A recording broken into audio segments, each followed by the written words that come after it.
ਅੱਜ ਸਾਡੇ ਪੋਡਕਾਸਟ ਦੇ ਵਿੱਚ ਅਸੀਂ ਜਿਹੜੀ ਗੱਲ ਕਰਨੀ ਹੈ ਉਹ ਨੇ ਸਟਰੀਟ ਫੂਡ।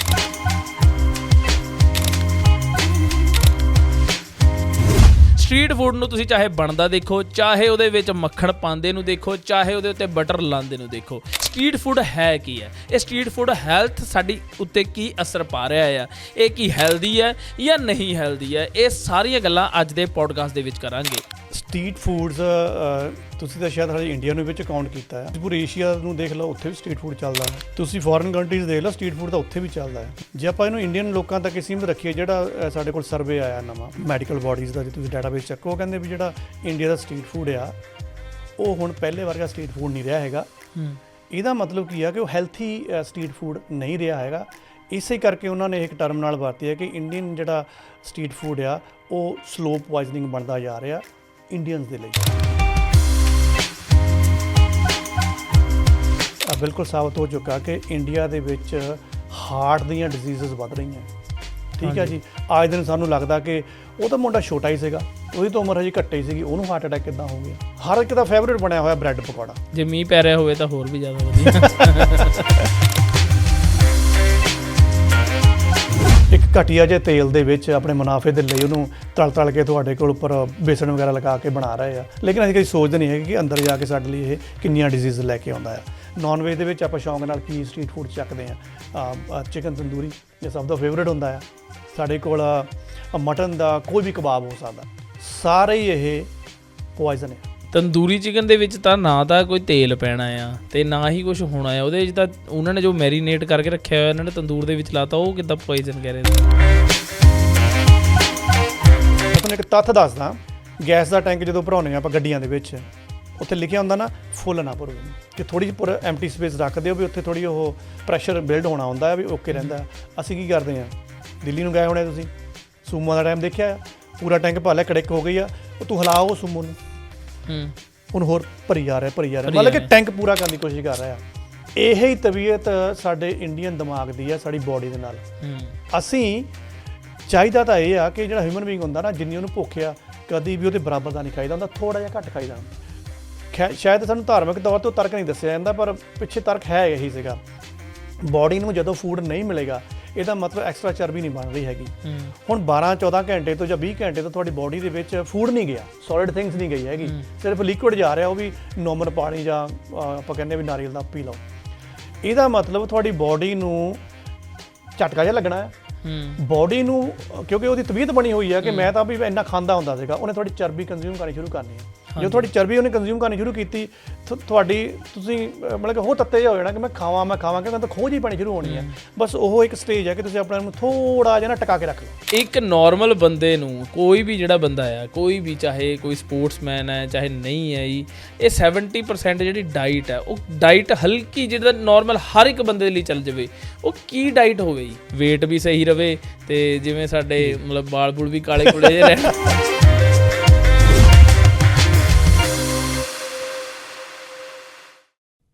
ਅੱਜ ਸਾਡੇ ਪੋਡਕਾਸਟ ਦੇ ਵਿੱਚ ਅਸੀਂ ਜਿਹੜੀ ਗੱਲ ਕਰਨੀ ਹੈ ਬਹੁਤ ਹੀ ਜ਼ਿਆਦਾ ਫੇਮਸ, ਕਿਉਂਕਿ ਤੁਸੀਂ YouTube ਜਾਂ Facebook ਜਾਂ ਕਿਤੇ ਨਾ ਕਿਤੇ ਇੰਸਟਾਗ੍ਰਾਮ ਦੇ ਉੱਤੇ ਇਹਨਾਂ ਸਾਰੀ ਰੀਲਾਂ ਨੂੰ ਬੜੇ ਮਜ਼ੇ ਨਾਲ ਦੇਖਦੇ ਹੋ, ਉਹ ਨੇ ਸਟਰੀਟ ਫੂਡ। ਸਟਰੀਟ ਫੂਡ ਨੂੰ ਤੁਸੀਂ ਚਾਹੇ ਬਣਦਾ ਦੇਖੋ, ਚਾਹੇ ਉਹਦੇ ਵਿੱਚ ਮੱਖਣ ਪਾਉਂਦੇ ਨੂੰ ਦੇਖੋ, ਚਾਹੇ ਉਹਦੇ ਉੱਤੇ ਬਟਰ ਲਾਉਂਦੇ ਨੂੰ ਦੇਖੋ। ਇੱਦਾਂ ਦੇ ਬਹੁਤ ਸਾਰੀਆਂ ਵੀਡੀਓਜ਼ ਨੂੰ ਤੁਸੀਂ ਡੇਲੀ ਕੰਜ਼ਿਊਮ ਕਰਦੇ ਹੋ। ਸਟਰੀਟ ਫੂਡ ਹੈ ਕੀ ਹੈ? ਇਹ ਸਟਰੀਟ ਫੂਡ ਹੈਲਥ ਸਾਡੀ ਉੱਤੇ ਕੀ ਅਸਰ ਪਾ ਰਿਹਾ ਆ, ਇਹ ਕੀ ਹੈਲਦੀ ਹੈ ਜਾਂ ਨਹੀਂ ਹੈਲਦੀ ਹੈ, ਇਹ ਸਾਰੀਆਂ ਗੱਲਾਂ ਅੱਜ ਦੇ ਪੋਡਕਾਸਟ ਦੇ ਵਿੱਚ ਕਰਾਂਗੇ।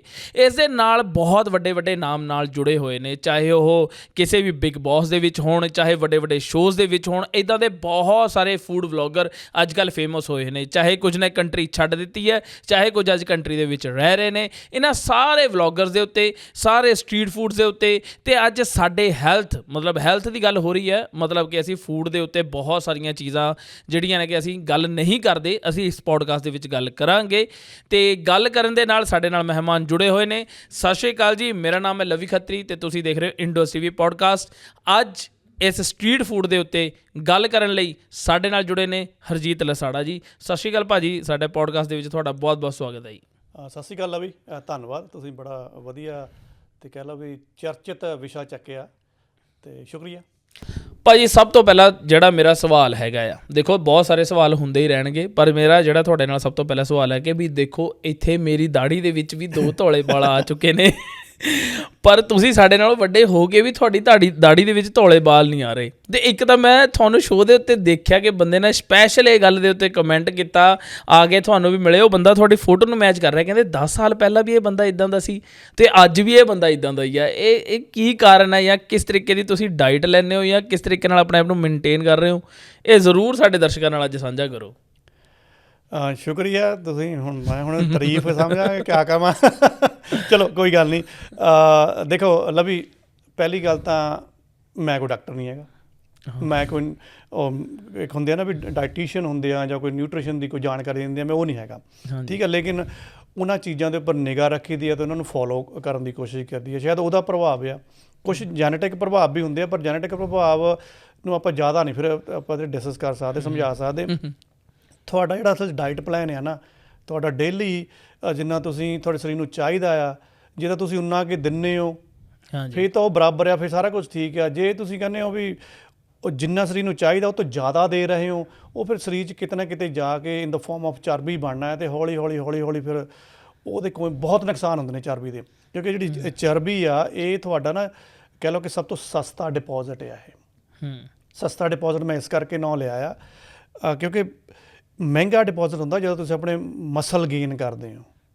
ਉਹਦੇ ਲਈ ਫਿਰ ਤੁਹਾਨੂੰ ਬਹੁਤ ਖਿਆਲ ਰੱਖਦੇ ਹਾਂ ਕਿ ਮੈਂ ਰਿਚ ਪ੍ਰੋਟੀਨ ਇਹਨੂੰ ਦੇਵਾਂ, ਫਾਲਤੂ ਚੀਜ਼ਾਂ ਨਾ ਖਾਵਾਂ, ਸ਼ੂਗਰ ਤੋਂ ਇੱਧਰ ਉੱਧਰ ਭੱਜਾਂ ਜਾਂ ਕਰਬਸ ਵਗੈਰਾ ਘੱਟ ਖਾਵਾਂ।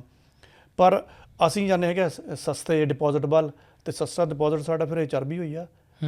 ਜਿੰਨਾ ਸਸਤਾ ਡਿਪੋਜ਼ਿਟ ਲਓਗੇ ਉਨੀਆਂ ਜ਼ਿਆਦਾ ਫਿਰ ਅਲਾਮਤਾਂ ਤੁਹਾਨੂੰ ਆਉਣਗੀਆਂ, ਅਤੇ ਉਹਦਾ ਫਿਰ ਅਸਰ ਤੁਹਾਡੇ ਕਹਿ ਲਓ ਵੀ ਮੂੰਹ ਮੱਥੇ 'ਤੇ ਵੀ, ਮੜੰਗੇ 'ਤੇ ਵੀ ਹੁੰਦਾ, ਤੁਹਾਡੇ ਵਾਲਾਂ 'ਤੇ ਵੀ ਹੁੰਦਾ, ਤੁਹਾਡੇ ਚਿਹਰੇ 'ਤੇ ਵੀ ਹੁੰਦਾ, ਤੁਹਾਡਾ ਜਿਹੜੀ ਦੇਖਿਆ ਉਹ 'ਤੇ ਵੀ ਪ੍ਰਭਾਵ ਪੈਂਦਾ ਕਿ ਤੁਸੀਂ ਛੋਟੀ ਉਮਰ 'ਚ ਥੋੜ੍ਹਾ ਜਿਹਾ ਬੁੱਢੇ ਜਿਹੇ ਲੱਗਣ ਲੱਗ ਪੈਂਦੇ ਹੋ, ਜਾਂ ਵੱਡੀ ਉਮਰ ਦੇ ਵਿੱਚ ਤੁਸੀਂ ਥੋੜ੍ਹਾ ਜਿਹਾ ਈਜ਼ੀ ਰਹਿੰਦੇ ਹੋ। ਸੋ ਫਿਲਹਾਲ ਇਹਦੇ ਬਾਰੇ ਤਾਂ ਮੈਂ ਨਹੀਂ ਕਹਿ ਸਕਦਾ। ਤੁਸੀਂ ਆਪਣੇ ਸਵਾਲ ਲੈ ਕੇ ਆਓ ਅੱਜ, ਅਤੇ ਆਪਾਂ ਸਵਾਲਾਂ ਦੇ ਉੱਪਰ ਗੱਲਬਾਤ ਕਰਦੇ ਹਾਂ। ਸਭ ਤੋਂ ਪਹਿਲਾਂ ਜੀ ਦੇਖੋ, ਸਵਾਲ ਤਾਂ ਸਾਡਾ ਇਹੀ ਹੈ ਕਿ ਭਾਰਤ ਦੇ ਵਿੱਚ ਹੁਣ ਇਸ ਵਕਤ ਇੰਡੀਆ ਦੇ ਵਿੱਚ ਸਟਰੀਟ ਫੂਡ ਬਹੁਤ ਜ਼ਿਆਦਾ ਫੇਮਸ ਹੈ। ਸਟਰੀਟ ਫੂਡ ਹਰ ਇੱਕ ਜਗ੍ਹਾ ਤੁਹਾਨੂੰ ਦਿਖਦਾ, ਚਾਹੇ ਉਹ ਫੇਸਬੁੱਕ ਹੋਵੇ, ਚਾਹੇ ਕਿਸੇ ਵੀ ਜਗ੍ਹਾ 'ਤੇ ਉੱਤੇ ਹੋਵੇ। ਨੋਰਮਲੀ ਪਿੰਡਾਂ ਦੇ ਵਿੱਚ ਵੀ ਤੁਸੀਂ ਇਹ ਦੇਖੋ ਕਿ ਸ਼ਹਿਰਾਂ ਦੇ ਵਿੱਚ ਤਾਂ ਜੋ ਫੇਮਸ ਸੀਗਾ ਹੀ ਸੀਗਾ, ਪਰ ਲੇਕਿਨ ਅੱਜ ਕੱਲ੍ਹ ਇਹ ਪਿੰਡਾਂ ਦੇ ਵਿੱਚ ਇਹਦੀਆਂ ਸ਼ਾਪਸ ਓਪਨ ਹੋ ਚੁੱਕੀਆਂ ਪ੍ਰੋਪਰ, ਚਾਹੇ ਸਟਰੀਟ ਫੂਡ ਕਿਸੇ ਵੀ ਤਰ੍ਹਾਂ ਦਾ ਹੋਵੇ। ਕਿ ਇਹ ਤੁਸੀਂ ਕਹਿੰਦੇ ਹੋ ਕਿ ਜਿਵੇਂ ਇੰਡੀਆ ਦੇ ਲਈ ਇਹ ਜਿਹੜੇ ਲੋਕ ਉੱਥੇ ਰਹਿ ਰਹੇ ਨੇ, ਉਹਨਾਂ ਲਈ ਇਹ ਸਲੋ ਪੁਆਇਜ਼ਨ ਬਣਦਾ ਜਾ ਰਿਹਾ ਹੈ। ਇਹ ਕੀ ਤੁਸੀਂ ਇਹਦੇ ਬਾਰੇ ਕੀ ਵਿਚਾਰ ਰੱਖਦੇ ਹੋ? ਜੀ ਬਹੁਤ ਵਧੀਆ ਕੁਐਸਚਨ ਤੁਸੀਂ ਸ਼ੁਰੂਆਤ ਦੇ ਵਿੱਚ ਲਿਆ। ਸਟਰੀਟ ਫੂਡਸ ਤੁਸੀਂ ਤਾਂ ਸ਼ਾਇਦ ਹਾਲੇ ਇੰਡੀਆ ਨੂੰ ਵਿੱਚ ਕਾਊਂਟ ਕੀਤਾ ਆ, ਤੁਸੀਂ ਪੂਰੇ ਏਸ਼ੀਆ ਨੂੰ ਦੇਖ ਲਓ, ਉੱਥੇ ਵੀ ਸਟਰੀਟ ਫੂਡ ਚੱਲਦਾ ਆ। ਹਾਂਜੀ, ਤੁਸੀਂ ਫੋਰਨ ਕੰਟਰੀਜ਼ ਦੇਖ ਲਓ, ਸਟਰੀਟ ਫੂਡ ਤਾਂ ਉੱਥੇ ਵੀ ਚੱਲਦਾ ਆ। ਬਿਲਕੁਲ। ਜੇ ਆਪਾਂ ਇਹਨੂੰ ਇੰਡੀਅਨ ਲੋਕਾਂ ਤੱਕ ਸੀਮਿਤ ਰੱਖੀਏ, ਜਿਹੜਾ ਸਾਡੇ ਕੋਲ ਸਰਵੇ ਆਇਆ ਨਵਾਂ ਮੈਡੀਕਲ ਬਾਡੀਜ਼ ਦਾ, ਜੇ ਤੁਸੀਂ ਡਾਟਾਬੇਸ ਚੱਕੋ, ਉਹ ਕਹਿੰਦੇ ਵੀ ਜਿਹੜਾ ਇੰਡੀਆ ਦਾ ਸਟਰੀਟ ਫੂਡ ਆ ਉਹ ਹੁਣ ਪਹਿਲੇ ਵਰਗਾ ਸਟਰੀਟ ਫੂਡ ਨਹੀਂ ਰਿਹਾ ਹੈਗਾ। ਇਹਦਾ ਮਤਲਬ ਕੀ ਆ ਕਿ ਉਹ ਹੈਲਥੀ ਸਟਰੀਟ ਫੂਡ ਨਹੀਂ ਰਿਹਾ ਹੈਗਾ। ਇਸੇ ਕਰਕੇ ਉਹਨਾਂ ਨੇ ਇੱਕ ਟਰਮ ਨਾਲ ਵਰਤੀ ਹੈ ਕਿ ਇੰਡੀਅਨ ਜਿਹੜਾ ਸਟਰੀਟ ਫੂਡ ਆ ਉਹ ਸਲੋ ਪੁਆਇਜ਼ਨਿੰਗ ਬਣਦਾ ਜਾ ਰਿਹਾ ਇੰਡੀਅਨਸ ਦੇ ਲਈ, ਯਾਨੀ ਕਿ ਮੌਤ ਦਾ ਦਰਵਾਜ਼ਾ ਖੋਲ੍ਹਦਾ ਜਾ ਰਿਹਾ ਹੈ ਅਤੇ ਉਹਦੇ ਵਿੱਚ ਮੌਤ ਦੇ ਮੂੰਹ ਦੇ ਵਿੱਚ ਜਾ ਰਹੇ ਆ। ਹਾਂਜੀ। ਸੋ ਸਟਾਰਟਿੰਗ ਦੇ ਵਿੱਚ ਜਦੋਂ ਆਪਾਂ ਇਸ ਚੀਜ਼ ਨੂੰ ਸੁਣਦੇ ਹਾਂ ਤਾਂ ਜੀ ਕਰਦਾ ਕਿ ਯਾਰ ਇਹ ਗੱਲ ਨੂੰ ਪਰੇ ਕਰ ਦਈਏ, ਕਿਉਂਕਿ ਅਸੀਂ ਯੂਜ਼ ਟੂ ਹੋਏ ਹਾਂ ਉਸ ਚੀਜ਼ ਦੇ, ਅਸੀਂ ਉਹ ਚੀਜ਼ਾਂ ਖਾਂਦੇ ਹਾਂ। ਹੁਣ ਮੈਂ ਤੁਹਾਨੂੰ ਐਗਜ਼ਾਮਪਲ ਦੱਸਦਾ ਇੱਕ। ਇਸ ਟਾਈਮ ਜਿਹੜਾ ਸਰਵੇ ਆ ਉਹਦੇ ਵਿੱਚ ਸਾਨੂੰ ਵੀ ਪਤਾ ਆ, ਔਰ ਡਾਟਾਬੇਸ ਵੀ ਇੰਟਰਨੈਸ਼ਨਲੀ ਇਹ ਬਿਲਕੁਲ ਸਾਬਤ ਹੋ ਚੁੱਕਾ ਕਿ ਇੰਡੀਆ ਦੇ ਵਿੱਚ ਹਾਰਟ ਦੀਆਂ ਡਿਜ਼ੀਜ਼ਸ ਵੱਧ ਰਹੀਆਂ। ਠੀਕ ਹੈ ਜੀ। ਅੱਜ ਦਿਨ ਸਾਨੂੰ ਲੱਗਦਾ ਕਿ ਉਹ ਤਾਂ ਮੁੰਡਾ ਛੋਟਾ ਹੀ ਸੀਗਾ, ਉਹਦੀ ਤਾਂ ਉਮਰ ਹਜੇ ਘੱਟ ਹੀ ਸੀਗੀ, ਉਹਨੂੰ ਹਾਰਟ ਅਟੈਕ ਕਿੱਦਾਂ ਹੋ ਗਿਆ। ਬੋਡੀ ਬਿਲਡਰਸ ਨੂੰ ਹਾਰਟ ਅਟੈਕ ਹੋਣ ਡਿਆ, ਖਿਡਾਰੀਆਂ ਨੂੰ ਹਾਰਟ ਅਟੈਕ ਹੋਣ ਡਿਆ। ਸੋਚਣ ਵਾਲੀ ਗੱਲ ਹੈ ਕਿ ਜਿਹੜਾ ਬੰਦਾ ਹੀ ਖਿਡਾਰੀ ਆ, ਠੀਕ ਹੈ ਜੀ, ਉਹਨੂੰ ਹਾਰਟ ਅਟੈਕ ਕਿਵੇਂ ਹੋ ਸਕਦਾ ਆ, ਕਿਉਂਕਿ ਉਹਦੇ ਤਾਂ ਮਸਲਸ ਸਟਰੋਂਗ ਆ, ਉਹ ਚੱਲਦੇ ਪਏ ਆ। ਅਤੇ ਜਿਹੜਾ ਖਿਡਾਰੀ ਬੰਦੇ ਹੁੰਦੇ, ਮੈਂ ਤੁਹਾਨੂੰ ਇੱਕ ਹੋਰ ਜਾਣਕਾਰੀ ਸਾਂਝੀ ਕਰਦਾ, ਹਾਰਟ ਦੇ ਵਿੱਚ ਜਿਹੜੇ ਟਿਊਬਸ ਹੁੰਦੀਆਂ, ਠੀਕ ਆ, ਜਦੋਂ ਟਿਊਬਸ ਦੀ ਬਲੋਕਿੰਗ ਹੁੰਦੀ ਆ ਤਾਂ ਜਿਹੜੀ ਫਿਰ ਸਰਕੂਲੇਸ਼ਨ ਹੈ ਅੰਦਰ ਉਹ 'ਚ ਰੁਕਾਵਟ ਹੁੰਦੀ ਹੈ, ਉਹਦੇ ਕਰਕੇ ਫਿਰ ਅਟੈਕਸ ਵੱਧਦੇ ਆ। ਕੁਦਰਤ ਨੇ ਸਾਡੇ ਹਾਰਟ ਦੇ ਵਿੱਚ ਇੱਕ ਐਕਸਟਰਾ ਟਿਊਬ ਲਗਾਈ ਹੋਈ ਹੈ। ਜੇ ਤੁਸੀਂ ਥੋੜ੍ਹਾ ਜਿਹਾ ਡਾਕਟਰੀ ਨਜ਼ਰੀਏ ਨਾਲ ਇਹਨੂੰ ਲੱਭਣ ਦੀ ਕੋਸ਼ਿਸ਼ ਕਰੋ, ਗੂਗਲ ਕਰਕੇ ਦੇਖ ਲਓ। ਨੋਰਮਲ ਬੰਦਾ ਜਿਹੜਾ ਬੜਾ ਹਿਲਦਾ ਜੁਲਦਾ ਨਹੀਂ ਹੈਗਾ, ਉਹਦੇ ਲਈ ਇਹ ਟਿਊਬ ਦਾ ਕੋਈ ਫਾਇਦਾ ਨਹੀਂ ਹੈਗਾ, ਉਹ ਕਦੀ ਖੁੱਲ੍ਹਦੀ ਨਹੀਂ ਹੈਗੀ। ਜਿਹੜੇ ਬੰਦੇ ਸਪੋਰਟਸ ਕਰਦੇ ਆ ਜਾਂ ਨੱਠਦੇ ਭੱਜਦੇ ਆ, ਉਹਨਾਂ ਦੀ ਰੋਜ਼ਾਨਾ ਇਹ ਟਿਊਬ ਖੁੱਲ੍ਹਦੀ ਆ। ਮਤਲਬ ਕਿ ਉਹਨਾਂ ਦੀ ਰੋਜ਼ਾਨਾ ਉਹ ਸਰਕੂਲੇਸ਼ਨ ਆਮ ਬੰਦੇ ਨਾਲੋਂ 10-15 ਗੁਣਾ ਜ਼ਿਆਦਾ ਹੁੰਦੀ ਆ। ਇਸੇ ਕਰਕੇ ਉਹ ਰਿਸਟ ਪੁਸ਼ਟ ਆ, ਇਸੇ ਕਰਕੇ ਉਹਨਾਂ ਨੂੰ ਇਹ ਬਿਮਾਰੀਆਂ ਨਹੀਂ ਆਉਂਦੀਆਂ, ਪਰ ਸਾਡੇ ਤਾਂ ਖਿਡਾਰੀਆਂ ਨੂੰ ਵੀ ਹਾਰਟ ਅਟੈਕ ਹੋਣ ਡਏ ਆ। ਠੀਕ ਹੈ ਜੀ, ਚਲੋ ਇਹਨੂੰ ਮੈਂ ਥੋੜ੍ਹਾ ਜਿਹਾ ਇਕੱਠੇ ਕਰਦਾ। ਮੈਂ ਫਿਨਲੈਂਡ ਲੈ ਕੇ ਚੱਲਦਾ ਤੁਹਾਨੂੰ। ਹਾਂਜੀ, ਫਿਨਲੈਂਡ ਦਾ ਸਰਵੇ ਨਿਕਲ ਕੇ ਆਇਆ ਆ। ਫਿਨਲੈਂਡ ਇੱਕ ਛੋਟਾ ਜਿਹਾ ਕੰਟਰੀ ਆ, ਉਹਨਾਂ ਨੂੰ ਵੀ ਇਹ ਸਮੱਸਿਆ ਸੀ ਕਿ ਜਿਹੜੀਆਂ ਹਾਰਟ ਦੀਆਂ ਡਿਜ਼ੀਜ਼ਸ ਹੈ ਇੰਨੀਆਂ ਜ਼ਿਆਦਾ ਕਿਉਂ ਆ। ਵੀ ਸਾਡਾ ਤਾਂ ਜਿਹੜਾ ਮੈਡੀਕਲ ਸਿਸਟਮ ਹੈ ਉਹ ਵੀ ਬੜਾ ਪਰਫੈਕਟ ਆ, ਵੀ ਇਹਦੇ ਕੁਝ ਨਾ ਕੁਝ ਜਿਹੜੇ ਕਾਜ਼ਸ ਲੱਭੇ ਜਾਣ। ਉਹਨਾਂ ਨੇ ਕਾਜ਼ਸ ਲੱਭੇ। ਕਾਜ਼ਸ ਲੱਭਣ ਤੋਂ ਪਹਿਲਾਂ ਉਹਨਾਂ ਨੇ ਇਹ ਪਤਾ ਕਰ ਲਿਆ ਕਿ ਲੋਕਾਂ ਨੂੰ ਐਜੂਕੇਟ ਕਰਨਾ ਸ਼ੁਰੂ ਕਰੋ, ਹੈਲਥੀ ਡਾਈਟ ਬਾਰੇ ਐਜੂਕੇਟ ਕਰਨਾ ਸ਼ੁਰੂ ਕਰੋ। ਜਦੋਂ ਲੋਕ ਹੈਲਥੀ ਡਾਈਟ ਦੇ ਲਈ ਕੌਨਸ਼ੀਅਸ ਹੋ ਜਾਣਗੇ ਨਾ, ਉਹਨਾਂ ਨੂੰ ਸਮਝ ਲੱਗੇਗੀ ਕਿ ਅਸੀਂ ਕੀ ਖਾਣਾ ਹੈ, ਸਾਡਾ ਸਰੀਰ ਕੀ ਮੰਗਦਾ ਆ, ਸਾਡਾ ਸਰੀਰ ਕਿਸ ਚੀਜ਼ ਦੇ ਲਈ ਬਣਿਆ ਹੋਇਆ ਆ, ਕਿੰਨੀ ਮਾਤਰਾ ਦੇ ਵਿੱਚ ਲੈਣਾ ਅਤੇ ਕਦੋਂ ਕਦੋਂ ਲੈਣਾ ਆ, ਤਾਂ ਇਹ ਹਾਰਟ ਦੀਆਂ ਡਿਜ਼ੀਜ਼ ਆਪਣੇ ਆਪ ਹੀ ਬੰਦ ਹੋ ਜਾਣਗੀਆਂ। ਅਤੇ ਇਸ ਵੇਲੇ ਜਿਹੜਾ ਉਹਨਾਂ ਦਾ ਰੇਸ਼ੋ ਆਈ ਹੈ, ਉਹਨਾਂ ਨੇ 70 ਤੋਂ 75% ਹਾਰਟ ਦੀਆਂ ਡਿਜ਼ੀਜ਼ ਨੂੰ ਕੰਟਰੋਲ ਕਰ ਲਿਆ। ਅਤੇ ਸਾਡੇ ਇੰਡੀਆ ਦੇ ਵਿੱਚ ਤੁਸੀਂ ਹਿਸਾਬ ਲਾ ਲਓ ਕਿ ਹਰ ਰੋਜ਼ 9000 ਬੰਦਾ ਇਹਨਾਂ ਹਾਰਟ ਦੀਆਂ ਡਿਜ਼ੀਜ਼ ਦੇ ਨਾਲ ਮਰ ਰਿਹਾ, ਲੇਕਿਨ ਅੰਕੜਾ ਨਹੀਂ ਸਾਨੂੰ ਕੋਈ ਦਿਖਾਉਂਦਾ ਹੈਗਾ। ਇੱਕ ਪਾਸੇ ਜੰਗ ਲੱਗਦੀ ਹੈ ਇਜ਼ਰਾਈਲ ਵਾਰ ਦੇ ਵਿੱਚ, ਆਪਾਂ ਕਹਿੰਦੇ 30,000 ਲੋਕ ਮਰ ਗਏ। ਠੀਕ ਹੈ ਜੀ, ਅਤੇ ਇੱਧਰ ਇੰਡੀਆ ਦੇ ਵਿੱਚ ਹਰ ਰੋਜ਼ 9000 ਬੰਦਾ ਮਰ ਰਿਹਾ ਇੱਕ ਹਾਰਟ ਦੀਆਂ ਡਿਜ਼ੀਜ਼ ਦੇ ਕਰਕੇ। ਸੋ ਹਾਰਟ ਦੀਆਂ ਡਿਜ਼ੀਜ਼ਸ ਕਿਉਂ ਆਉਣੀਆਂ ਆ? ਤੁਹਾਡੇ ਘਟੀਆ ਭੋਜਨ ਦੇ ਨਾਲ, ਤੁਹਾਡਾ ਬੈਲੈਂਸਡ ਫੂਡ ਨਹੀਂ ਹੈਗਾ, ਇਸ ਕਰਕੇ ਆਉਣੀ ਆ। ਸੋ ਜੇ ਆਪਾਂ ਹੋਰ ਇਹਦੇ ਥੋੜ੍ਹੇ ਵਿੱਚ ਨੂੰ ਜਾਣ ਦੀ ਕੋਸ਼ਿਸ਼ ਕਰੀਏ ਕਿ 1/3 ਮੌਤਾਂ ਆਪਾਂ ਬਚਾ ਸਕਦੇ ਹਾਂ ਇੰਡੀਆ ਦੇ ਵਿੱਚ, ਅਗਰ ਅਸੀਂ ਆਪਣੀ ਡਾਈਟ ਨੂੰ ਬੈਲੈਂਸਡ ਕਰ ਲਈਏ। ਠੀਕ ਆ ਜੀ, ਅਤੇ ਇਹਦੇ ਵਿੱਚ ਫਿਰ ਆਪਾਂ ਹਾਰਟ ਦੀਆਂ ਬਿਮਾਰੀਆਂ ਰੋਕ ਸਕਦੇ ਹਾਂ। ਕਹਿਣ ਦਾ ਮਤਲਬ ਕਿ ਭਾਰਤ ਦੇ ਵਿੱਚ 30% ਜਿਹੜੇ ਡੈਥਸ ਹੁੰਦੀਆਂ ਆ ਉਹ ਹਾਰਟ ਅਟੈਕ ਤੋਂ ਹੁੰਦੀਆਂ ਆ, ਫਿਰ ਉਹ ਵੀ ਰੁਕ ਜਾਣਗੀਆਂ। ਅਤੇ ਜਦੋਂ ਇਹ ਹਾਰਟ ਦੀਆਂ ਬਿਮਾਰੀਆਂ ਸਾਡੇ ਕੰਟਰੋਲ 'ਚ ਆ ਜਾਣਗੀਆਂ, ਜਦੋਂ ਸਾਨੂੰ ਹੋਣਗੀਆਂ ਨਹੀਂ, ਤਾਂ ਫਿਰ ਸਾਡਾ ਸਾਰਾ ਜਿਹੜਾ ਹਿਊਮਨ ਦਾ ਆਲਾ ਦੁਆਲਾ ਉਹ ਕਿੰਨਾ ਬਿਹਤਰੀਨ ਬਣ ਜਾਏਗਾ, ਜਿਹੜਾ ਫਿਨਲੈਂਡ ਨੇ ਬਣਾ ਲਿਆ ਹੈ। ਸੋ ਸਾਨੂੰ ਸਭ ਤੋਂ ਪਹਿਲਾਂ ਤਾਂ ਐਜੂਕੇਟ ਹੋਣਾ ਪਏਗਾ, ਫਿਰ ਸਾਨੂੰ ਸਮਝ ਲੱਗੇਗੀ ਤੁਹਾਡੇ ਪਹਿਲੇ ਕੁਐਸਚਨ ਦੀ, ਕਿ ਜਿਹੜਾ ਤੁਸੀਂ ਕੀਤਾ ਕਿ ਸਟਰੀਟ ਫੂਡ ਜਿਹੜਾ ਕਿ ਅਸੀਂ ਬੜੇ ਚਾਵਾਂ ਨਾਲ ਖਾਂਦੇ ਹਾਂ, ਅਤੇ ਇੰਡੀਆ ਦਾ ਤਾਂ ਕਹਿ ਲਓ ਵੀ ਇਹ ਇੱਕ ਟਰਡੀਸ਼ਨ ਬਣਿਆ ਹੋਇਆ ਕਿ ਖਾਸ ਕਰਕੇ ਜਿਹੜਾ ਸ਼ਹਿਰੀ ਤਬਕਾ ਆ ਉਹ ਤਾਂ ਭੱਜ ਕੇ ਜਾਂਦਾ ਆ ਵੀ ਮੈਂ ਹਰ ਦੂਜੇ ਦਿਨ ਸਟਰੀਟ ਫੂਡ ਖਾਣ ਜਾਣਾ ਆ। ਸੋ ਸਟਰੀਟ ਫੂਡ ਦੇਖੋ,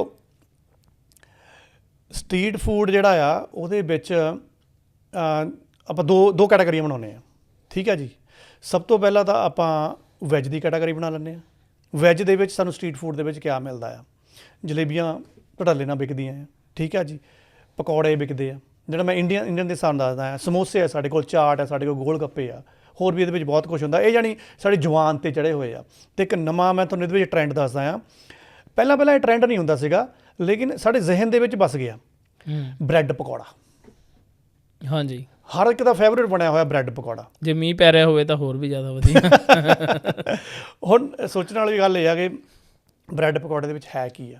ਹਾਂਜੀ, ਤੁਹਾਨੂੰ ਇੱਕ ਘਟੀਆ ਜਿਹੇ ਤੇਲ ਦੇ ਵਿੱਚ ਆਪਣੇ ਮੁਨਾਫੇ ਦੇ ਲਈ ਉਹਨੂੰ ਤਲ ਕੇ ਤੁਹਾਡੇ ਕੋਲ ਉੱਪਰ ਬੇਸਣ ਵਗੈਰਾ ਲਗਾ ਕੇ ਬਣਾ ਰਹੇ ਆ, ਲੇਕਿਨ ਅਸੀਂ ਕਦੀ ਸੋਚਦੇ ਨਹੀਂ ਹੈਗੇ ਕਿ ਅੰਦਰ ਜਾ ਕੇ ਸਾਡੇ ਲਈ ਇਹ ਕਿੰਨੀਆਂ ਡਿਜ਼ੀਜ਼ ਲੈ ਕੇ ਆਉਂਦਾ ਆ।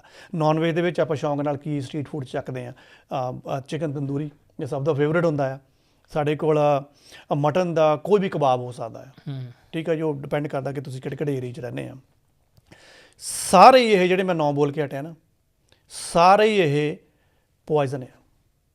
ਸੋ ਤੁਸੀਂ ਕਿਹਾ ਨਾ ਵੀ ਸਟਰੀਟ ਫੂਡ ਸਲੋ ਪੋਇਜ਼ਨ ਬਣਦਾ ਜਾ ਰਿਹਾ, ਇਹ ਸੱਚੀ ਸਲੋ ਪੋਇਜ਼ਨ ਹੈ, ਲੇਕਿਨ ਅਸੀਂ ਸ਼ੌਂਕ ਨਾਲ ਖਾ ਰਹੇ ਹਾਂ। ਅਤੇ ਜਿਹੜਾ ਭਾਈ ਮਤਲਬ ਕਿ ਤੁਸੀਂ ਜਿੱਦਾਂ ਚਿਕਨ ਦਾ ਹੀ ਬੋਲਿਆ ਕਿ ਵੀ ਤੰਦੂਰੀ ਚਿਕਨ ਜੀ, ਤੰਦੂਰੀ ਚਿਕਨ ਦੇ ਵਿੱਚ ਤਾਂ ਨਾ ਤਾਂ ਕੋਈ ਤੇਲ ਪੈਣਾ ਆ ਅਤੇ ਨਾ ਹੀ ਕੁਛ ਹੋਣਾ ਆ ਉਹਦੇ ਵਿੱਚ, ਤਾਂ ਉਹਨਾਂ ਨੇ ਜੋ ਮੈਰੀਨੇਟ ਕਰਕੇ ਰੱਖਿਆ ਹੋਇਆ ਇਹਨਾਂ ਨੇ ਤੰਦੂਰ ਦੇ ਵਿੱਚ ਲਾਤਾ, ਉਹ ਕਿੱਦਾਂ ਪੋਇਜ਼ਨ ਕਹਿ ਰਹੇ ਤੁਸੀਂ ਜਿਹੜਾ ਉਹਨਾਂ ਦੇ ਵਿੱਚ ਇਨਗਰੀਡੀਅੰਟਸ ਯੂਜ਼ ਹੁੰਦੇ ਆ ਉਹਨਾਂ ਦੀ ਲਿਸਟ ਬਣਾ ਕੇ ਦੇਖੋ। ਇੱਕ ਚੀਜ਼ ਤੁਸੀਂ ਘਰ ਦੇ ਵਿੱਚ ਬਣਾਉਂਦੇ ਹੋ, ਆਪਾਂ ਕਿਉਂ ਕਹਿੰਦੇ ਕਿ ਘਰ ਦਾ ਖਾਣਾ ਬਹੁਤ ਹੈਲਥੀ ਹੁੰਦਾ? ਵਾਈ? ਕਿਉਂਕਿ ਸਾਨੂੰ ਪਤਾ ਕਿ ਅਸੀਂ ਬਣਾ ਰਹੇ ਹਾਂ ਔਰ ਸਾਡੇ ਪੇਟ ਦੇ ਵਿੱਚ ਜਾਣਾ। ਅਸੀਂ ਬਹੁਤ ਕੋਸ਼ਿਸ਼ ਕਰਦੇ ਹਾਂ ਕਿ ਚਲੋ ਚੰਗਾ ਹੀ ਪ੍ਰੋਡਕਟ ਲਈਏ, ਚਲੋ ਬੇਸਣ ਚੰਗਾ ਲੈ ਆਉਂਦੇ ਹਾਂ, ਚਲੋ ਉਹਦੇ ਵਿੱਚ ਜਿਹੜਾ ਮਸਾਲੇ ਕੁਛ ਵੀ ਪਾਉਣੇ ਆ ਉਹ ਚੰਗੇ ਪਾਉਣੇ ਆ। ਲੇਕਿਨ ਤੁਸੀਂ ਬਾਹਰ ਖਾਣ ਜਾਂਦੇ ਹੋ, ਠੀਕ ਹੈ ਜੀ, ਜਦੋਂ ਬਾਹਰ ਖਾਣ ਜਾਂਦੇ ਹੋ ਉਹ ਫੂਡ ਤੁਸੀਂ ਥੋੜ੍ਹਾ ਬਣਾਉਂਦੇ ਹੋ। ਬਾਹਰ ਖਾਣ ਗਏ ਬੰਦੇ ਨੂੰ ਕੀ ਹੁੰਦਾ ਕਿ ਮੈਨੂੰ ਜ਼ਿਆਦਾ ਕੁਆਂਟਿਟੀ ਮਿਲ ਜਾਵੇ, ਘੱਟ ਪ੍ਰਾਈਸ ਦੇ ਵਿੱਚ ਮਿਲ ਜਾਵੇ।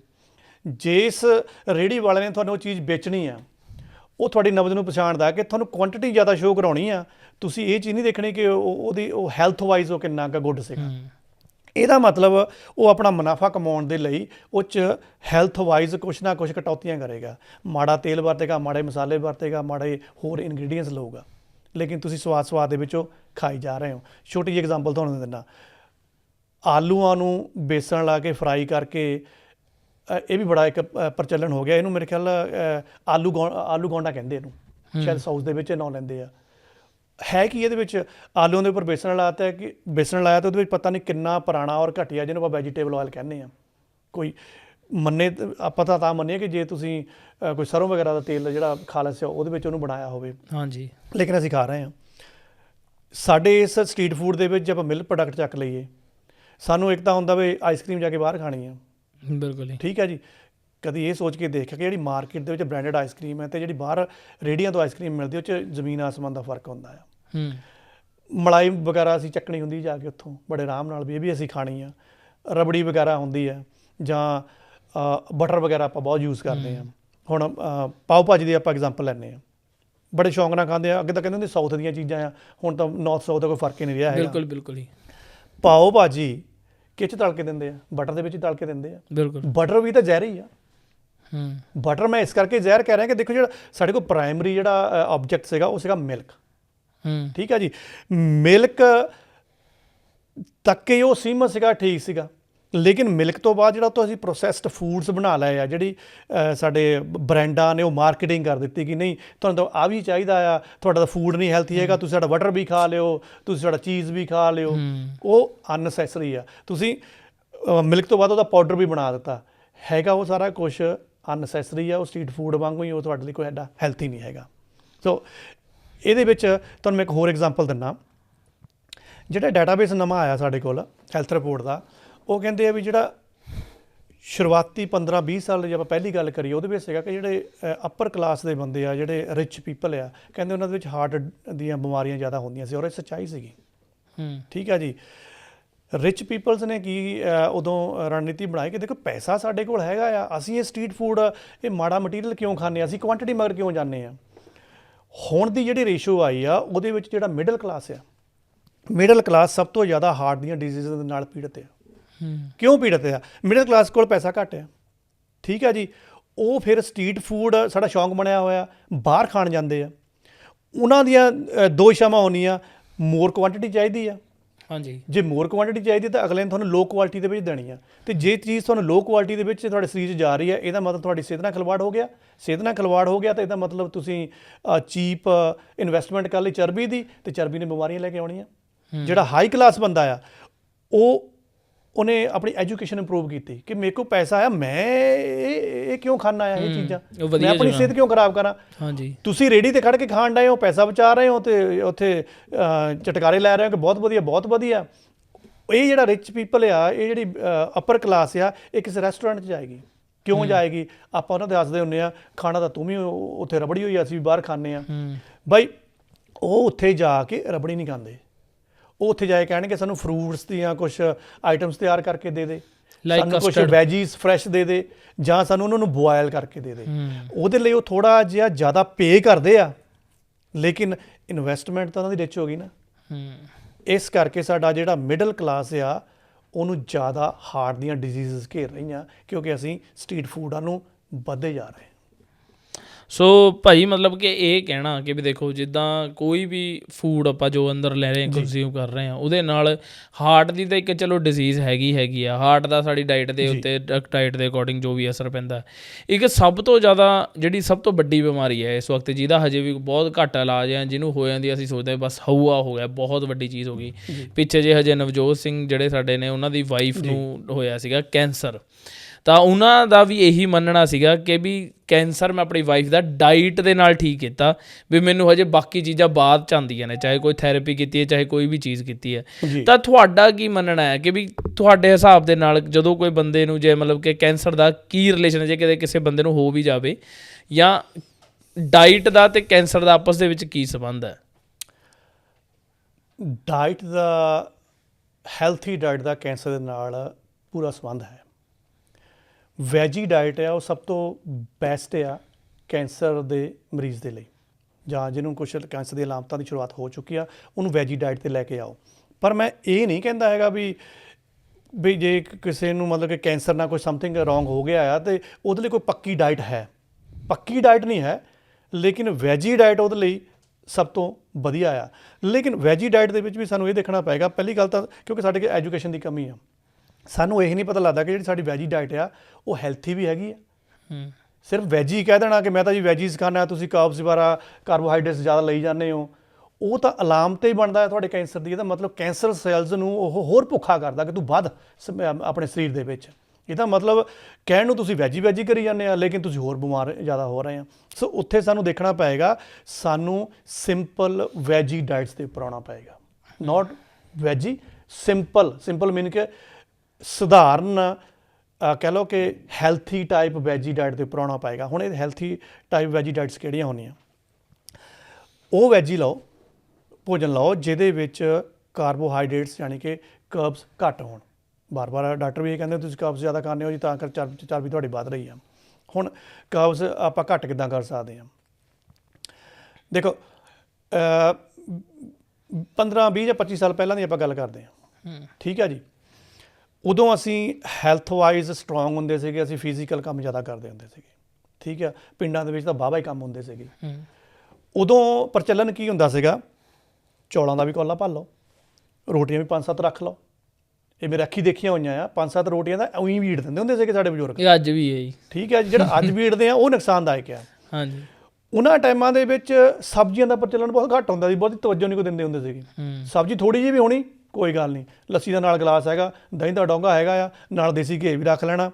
ਚੌਲ ਤੇ ਰੋਟੀਆਂ ਇਹ ਪੂਰੀ ਤਾਦਾਦ ਦੇ ਵਿੱਚ ਹੁੰਦੀਆਂ ਸੀਗੀਆਂ। ਜਾਣੀ ਕਿ ਉਦੋਂ ਸਾਡਾ ਕੰਬੀਨੇਸ਼ਨ ਕੀ ਸੀਗਾ? ਬਹੁਤ ਜ਼ਿਆਦਾ ਰੋਟੀਆਂ, ਬਹੁਤ ਜ਼ਿਆਦਾ ਚੌਲ, ਥੋੜ੍ਹੀ ਜਿਹੀ ਸਬਜ਼ੀ ਤੇ ਬਾਕੀ ਹੋਰ ਸਾਰੀਆਂ ਲਾਮਤਾਂ।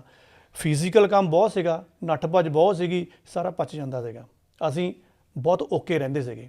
ਸਾਡਾ ਜਿਹੜਾ ਬੋਡੀ ਦਾ ਜਿਹੜਾ ਵੀ ਡਿਪੋਜ਼ਿਟ ਹੋਣਾ ਤੇ ਸਾਡਾ ਐਕਸਪੈਂਡੀਚਰ ਮਤਲਬ ਕਿ ਜਿੰਨਾ ਅਸੀਂ ਉਹਨੂੰ ਖਰਚ ਕਰ ਦਿੱਤਾ ਹੈ ਬੋਡੀ ਕੈਲੋਰੀਜ਼ ਨੂੰ, ਉਹ ਬਰਾਬਰ ਹੋ ਜਾਂਦਾ ਸੀਗਾ, ਈਵਨ ਕਿ ਗੁੱਡ ਹੋ ਜਾਂਦਾ ਸੀਗਾ। ਹੁਣ ਦੇ ਯੁੱਗ ਦੇ ਵਿੱਚ ਆਉਂਦੇ ਆ, ਅਸੀਂ ਉਨੀ ਸਰੀਰਕ ਮਸ਼ੱਕਤ ਨਹੀਂ ਕਰਦੇ, ਠੀਕ ਹੈ ਜੀ। ਲੇਕਿਨ ਸਾਡੀ ਇਕੁਏਸ਼ਨ ਉਹੀ ਚੱਲੀ ਜਾ ਰਹੀ ਹੈ। ਅੱਜ ਵੀ ਅਸੀਂ ਬਾਟੀ ਚੌਲਾਂ ਦੀ ਖਾਣੀ ਆ, ਅੱਜ ਵੀ ਅਸੀਂ 5-7 ਰੋਟੀਆਂ ਕਵਰ ਅਪ ਕਰਨੀਆਂ ਆ, ਤੇ ਸਬਜ਼ੀ ਦੀ ਬਾਤ ਨੂੰ ਸਾਨੂੰ ਲੱਗਣ ਲੱਗ ਪੈਂਦਾ ਕਿ ਨਹੀਂ ਜੀ ਇਹ ਤਾਂ ਮਿਰਚ ਜ਼ਿਆਦਾ ਆ ਗਈ, ਜੇ ਫਲਾਨਾ ਆ ਗਿਆ। ਉਲਟਾ ਕਰੋ ਇਹਨੂੰ। ਸਿੰਪਲ ਡਾਈਟ ਕਿੱਦਾਂ ਬਣੂਗੀ? ਉਲਟਾ ਕਰੋ, ਸਬਜ਼ੀ ਵਧਾਓ, ਹਾਂਜੀ, ਸਲਾਦ ਵਧਾਓ, ਚਾਵਲ ਤੇ ਰੋਟੀ ਘੱਟ ਕਰੋ। ਜਦੋਂ ਚਾਵਲ ਤੇ ਰੋਟੀ ਘੱਟ ਕਰ ਦੂੰਗੇ, ਉਹ 'ਚ ਤੁਹਾਡੇ ਜਿਹੜੇ ਕਾਰਬੋਹਾਈਡਰੇਟਸ ਆ, ਕਰਬਸ ਆ, ਆਪਣੇ ਆਪ ਲੈਸ ਹੋਣੇ ਸ਼ੁਰੂ ਹੋ ਜਾਣੀਆਂ। ਇਹ ਤੁਹਾਡੀ ਸਿੰਪਲ ਵੈਜ ਡਾਈਟ ਕਹਾਉਂਦੀ ਹੈ, ਠੀਕ ਹੈ ਜੀ। ਹੁਣ ਦੇਖੋ, ਇੰਡੀਅਨਸ ਦੇ ਵਿੱਚ ਬੁਰਾ ਨਾ ਮਨਾਉਣ, ਕਿਉਂਕਿ ਤੁਸੀਂ ਇੰਡੀਅਨ ਸਟਰੀਟ ਫੂਡ ਦੀ ਗੱਲ ਕੀਤੀ ਸੀਗੀ। ਮੈਂ ਤੁਹਾਨੂੰ ਇੱਕ ਤੱਥ ਦੱਸਦਾ। ਮਸ਼ੀਨਰੀ ਦੇਖੀ, ਤੁਸੀਂ ਗੱਡੀਆਂ ਦੇਖੀਆਂ, ਠੀਕ ਹੈ ਜੀ। ਗੈਸ ਦਾ ਟੈਂਕ ਜਦੋਂ ਭਰਾਉਂਦੇ ਹਾਂ ਆਪਾਂ ਗੱਡੀਆਂ ਦੇ ਵਿੱਚ, ਉੱਥੇ ਲਿਖਿਆ ਹੁੰਦਾ ਨਾ ਫੁੱਲ ਨਾ ਭਰੋ ਇਹਨੂੰ। ਗੱਡੀ ਦੇ ਵਿੱਚ ਪੈਟਰੋਲ ਵਗੈਰਾ ਪਾਉਂਦੇ ਆ, ਕਿਹਾ ਹੁੰਦਾ ਨਾ ਕਿ ਫੁੱਲ ਨਾ ਭਰੋ, ਕਿ ਥੋੜ੍ਹੀ ਜਿਹੀ ਪੂਰਾ ਐਮਟੀ ਸਪੇਸ ਰੱਖ ਦਿਓ, ਵੀ ਉੱਥੇ ਥੋੜ੍ਹੀ ਉਹ ਪ੍ਰੈਸ਼ਰ ਬਿਲਡ ਹੋਣਾ ਹੁੰਦਾ ਵੀ ਓਕੇ ਰਹਿੰਦਾ। ਅਸੀਂ ਕੀ ਕਰਦੇ ਹਾਂ? ਦਿੱਲੀ ਨੂੰ ਗਏ ਹੋਣੇ ਤੁਸੀਂ, ਸੂਮੋ ਦਾ ਟਾਈਮ ਦੇਖਿਆ ਆ, ਪੂਰਾ ਟੈਂਕ ਭਰ ਲਿਆ, ਕੜਿੱਕ ਹੋ ਗਈ ਆ, ਉਹ ਤੂੰ ਹਿਲਾਓ ਸੂਮੋ ਨੂੰ, ਉਹਨੂੰ ਹੋਰ ਭਰੀ ਜਾ ਰਿਹਾ ਮਤਲਬ ਕਿ ਟੈਂਕ ਪੂਰਾ ਕਰਨ ਦੀ ਕੋਸ਼ਿਸ਼ ਕਰ ਰਿਹਾ। ਇਹੀ ਤਬੀਅਤ ਸਾਡੇ ਇੰਡੀਅਨ ਦਿਮਾਗ ਦੀ ਆ, ਸਾਡੀ ਬੋਡੀ ਦੇ ਨਾਲ। ਅਸੀਂ ਚਾਹੀਦਾ ਤਾਂ ਇਹ ਆ ਕਿ ਜਿਹੜਾ ਹਿਊਮਨ ਬੀਇੰਗ ਹੁੰਦਾ ਨਾ, ਜਿੰਨੀ ਉਹਨੂੰ ਭੁੱਖ ਆ, ਕਦੀ ਵੀ ਉਹਦੇ ਬਰਾਬਰ ਦਾ ਨਹੀਂ ਖਾਈਦਾ ਹੁੰਦਾ, ਥੋੜ੍ਹਾ ਜਿਹਾ ਘੱਟ ਖਾਈਦਾ ਹੁੰਦਾ। ਬਰਾਬਰ ਦਾ ਖਾ ਲਓਗੇ, ਜੇ ਤੁਸੀਂ ਪੂਰੀ ਮਸ਼ੱਕਤ ਕਰਦੇ ਹੋ ਫਿਰ ਤਾਂ ਇਕੁਅਲ ਕਰ ਜੂਗੇ, ਪਰ ਜੇ ਤੁਸੀਂ ਸਾਰਾ ਹੀ ਆਪਣਾ ਭਰ ਕੇ ਖਾਂਦੇ ਹੋ ਤੇ ਉਹ ਤੁਹਾਡਾ ਰੋਂਗ ਹੈ। ਬਿਲਕੁਲ। ਉਹਨਾਂ ਹੁੰਦਾ ਕੀ ਆ, ਜਦੋਂ ਤੁਸੀਂ ਸਾਰਾ ਕੁਝ ਅੰਦਰ ਆਪਣੇ ਭਰ ਲਿਆ ਨਾ, ਜਿਹੜੇ ਤੁਹਾਡੇ ਜਿਹੜਾ ਬੰਦਾ ਕੈਂਸਰ ਨਾਲ ਮਾੜਾ ਮੋਟਾ ਉਹਦੀ ਸਟਾਰਟਿੰਗ ਹੋਈ ਆ, ਜੂਝ ਰਿਹਾ ਆ, ਕਿਉਂਕਿ ਉਹਦੇ ਵਿੱਚ ਕੈਂਸਰ ਦੇ ਸੈਲਸ ਪਣਪ ਰਹੇ ਹੁੰਦੇ ਆ। ਜਦੋਂ ਅੰਦਰ ਸਪੇਸ ਹੀ ਹੈ ਨਹੀਂ ਗੀ, ਸਾਰਾ ਕੁਝ ਭਰਿਆ ਪਿਆ, ਤਾਂ ਸਾਇੰਟੀਫਿਕਲੀ ਇਹ ਪ੍ਰੂਵਡ ਆ ਕਿ ਜਿਹੜੇ ਕੈਂਸਰ ਦੇ ਸੈੱਲ ਆ ਹੋਰ ਭੁੱਖੇ ਹੋ ਜਾਂਦੇ ਆ। ਤੁਹਾਨੂੰ ਹੋਰ ਕਹਿਣਗੇ ਕਿ ਤੂੰ ਹੋਰ ਖਾ, ਤੁਹਾਡੀ ਤਬੀਅਤ ਨੂੰ ਇਹੋ ਜਿਹਾ ਬਣਾਉਣਗੇ, ਉਹ ਵਧਣਗੇ। ਉਹ ਸਭ ਤੋਂ ਵੱਡੀ ਡੇਂਜਰਸ ਸਟੇਜ ਹੁੰਦੀ ਹੈ ਸਟਾਰਟਿੰਗ ਦੇ ਵਿੱਚ ਹੀ, ਜਿਹਦੇ ਕਰਕੇ ਅਸੀਂ ਫਟਾਫਟ ਨੈਕਸਟ ਸਟੇਜ ਦੇ ਵਿੱਚ ਜਾ ਰਹੇ ਹਾਂ। ਸੋ ਆਪਣੀ ਭੁੱਖ ਤੋਂ ਥੋੜ੍ਹਾ ਘੱਟ ਖਾਓ। ਇਹ ਗੱਡੀਆਂ 'ਤੇ ਵੀ ਸਿਧਾਂਤ ਚੱਲਦਾ ਅਤੇ ਹਿਊਮਨ ਬੋਡੀ ਦੇ ਉੱਪਰ ਵੀ ਸਿਧਾਂਤ ਚੱਲਦਾ ਹੈ। ਓਕੇ, ਫਰੂਟਸ ਅਤੇ ਵੈਜ ਨੂੰ ਵਧਾਉਣਾ ਸ਼ੁਰੂ ਕਰ ਦਿਓ, ਕਿਉਂਕਿ ਇਹਦੇ ਵਿੱਚ ਕਾਰਬਸ ਵਗੈਰਾ ਨਹੀਂ ਹੁੰਦੇ, ਠੀਕ ਹੈ ਜੀ। ਹਰ ਦੇਖੋ, ਇਹਦਾ ਕੋਈ ਪੱਕਾ ਪੈਮਾਨਾ ਨਹੀਂ ਹੈਗਾ, ਮੈਂ ਇਹਨੂੰ ਕੋਈ ਧਾਰਮਿਕ ਲਹਿਜੇ ਦੇ ਨਾਲ ਵੀ ਨਹੀਂ ਕਹਿ ਰਿਹਾ। ਆਪਾਂ ਹਿੰਦੂ ਧਰਮ ਦੇ ਵਿੱਚ ਜਾਂ ਬਾਕੀ ਧਰਮਾਂ ਦੇ ਕਹਿੰਦੇ ਵੀ ਵਰਤ ਰੱਖਣਾ ਚਾਹੀਦਾ ਆ। ਮੈਂ ਉਹਦੀ ਰਿਲੀਜੀਅਸ ਪੁਆਇੰਟ ਆਫ ਵਿਊ ਤੋਂ ਨਹੀਂ ਕਹਿ ਰਿਹਾ, ਮੈਂ ਡਾਕਟਰੀ ਪੁਆਇੰਟ ਆਫ ਵਿਊ ਤੋਂ ਜਾਂ ਆਪਣੇ ਤਜਰਬੇ ਤੋਂ ਇਹ ਕਹਿ ਰਿਹਾ ਵੀ ਘੱਟ ਤੋਂ ਘੱਟ ਤੁਸੀਂ ਹਰ ਮਹੀਨੇ 24 ਤੋਂ 48 ਘੰਟੇ ਦੀ ਫਾਸਟਿੰਗ ਕਰੋ। ਮਤਲਬ ਤੁਸੀਂ ਕਹਿ ਰਹੇ ਹੋ ਕਿ 2 ਦਿਨ ਦਾ ਵਰਤ ਰੱਖਣਾ ਚਾਹੀਦਾ। ਦੇਖੋ ਇਹ ਕੋਈ ਪੱਕਾ ਨਹੀਂ ਹੈਗਾ, ਕਿ ਤੁਹਾਡੀ ਬੋਡੀ ਤੇ ਡਿਪੈਂਡ ਕਰਦਾ ਆ ਕਿ ਤੁਸੀਂ ਇਹ ਚੀਜ਼ ਦੀ ਸ਼ੁਰੂਆਤ ਕੀਤੀ ਹੈ ਤਾਂ ਮੈਨੂੰ ਲੱਗਦਾ ਤੁਹਾਨੂੰ 12 ਘੰਟੇ ਟਿਕਣਾ ਵੀ ਔਖਾ ਹੋ ਜਾਣਾ ਆ, ਕਿਉਂਕਿ ਤੁਹਾਡੇ ਸਰੀਰ ਨੂੰ ਉਹ ਚੀਜ਼ਾਂ ਦੀ ਭੁੱਖ ਪਈ ਹੋਈ ਆ। ਤੁਹਾਨੂੰ ਉਹਨੇ ਇਸ ਤਰ੍ਹਾਂ ਦੀ ਤਵੀਤ ਬਣਾਈ ਜਾਣੀ ਆ ਕਿ ਖਾ ਲਾ ਯਾਰ ਅੰਦਰ, ਜਿੱਦਾਂ ਕਹਿੰਦੇ ਵੀ ਭੁੱਖ ਹੜਤਾਲੀ ਉਹਨਾਂ ਨੇ ਕਹਿੰਦੇ ਵੀ ਤੂੰ ਖਾਂਦਾ ਕਿਉਂ ਨਹੀਂ ਹੈਗਾ। ਤੇ ਜਿਹੜਾ 12 ਘੰਟੇ ਦਾ ਵਰਤ ਜਿਹੜਾ ਪੂਰਾ ਰਾਤ ਦੇ ਵਿੱਚ ਰੱਖਿਆ ਜਾ ਰਿਹਾ ਜੀ, ਉਹਦੇ ਬਾਰੇ ਨਹੀਂ, ਉਹ ਕੰਟੀਨਿਊ ਤੁਸੀਂ ਕਰ ਸਕਦੇ ਆ ਕਿ 12 ਤੋਂ 24 ਕਰ ਲਓ ਜਾਂ 24 ਤੋਂ 48 ਕਰ ਲਓ। ਪਾਣੀ ਨਾਲ ਲਈ ਜਾਓ ਜਾਂ ਤੁਸੀਂ ਕਹਿ ਲਓ ਕਿ ਕੋਈ ਡਰਿੰਕਸ ਨਹੀਂ ਲੈਣਾ ਹੈਗਾ, ਨਾਰੀਅਲ ਦਾ ਪਾਣੀ ਵਗੈਰਾ ਲੈ ਲਓ, ਲੇਕਿਨ ਤੁਸੀਂ ਸੋਲਿਡ ਫੂਡ ਉਹਨੂੰ ਨਹੀਂ ਦੇਣਾ। ਇਹਦੇ ਪਿੱਛੇ ਤਰਕ ਕੀ ਆ? ਸ਼ਾਇਦ ਸਾਨੂੰ ਧਾਰਮਿਕ ਤੌਰ ਤੇ ਉਹ ਤਰਕ ਨਹੀਂ ਦੱਸਿਆ ਜਾਂਦਾ, ਪਰ ਪਿੱਛੇ ਤਰਕ ਹੈ ਇਹੀ ਸੀਗਾ। ਬੋਡੀ ਨੂੰ ਜਦੋਂ ਫੂਡ ਨਹੀਂ ਮਿਲੇਗਾ, ਇਹਦਾ ਮਤਲਬ ਐਕਸਟਰਾ ਚਰਬੀ ਨਹੀਂ ਬਣ ਰਹੀ ਹੈਗੀ। ਹੁਣ 12-14 ਘੰਟੇ ਤੋਂ ਜਾਂ 20 ਘੰਟੇ ਤੋਂ ਤੁਹਾਡੀ ਬੋਡੀ ਦੇ ਵਿੱਚ ਫੂਡ ਨਹੀਂ ਗਿਆ, ਸੋਲਿਡ ਥਿੰਗਸ ਨਹੀਂ ਗਈ ਹੈਗੀ, ਸਿਰਫ ਲਿਕੁਇਡ ਜਾ ਰਿਹਾ, ਉਹ ਵੀ ਨੋਰਮਲ ਪਾਣੀ ਜਾਂ ਆਪਾਂ ਕਹਿੰਦੇ ਵੀ ਨਾਰੀਅਲ ਦਾ ਪੀ ਲਓ। ਇਹਦਾ ਮਤਲਬ ਤੁਹਾਡੀ ਬੋਡੀ ਨੂੰ ਝਟਕਾ ਜਿਹਾ ਲੱਗਣਾ ਹੈ। ਬੋਡੀ ਨੂੰ, ਕਿਉਂਕਿ ਉਹਦੀ ਤਬੀਅਤ ਬਣੀ ਹੋਈ ਹੈ ਕਿ ਮੈਂ ਤਾਂ ਵੀ ਇੰਨਾ ਖਾਂਦਾ ਹੁੰਦਾ ਸੀਗਾ, ਉਹਨੇ ਤੁਹਾਡੀ ਚਰਬੀ ਕੰਜ਼ਿਊਮ ਕਰਨੀ ਸ਼ੁਰੂ ਕਰਨੀ ਆ। ਜਦੋਂ ਤੁਹਾਡੀ ਚਰਬੀ ਉਹਨੇ ਕੰਜ਼ਿਊਮ ਕਰਨੀ ਸ਼ੁਰੂ ਕੀਤੀ, ਤੁਸੀਂ ਮਤਲਬ ਕਿ ਹੋਰ ਤੱਤੇ ਜਿਹਾ ਹੋ ਜਾਣਾ ਕਿ ਮੈਂ ਖਾਵਾਂ ਕਿਉਂਕਿ ਤਾਂ ਖੋਜ ਹੀ ਪਾਣੀ ਸ਼ੁਰੂ ਹੋਣੀ ਆ। ਬਸ ਉਹ ਇੱਕ ਸਟੇਜ ਹੈ ਕਿ ਤੁਸੀਂ ਆਪਣੇ ਆਪ ਨੂੰ ਥੋੜਾ ਜਿਹਾ ਨਾ ਟਿਕਾ ਕੇ ਰੱਖ ਲਓ, ਥੋੜਾ ਜਿਹਾ ਟਿਕਾ ਲਓ। ਹੌਲੀ ਹੌਲੀ ਜਦੋਂ 2-4 ਵਾਰ ਇਸ ਤਰ੍ਹਾਂ ਕਰ ਲਓਗੇ ਨਾ, ਤੁਹਾਡੀ ਤਬੀਅਤ ਉੱਥੇ ਟਿਕ ਜਾਣੀ ਆ। ਇੰਨਾ ਮਹੀਨੇ ਦੇ ਵਿੱਚ ਇੰਨੇ ਘੰਟੇ ਕਰਨ ਦੇ ਨਾਲ ਕੀ ਹੈ ਕਿ ਜਿਹੜਾ ਤੁਹਾਡਾ ਘਾਟਾ ਵਾਧਾ ਆ ਨਾ, ਉਹ ਤੁਹਾਡਾ ਪੂਰਾ ਹੋ ਜਾਏਗਾ। ਤੁਹਾਨੂੰ ਮੋਟਾਪੇ ਦੀ ਸ਼ਿਕਾਇਤ ਨਹੀਂ ਰਹੂਗੀ, ਤੁਹਾਨੂੰ ਇਹ ਜਿਹੜੀਆਂ ਅਲਾਮਤਾਂ ਇਹੋ ਜਿਹੀਆਂ ਗੰਭੀਰ ਹੈ ਜਾਂ ਕੈਂਸਰ ਦੀਆਂ ਆ, ਇਹਨਾਂ ਸੈੱਲਾਂ ਨੂੰ ਮੋੜਾ ਪੈਣਾ ਸ਼ੁਰੂ ਹੋ ਜਾਂਦਾ ਆ, ਕਿਉਂਕਿ ਇਹਨਾਂ ਦੇ ਵਿਰੁੱਧ ਜਿਹੜੇ ਗੁੱਡ ਸੈਲਸ ਨੇ ਉਹ ਆਪਣੇ ਆਪ ਜਨਰੇਟ ਹੋਣੇ ਸ਼ੁਰੂ ਹੋ ਜਾਂਦੇ, ਕਿਉਂਕਿ ਚਰਬੀ ਗਾਇਬ ਹੋ ਗਈ ਤੁਹਾਡੇ ਚੋਂ। ਉਹ ਫਿਰ ਸੈੱਲ ਜ਼ਿਆਦਾ ਫਾਈਟ ਕਰਨ ਜਾਂਦੇ ਆ। ਹੁਣ ਆਪਾਂ ਬਾਰ-ਬਾਰ ਚਰਬੀ ਕਿੱਥੋਂ ਬਣਦੀ? ਚਰਬੀ ਸ਼ੂਗਰ ਤੋਂ ਬਣਦੀ ਆ। ਅਸੀਂ ਕਦੀ ਕਾਊਂਟ ਹੀ ਨਹੀਂ ਕਰਦੇ ਕਿ ਅਸੀਂ ਸ਼ੂਗਰ ਕਿੰਨੀ ਲਈ ਜਾਂਦੇ ਆ। ਬਿਲਕੁਲ ਹੀ ਠੀਕ ਹੈ ਜੀ। ਅਸੀਂ ਚਾਹ ਵੀ ਪੀਣੀ, ਅਸੀਂ ਕੌਫੀ ਵੀ ਪੀਣੀ, ਅਸੀਂ ਡਰਿੰਕ ਵੀ ਪੀਣੇ ਆ, ਅਸੀਂ ਜੂਸ ਵੀ ਪੀਣੇ ਆ, ਸਾਰਿਆਂ ਦੇ ਵਿੱਚ ਸ਼ੂਗਰ ਆ। ਈਵਨ ਕਿ ਜਿਹੜੇ ਫਰੂਟਸ ਨੇ ਉਹਨਾਂ ਦੇ ਵਿੱਚ ਵੀ ਸ਼ੂਗਰ ਆ। ਜਦੋਂ ਕਿਸੇ ਦਾ ਡਾਈਟ ਪਲਾਨ ਚੱਲਦਾ ਹੁੰਦਾ, ਉਹਨੂੰ ਕਈ ਵਾਰ ਫਰੂਟਸ ਵੀ ਰੋਕ ਦਿੱਤੇ ਜਾਂਦੇ ਵੀ ਭਾਈ ਅੱਧਾ 3 ਮਹੀਨੇ ਮੈਂਗੋ ਨਾ ਖਾਓ, ਕਿਉਂਕਿ ਮੈਂਗੋ ਦੇ ਵਿੱਚ ਬਹੁਤ ਰਿਚ ਸ਼ੂਗਰ ਹੁੰਦੀ ਆ। ਠੀਕ ਹੈ, ਨੈਚੁਰਲ, ਪਰ ਹੈ ਤਾਂ ਸ਼ੂਗਰ ਹੀ ਆ। ਸਰੀਰ ਨੂੰ ਉਹਦੀ ਆਦਤ ਪਈ ਹੋਈ ਆ। ਸ਼ੂਗਰ ਨੂੰ ਘੱਟ ਕਰਦੇ ਜਾਓਗੇ ਤਾਂ ਤੁਹਾਡਾ ਜਿਹੜਾ ਕੈਂਸਰ ਆ ਹੌਲੀ ਹੌਲੀ ਮੋੜਾ ਪਾਉਣਾ ਸ਼ੁਰੂ ਕਰ। ਮੈਂ ਨਹੀਂ ਕਹਿੰਦਾ ਉਹ ਇਲਾਜ ਬਿਨਾਂ ਇਲਾਜ ਤੋਂ ਸਹੀ ਹੋ ਜਾਏਗਾ, ਲੇਕਿਨ ਉਹਨਾਂ ਸੈੱਲਸ ਦਾ ਮੁਕਾਬਲਾ ਕਰਨ ਦੇ ਲਈ ਉੱਥੇ ਐਂਟੀਬਾਡੀ ਸੈੱਲ ਜਿਹੜੇ ਆ ਨਾ, ਉਹ ਉਹਨੂੰ ਕਵਰ ਅਪ ਕਰਨਾ ਸ਼ੁਰੂ ਕਰ ਦੇਣਗੇ। ਆਪਾਂ ਕਹਿੰਦੇ ਆ, ਜਿੱਦਾਂ ਤੁਸੀਂ ਨਵਜੋਤ ਸਿੱਧੂ ਦੀ ਐਗਜ਼ਾਮਪਲ ਲਈ ਸੀਗੀ, ਉਹ ਵੀ ਤਾਂ ਇਹੀ ਸਾਰਾ ਕੁਝ ਕਹਿੰਦਾ ਸੀ ਡਾਈਟ ਪਲਾਨ ਦਾ। ਬਿਲਕੁਲ ਠੀਕ ਹੈ। ਉਹ ਪਰ ਥੋੜਾ ਜਿਹਾ ਕੁਝ ਜ਼ਿਆਦਾ ਬੋਲ ਕੇ ਸੀ, ਇਹਦੇ ਕਰਕੇ ਉਹਨਾਂ ਦਾ ਚੱਕਰ ਜਿਹਾ ਪੈ ਗਿਆ ਸੀਗਾ। ਗੱਲ ਵੈਸੇ ਕਈ ਉਹਨਾਂ ਨੇ ਇਹ ਸੀਗਾ, ਥੋੜਾ ਸ਼ਬਦਾਂ ਦਾ ਹਾਇਰ ਫੇਰ ਹੋ ਗਿਆ ਸੀ। ਉਹਨਾਂ ਵਿੱਚ ਮੈਡੀਟੇਸ਼ਨ ਦੀ ਵੀ ਗੱਲ ਕੀਤੀ ਸੀ ਵੀ ਮੇਰੀ ਵਾਈਫ ਯੋਗਾ ਉਹਨੇ ਬਹੁਤ ਕੀਤਾ। ਠੀਕ ਹੈ ਜੀ। ਉਹ ਵਾਕ ਕਰਦੀ ਸੀਗੀ। ਇਹਦੇ ਵਿੱਚ ਵੀ ਤਰਕ ਹੈਗਾ। ਜਿਹੜੇ ਕੈਂਸਰ ਦੇ ਮਰੀਜ਼ ਆ ਜਾਂ ਜਿਹਨਾਂ ਨੂੰ ਕੈਂਸਰ ਦੀ ਲਾਮਤ ਦਾ ਕੋਈ ਸ਼ਿਕਾਰ ਹੈ, ਉਹਨੂੰ ਮੈਡੀਟੇਸ਼ਨ ਕਰਨੀ ਚਾਹੀਦੀ ਹੈ। ਉਹਨੂੰ ਹੈਵੀ ਬਰੀਥਿੰਗ ਜਾਂ ਵਾਕਿੰਗ ਕਰਨੀ ਚਾਹੀਦੀ ਹੈ। ਇਹਦੇ ਪਿੱਛੇ ਕੀ ਤਰਕ ਆ? ਮੈਡੀਟੇਸ਼ਨ ਕਰੋਗੇ ਤਾਂ ਉਹਦੇ ਵਿੱਚ ਯੋਗਾ ਦੀ ਜਿਹੜੀ ਐਕਸਰਸਾਈਜ਼ ਆ, ਲੋਟ ਆਫ ਐਕਸਰਸਾਈਜ਼ ਹੈ, ਜਿਹਦੇ ਵਿੱਚ ਆਪਾਂ ਹਵਾ ਨੂੰ ਅੰਦਰ ਖਿੱਚਦੇ ਹਾਂ। ਬਹੁਤ ਇਹੋ ਜਿਹੀ ਐਕਸਰਸਾਈਜ਼ ਹੀ ਆ। ਠੀਕ ਹੈ ਜੀ। ਜਦੋਂ ਆਪਾਂ ਵਾਕ ਕਰਦੇ ਆ, ਜਾ ਕੇ ਕੋਈ ਪਾਰਕ ਵਗੈਰਾ 'ਚ ਗਏ ਆ, ਠੀਕ ਹੈ, ਉੱਥੇ ਹਵਾ ਬਹੁਤ ਫਰੈਸ਼ ਆ। ਤੁਹਾਨੂੰ ਕਿਹਾ ਜਾਂਦਾ ਕਿ ਜ਼ੋਰ ਜਨ ਅੰਦਰ ਸਾਹ ਲੈ ਕੇ ਜਾਓ, ਉਹਦੇ ਵਿੱਚ ਉਹਨੂੰ ਟਿਕਾ ਕੇ ਰੱਖੋ। ਉਹਦਾ ਕੀ ਮਤਲਬ ਹੋਇਆ ਕਿ ਆਕਸੀਜਨ ਅੰਦਰ ਜਾ ਰਹੀ ਹੈ ਫਰੈਸ਼। ਅਤੇ ਭਾਈ ਜਿਹੜਾ ਆਕਸੀਜਨ ਆ, ਇਹ ਕੈਂਸਰ ਸੈਲਸ ਨੂੰ ਕਿਲ ਕਰਦਾ ਆ ਇਨਡਾਇਰੈਕਟਲੀ। ਹੁਣ ਡਾਇਰੈਕਟਲੀ ਕਹਿ ਲਓ ਕਿ ਦਿਖਾ ਨਹੀਂ ਮਿਲ ਸਕਦਾ। ਆਕਸੀਜਨ ਕੈਂਸਰ ਸੈੱਲ ਨੂੰ ਪਕੜਨ ਦੀ ਕੋਸ਼ਿਸ਼ ਕਰਦਾ ਆ। ਜਦੋਂ ਤੁਸੀਂ ਰੂਟੀਨ ਦੇ ਵਿੱਚ ਕਰੀ ਜਾਓਗੇ ਤੁਹਾਡੇ ਸੈੱਲ ਕੈਂਸਰ ਦੇ ਕਿਲ ਹੋਣੇ ਸ਼ੁਰੂ ਹੋ ਜਾਂਦੇ ਆ। ਸੋ ਹੋਰ ਵੀ ਬਿਹਤਰ ਕਰ ਸਕਦੇ ਆ, ਜਿਹੜਾ ਨਵਜੋਤ ਸਿੱਧੂ ਨੇ ਵਿੱਚ ਗੱਲ ਕੀਤੀ ਸੀ ਪਰ ਕਿਸੇ ਨੂੰ ਸਮਝ ਨਹੀਂ ਲੱਗੀ। ਆਰਗੈਨਿਕ ਡਾਈਟ 'ਤੇ ਆ ਜਾਓ, ਆਰਗੈਨਿਕ ਵੈਜ ਡਾਈਟ 'ਤੇ ਆ ਜਾਓ। ਹੁਣ ਇੱਥੇ ਸਵਾਲ ਇਹ ਹੁੰਦਾ ਵੀ ਆਰਗੈਨਿਕ ਵੈਜ ਡਾਈਟ ਕਿਹੜੀ ਹੁੰਦੀ ਹੈ? ਭਾਈ ਕੋਸ਼ਿਸ਼ ਕਰੋ ਕਿ ਜਿਹੜਾ ਤੁਸੀਂ ਉਹ ਵੈਜੀ ਚੀਜ਼ ਲੈ ਰਹੇ ਹੋ, ਦੇਖੋ 'ਚ ਦਵਾਈਆਂ ਨਾ ਹੋਣ। ਤੁਸੀਂ ਪਾਣੀ ਪੀ ਰਹੇ ਹੋ, ਬੋਤਲ ਦਾ ਪ੍ਰਚਲਨ ਹੋ ਗਿਆ, ਚਲੋ ਕੁਛ ਪਾਣੀ ਵੀ ਥੱਲੇ ਧਰਤੀ 'ਤੇ ਖਰਾਬ ਹੋ ਗਿਆ। ਕੋਸ਼ਿਸ਼ ਕਰੋ ਕਿ ਇਹਨਾਂ ਦੇ ਵਿੱਚ ਕੈਮੀਕਲਸ ਨਾ ਹੋਣ। ਕੈਮੀਕਲਸ ਨੂੰ ਘਟਾਓ। ਆਪਣੇ ਲਈ ਕੁਛ ਇਹੋ ਜਿਹਾ ਬੀਜ ਲਓ ਜਾਂ ਕਿਤੇ ਆਰਗੈਨਿਕ ਲੈ ਕੇ ਆਓ। ਵਿਦੇਸ਼ਾਂ ਦੇ ਵਿੱਚ ਤਾਂ ਚਲੋ ਪਰਫੈਕਟਲੀ ਮਿਲ ਜਾਂਦੇ ਆ। ਸੋ ਇਹ ਤੁਹਾਡੀ ਵੈਜ ਹੈਲਥੀ ਡਾਈਟ ਆ, ਜਿਹੜੀ ਕੈਂਸਰ ਨੂੰ ਬਹੁਤ ਜ਼ਿਆਦਾ ਰੋਕ ਸਕਦੀ ਹੈ। ਤੇ ਕੈਂਸਰ ਤੋਂ ਬਾਅਦ ਜਿਹੜੀ ਸਾਡੀ ਸਭ ਤੋਂ ਦੂਜੀ ਵੱਡੀ ਸਮੱਸਿਆ, ਦੇਖੋ ਜੀ ਕੈਂਸਰ ਬਾਰੇ ਤੁਸੀਂ ਕਾਫੀ ਜ਼ਿਆਦਾ ਚੀਜ਼ਾਂ ਸਾਨੂੰ ਆਲਰੇਡੀ ਐਕਸਪਲੇਨ ਕੀਤੀਆਂ ਨੇ, ਤੇ ਇਹਦੇ ਵਿੱਚ ਵੀ ਤੁਸੀਂ ਪੋਡਕਾਸਟ ਦੇ ਵਿੱਚ ਵੀ ਸਾਡੇ ਨਾਲ ਬਹੁਤ ਵਧੀਆ ਤਰੀਕੇ ਨਾਲ ਸਾਨੂੰ ਪੂਰਾ ਫੁੱਲ ਐਕਸਪਲੇਨ ਕੀਤਾ ਆ। ਤੇ ਕੈਂਸਰ ਤੋਂ ਬਾਅਦ ਜਿਹੜੀ ਅੱਜ ਸਭ ਤੋਂ ਵੱਡੀ ਸਮੱਸਿਆ ਮੈਨੂੰ ਲੱਗਦਾ ਆਲ ਓਵਰ ਦਾ ਵਰਲਡ, ਖਾਸ ਕਰ ਆਪਣੇ ਇੰਡੀਆ ਦੇ ਵਿੱਚ ਤਾਂ ਇਹ ਹੈ ਹੀ ਹੈ, ਉਹ ਹੈ ਜਿਹੜੇ ਕਹਿੰਦੇ ਨੇ ਓਵਰਵੇਟ।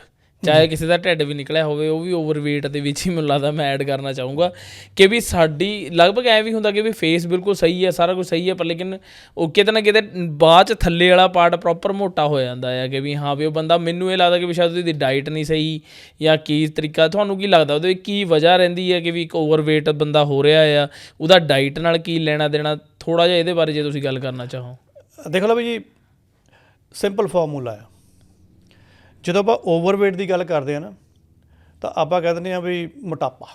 ਹਾਂਜੀ, ਸਾਰਿਆਂ ਦੀ ਹੁੰਦੀ ਮੈਂ ਜੀ ਮੋਟਾ ਹੋ ਗਿਆ। ਜਦੋਂ ਫਿਰ ਮੋਟੇ ਦੀ ਗੱਲ ਕਰ ਦਿੰਦਾ, ਫਿਰ ਸਾਡੀ ਸਮੱਸਿਆ ਇਹ ਹੁੰਦੀ ਆ ਕਿ ਮੈਂ ਇਹ ਵੀ ਕਹਿਣਾ ਚਾਹ ਰਿਹਾ ਮੇਰਾ ਵਜ਼ਨ ਬਹੁਤ ਵੱਧ ਗਿਆ। ਮੇਰਾ ਤਾਂ ਵੈਸੇ ਤਾਂ ਜਿਹੜਾ ਵਜ਼ਨ ਹੁੰਦਾ ਕਿਸੇ ਬੰਦੇ ਦਾ, ਉਹ ਹੁੰਦਾ ਆ ਉਹਦੀ ਸਰੀਰ ਦੀ ਲੈਂਥ ਦੇ ਹਿਸਾਬ ਦੇ ਨਾਲ। ਠੀਕ ਹੈ ਜੀ, ਮੰਨ ਲਓ ਕੋਈ 5 ਫੁੱਟ 9 ਇੰਚ ਦਾ 10 ਇੰਚ ਬੰਦਾ ਆ, ਠੀਕ ਹੈ ਜੀ, ਉਹ 40 ਸਾਲ ਦਾ ਚਲੋ ਰੱਖ ਲਓ, 35-40 ਸਾਲ ਦਾ ਰੱਖ ਲਓ, ਉਹਦਾ ਵਜ਼ਨ ਜੇ ਮੈਂ ਕੈਲਕੂਲੇਟ ਕਰਾਂ ਤਾਂ ਜੋ 74-75 ਤੱਕ ਟਿਕਿਆ ਹੋਇਆ ਨਾ ਤਾਂ ਗੁੱਡ ਆ। ਪਰ ਜੇ ਉਹ ਬੰਦਾ 82-83-84 ਕਿਲੋ ਚੱਕੀ ਫਿਰਦਾ ਆ, ਇਹਦਾ ਮਤਲਬ ਉਹਦੀ ਡਾਈਟ ਦੇ ਵਿੱਚ ਪ੍ਰੋਬਲਮ ਆ। ਹੁਣ ਡਾਈਟ ਦੇ ਵਿੱਚ ਹੀ ਕਿਉਂ ਪ੍ਰੋਬਲਮ ਆ? ਦੇਖੋ, ਸੋਸ਼ਲ ਮੀਡੀਆ ਚੱਕ ਲਓ, ਹਰ ਕੋਈ ਅੱਜ ਕੱਲ੍ਹ ਤੁਹਾਨੂੰ ਟਿਪਸ ਦੇਣ ਡਿਆ ਆ। ਆਪ ਚਾਹੇ ਉਹ ਡਮਰੂ ਵਰਗਾ ਢਿੱਡ ਥੱਲੇ ਹੋਵੇ ਜਿਹੜਾ ਰਕੋਇਆ ਹੁੰਦਾ ਉਹਨੇ, ਆਹ ਪੀ ਲਓ, ਆਹ ਖਾ ਲਓ, ਆਹ ਘੋਲ ਲਓ, ਆਹ ਤੱਤਾ ਕਰ ਲਓ, ਫਰਿੱਜ 'ਚ ਰੱਖ ਲਓ, ਸਵੇਰ ਨੂੰ ਪੀ ਲਓ, ਐਂ ਕਰ ਲਓ, ਐਂ ਕਰ ਲਓ। ਲੇਕਿਨ ਸਮੱਸਿਆ ਤਾਂ ਫਿਰ ਵੀ ਬਣੀ ਹੋਈ ਆ। ਮਤਲਬ ਕਿ ਹਰ ਕੋਈ ਡਾਈਟੀਸ਼ੀਅਨ ਬਣਿਆ ਹੋਇਆ ਹੈ। ਸਿੰਪਲ ਫਾਰਮੂਲਾ ਕੀ ਆ ਕਿ ਤੁਸੀਂ ਇੱਕ ਚੰਗੀ ਡਾਈਟ ਦੇ ਨਾਲ 4-5 ਮਹੀਨੇ ਦੇ ਵਿੱਚ ਵੀ 10 ਤੋਂ 15 kg ਵੇਟ ਘੱਟ ਕਰ ਸਕਦੇ ਹੋ, ਔਰ ਗਰੰਟੀ ਨਾਲ ਕਰ ਸਕਦੇ ਆ। ਇਹਦੇ ਦੋ ਤਰੀਕੇ ਆ। ਜਾਂ ਤਾਂ ਤੁਸੀਂ ਖੁਦ ਇਹ ਚੀਜ਼ਾਂ ਨੂੰ ਆਪਣੇ ਤੇ ਅਪਲਾਈ ਕਰ ਲਓ। ਜੇ ਤੁਹਾਨੂੰ ਨਹੀਂ ਅਪਲਾਈ ਕਰਨੀ ਆਉਂਦੀਆਂ, ਜਾਂ ਤੁਸੀਂ ਕਮਜ਼ੋਰ ਰਹਿ ਜਾਂਦੇ ਆ ਕਿ ਨਹੀਂ ਮੇਰੇ ਕੋਲ ਤਾਂ ਖਾ ਹੋ ਗਿਆ, ਜਿਹੜੇ ਕਿ ਹਮੇਸ਼ਾ ਕਹਿ ਦਿੰਦੇ ਹੁੰਦੇ ਆ ਵੀ ਨਹੀਂ ਖਾ ਹੋ ਗਿਆ ਜੀ, ਕਿਆ ਕਰੀਏ, ਕਰਦੇ ਤਾਂ ਬਹੁਤ ਕੁਛ ਆ। ਫਿਰ ਕੋਈ ਡਾਈਟੀਸ਼ੀਅਨ ਲੈ ਲਓ ਚੰਗਾ ਪੜ੍ਹਿਆ ਲਿਖਿਆ, ਉਹ ਤੁਹਾਡਾ ਫੂਡ ਸਟਰਕਚਰ ਸਾਰੀ ਤਿਆਰ ਕਰਕੇ ਦੇਵੇ, ਸਵੇਰ ਨੂੰ ਕੀ ਖਾਣਾ, ਸ਼ਾਮ ਨੂੰ ਕੀ ਖਾਣਾ, ਰਾਤ ਨੂੰ ਕੀ ਖਾਣਾ, ਤੁਹਾਡਾ ਚਾਰਟ ਪੂਰਾ ਬਣਾ ਕੇ ਰੱਖੇ, ਤੁਹਾਡੇ ਸਾਰੇ ਟੈਸਟ ਵੀ ਕਰਾਉਂਦਾ ਜਾਵੇ, ਔਰ ਤੁਹਾਨੂੰ ਆਊਟਪੁੱਟ ਉੱਥੇ ਮਿਲੇਗੀ। ਤੁਸੀਂ ਕੁਝ ਗਲਤ ਖਾਂਦੇ ਹੋ, ਤੁਹਾਨੂੰ ਉਹ ਪਛਾਣ ਲੈਣਾ ਤੁਸੀਂ ਚੀਟ ਮੀਲ ਕੀਤਾ, ਦੱਸੋ ਕਿ ਕਿਹੜਾ ਚੀਟ ਮੀਲ ਖਾ ਕੇ ਆਏ ਆ, ਉਹਨੂੰ ਕਵਰ ਅਪ ਕਰਾਏਗਾ। ਠੀਕ ਹੈ ਜੀ। ਸੋ ਇਹ ਹੁਣ ਜੇ ਆਪਾਂ ਕਹਿੰਦੇ ਹਾਂ ਵੀ 3-4 ਮਹੀਨੇ ਜਾਂ 5 ਮਹੀਨਿਆਂ ਦੇ ਵਿੱਚ ਆਪਾਂ 10-15 ਕਿਲੋ ਵੇਟ ਘਟਾ ਸਕਦੇ ਹਾਂ, ਸੱਚਾਈ ਆ, ਘਟਾ ਸਕਦੇ ਹਾਂ। ਤੁਹਾਡਾ ਮੋਟਾਪਾ, ਤੁਹਾਡਾ ਭਾਰ, ਇਹ ਇੰਟਰਲਿੰਕ ਆ। ਜੇ ਕੋਈ ਸਿਰਫ ਇਹੀ ਰੌਲਾ ਪਾਈ ਜਾਂਦਾ ਜੀ ਆਹ ਐਕਸਰਸਾਈਜ਼, ਕਿਉਂਕਿ ਐਕਸਰਸਾਈਜ਼ ਵਾਲੇ ਬਹੁਤ ਬੈਠੇ ਅੱਜ, ਤੁਸੀਂ ਇਹਦੀ ਐਕਸਰਸਾਈਜ਼ ਕਰ ਲਓ, 4 ਐਕਸਰਸਾਈਜ਼ ਕਰ ਲਓਗੇ ਤੁਸੀਂ 10 ਦਿਨਾਂ ਦੇ ਵਿੱਚ, ਐਂ ਕਰ ਲਓਗੇ, ਸਿਰਫ ਪਤਾ ਨਹੀਂ ਕੀ ਕੁਛ ਵਿਕ ਰਿਹਾ ਹੀ ਹੈ। ਤਾਂ ਪਹਿਲੀ ਗੱਲ ਤਾਂ ਇਹਨਾਂ ਚੀਜ਼ਾਂ ਤੋਂ ਨਾ ਥੋੜ੍ਹਾ ਜਿਹਾ ਆਪਣੇ ਦਿਮਾਗ ਨੂੰ ਫ੍ਰੀ ਕਰੋ। ਠੀਕ ਹੈ ਜੀ। ਮੈਂ ਨਹੀਂ ਕਹਿੰਦਾ ਐਕਸਰਸਾਈਜ਼ ਨਾਲ ਭਾਰ ਨਹੀਂ ਘਟਦਾ, ਲੇਕਿਨ ਜਿਹੜੇ ਉਹ ਤਰੀਕੇ ਦੱਸਦੇ ਆ, ਚਲੋ ਤੁਸੀਂ ਧੱਕੇ ਨਾਲ ਉਹ ਕਰਵਾ ਲਈਆਂ, ਲੇਕਿਨ ਤੁਹਾਡੀ ਜਿਹੜੀ ਫੂਡ ਹੈਬਿਟ ਹੈ ਉਹ ਤਾਂ ਉਹੀ ਚੱਲੀ ਜਾ ਰਹੀ ਆ। ਬਿਲਕੁਲ, ਤੁਹਾਡੇ ਸਰੀਰ ਨੇ ਅਗਲੇ 10 ਦਿਨਾਂ ਦੇ ਵਿੱਚ ਫਿਰ ਗੇਨ ਕਰ ਲੈਣਾ। ਠੀਕ ਹੈ। ਸਾਨੂੰ ਅਗਰ ਵੇਟ ਘੱਟ ਕਰਨਾ ਆ ਤਾਂ ਵੇਟ ਘੱਟ ਹੋਵੇ ਪ੍ਰੋਪਰਲੀ। ਇਹ ਨਹੀਂ ਕਿ ਮੈਂ ਫੂਡ ਬੰਦ ਕਰਕੇ ਕਰਨਾ ਆ, ਫੂਡ ਵੀ ਲੈਣਾ ਆ, ਲੇਕਿਨ ਮੇਰਾ ਵੇਟ ਵੀ ਘੱਟ ਹੋਵੇ। ਔਰ ਜਦੋਂ ਮੇਰਾ ਉਹ ਫੂਡ ਦਾ ਓਕੇ ਮੈਂ ਕਰ ਲਿਆ, ਔਰ ਉਸ ਤੋਂ ਬਾਅਦ ਮੈਂ ਜੇ ਆਪਣੇ ਸਰੀਰ ਨੂੰ ਜ਼ਿਆਦਾ ਫੂਡ ਦੇਣ ਦੀ ਹੁਣ ਕੋਸ਼ਿਸ਼ ਕਰਾਂ 4-5 ਮਹੀਨੇ ਬਾਅਦ ਵੀ ਟਰਾਈ ਕਰਾਂ ਕਿ ਮੇਰਾ ਫੂਡ ਸਰੀਰ ਟਿਕਦਾ ਆ, ਸਰੀਰ ਦਾ ਫਿਰ ਮੋਟਾਪਾ ਨਹੀਂ ਵਧਣਾ ਚਾਹੀਦਾ, ਵੇਟ ਨਹੀਂ ਵਧਣਾ ਚਾਹੀਦਾ, ਉਹ ਪਲਾਨ ਸਭ ਤੋਂ ਬੈਸਟ ਹੁੰਦਾ ਆ। ਇਹ ਪਲਾਨ ਤੁਹਾਨੂੰ ਡਾਈਟੀਸ਼ੀਅਨ ਦੇ ਸਕਦੇ ਆ। ਮੇਰਾ ਤਾਂ ਇਹੀ ਆ ਵੀ ਜਿਹੜਾ ਮੈਂ ਪਹਿਲਾਂ ਬੋਲ ਕੇ ਹਟਿਆ ਸੀਗਾ, ਰੋਟੀ ਚਾਵਲ ਸ਼ੂਗਰ ਲੈਸ ਕਰੋ, ਸ਼ੂਗਰ ਨੂੰ ਬੰਦ ਕਰੋ, ਜ਼ੀਰੋ ਕਰੋ, ਦਾਲ ਸਬਜ਼ੀ ਸੈਲਡਸ ਨੂੰ ਅਪ ਕਰੋ। ਇਹ ਵੈਸੇ ਤੁਸੀਂ ਜਿਹੜੀ ਡਾਈਟ ਦੱਸੀ ਹੈ ਇਹ ਨੋਰਮਲੀ ਇੰਡੀਆ ਦੇ ਵਿੱਚ ਵਰਤੀ ਜਾ ਸਕਦੀ ਹੈ, ਕਿਉਂਕਿ ਘਰ ਦੇ ਵਿੱਚ ਬੰਦਾ ਚੇਂਜ ਕਰ ਸਕਦਾ, ਵਰਲਡ ਦੇ ਵਿੱਚ ਵਰਤੀ ਜਾ ਸਕਦੀ। ਹਾਂ, ਮਤਲਬ ਚਲੋ ਇਹ ਹੈ ਕਿ ਰੋਟੀ ਹਰ ਇੱਕ ਬੰਦਾ ਨਹੀਂ ਖਾਂਦਾ ਆ, ਕਿਉਂਕਿ ਲਗਭਗ ਇੱਥੇ ਦੀ ਡਾਈਟ ਥੋੜ੍ਹੀ ਡਿਫਰੈਂਟ ਹੈ। ਲੋਕ ਰੋਟੀ ਬਹੁਤ ਖਾਂਦੇ। ਮੈਂ ਉਹੀ ਗੱਲ ਕਹੀ ਕਿ ਵੀ ਇੰਡੀਆ ਦੇ ਵਿੱਚ ਰੋਟੀ ਹੈ ਤੇ ਬਾਹਰਲੀ ਡਾਈਟ ਦੇ ਵਿੱਚ ਰੋਟੀ ਨਹੀਂ ਹੁੰਦੀ ਜ਼ਿਆਦਾ, ਉਹ ਬ੍ਰੈਡ ਜ਼ਿਆਦਾ ਖਾ ਲੈਂਦੇ, ਬ੍ਰੈਡ ਖਾ ਲੈਂਦੇ। ਹਾਂਜੀ, ਪਰ ਚਲੋ ਇਹ ਮੇਰਾ ਜਿਹੜਾ ਅਗਲਾ ਸਵਾਲ ਵੀ ਤੁਹਾਡੇ ਨਾਲ ਇਸੇ ਤਰੀਕੇ ਦਾ ਹੈ ਕਿ ਵੀ ਜਿਹੜੀ ਇੰਡੀਅਨ ਡਾਈਟ ਨੂੰ ਜਿੱਦਾਂ ਬੋਲਿਆ ਜਾਂਦਾ ਕਿ ਵੀ ਇਹ ਰਿਚ ਡਾਈਟ ਨਹੀਂ ਹੈਗੀ, ਤੇ ਜਿਹੜੀ ਫੋਰਨ ਡਾਈਟ ਨੂੰ ਇਹਨੂੰ ਬੜਾ ਬੋਲਿਆ ਜਾਂਦਾ ਕਿ ਵੀ ਇਹ ਬੜੀ ਰਿਚ ਹੈ, ਇਹਦੇ ਵਿੱਚ ਇਹਨਾਂ ਕੋਲ ਵਿਟਾਮਿਨ ਨੇ, ਇਹ ਪ੍ਰੋਪਰ ਹੀ ਬੜਾ ਮਾਸ ਖਾਂਦੇ ਨੇ, ਇਹ ਸਾਰਾ ਕੁਛ ਹੈ, ਇਹ ਬੀਫ ਖਾ ਰਹੇ ਆ, ਇਹੋ ਜਿਹੀਆਂ ਚੀਜ਼ਾਂ ਬੋਲੀਆਂ ਜਾਂਦੀਆਂ ਨੇ।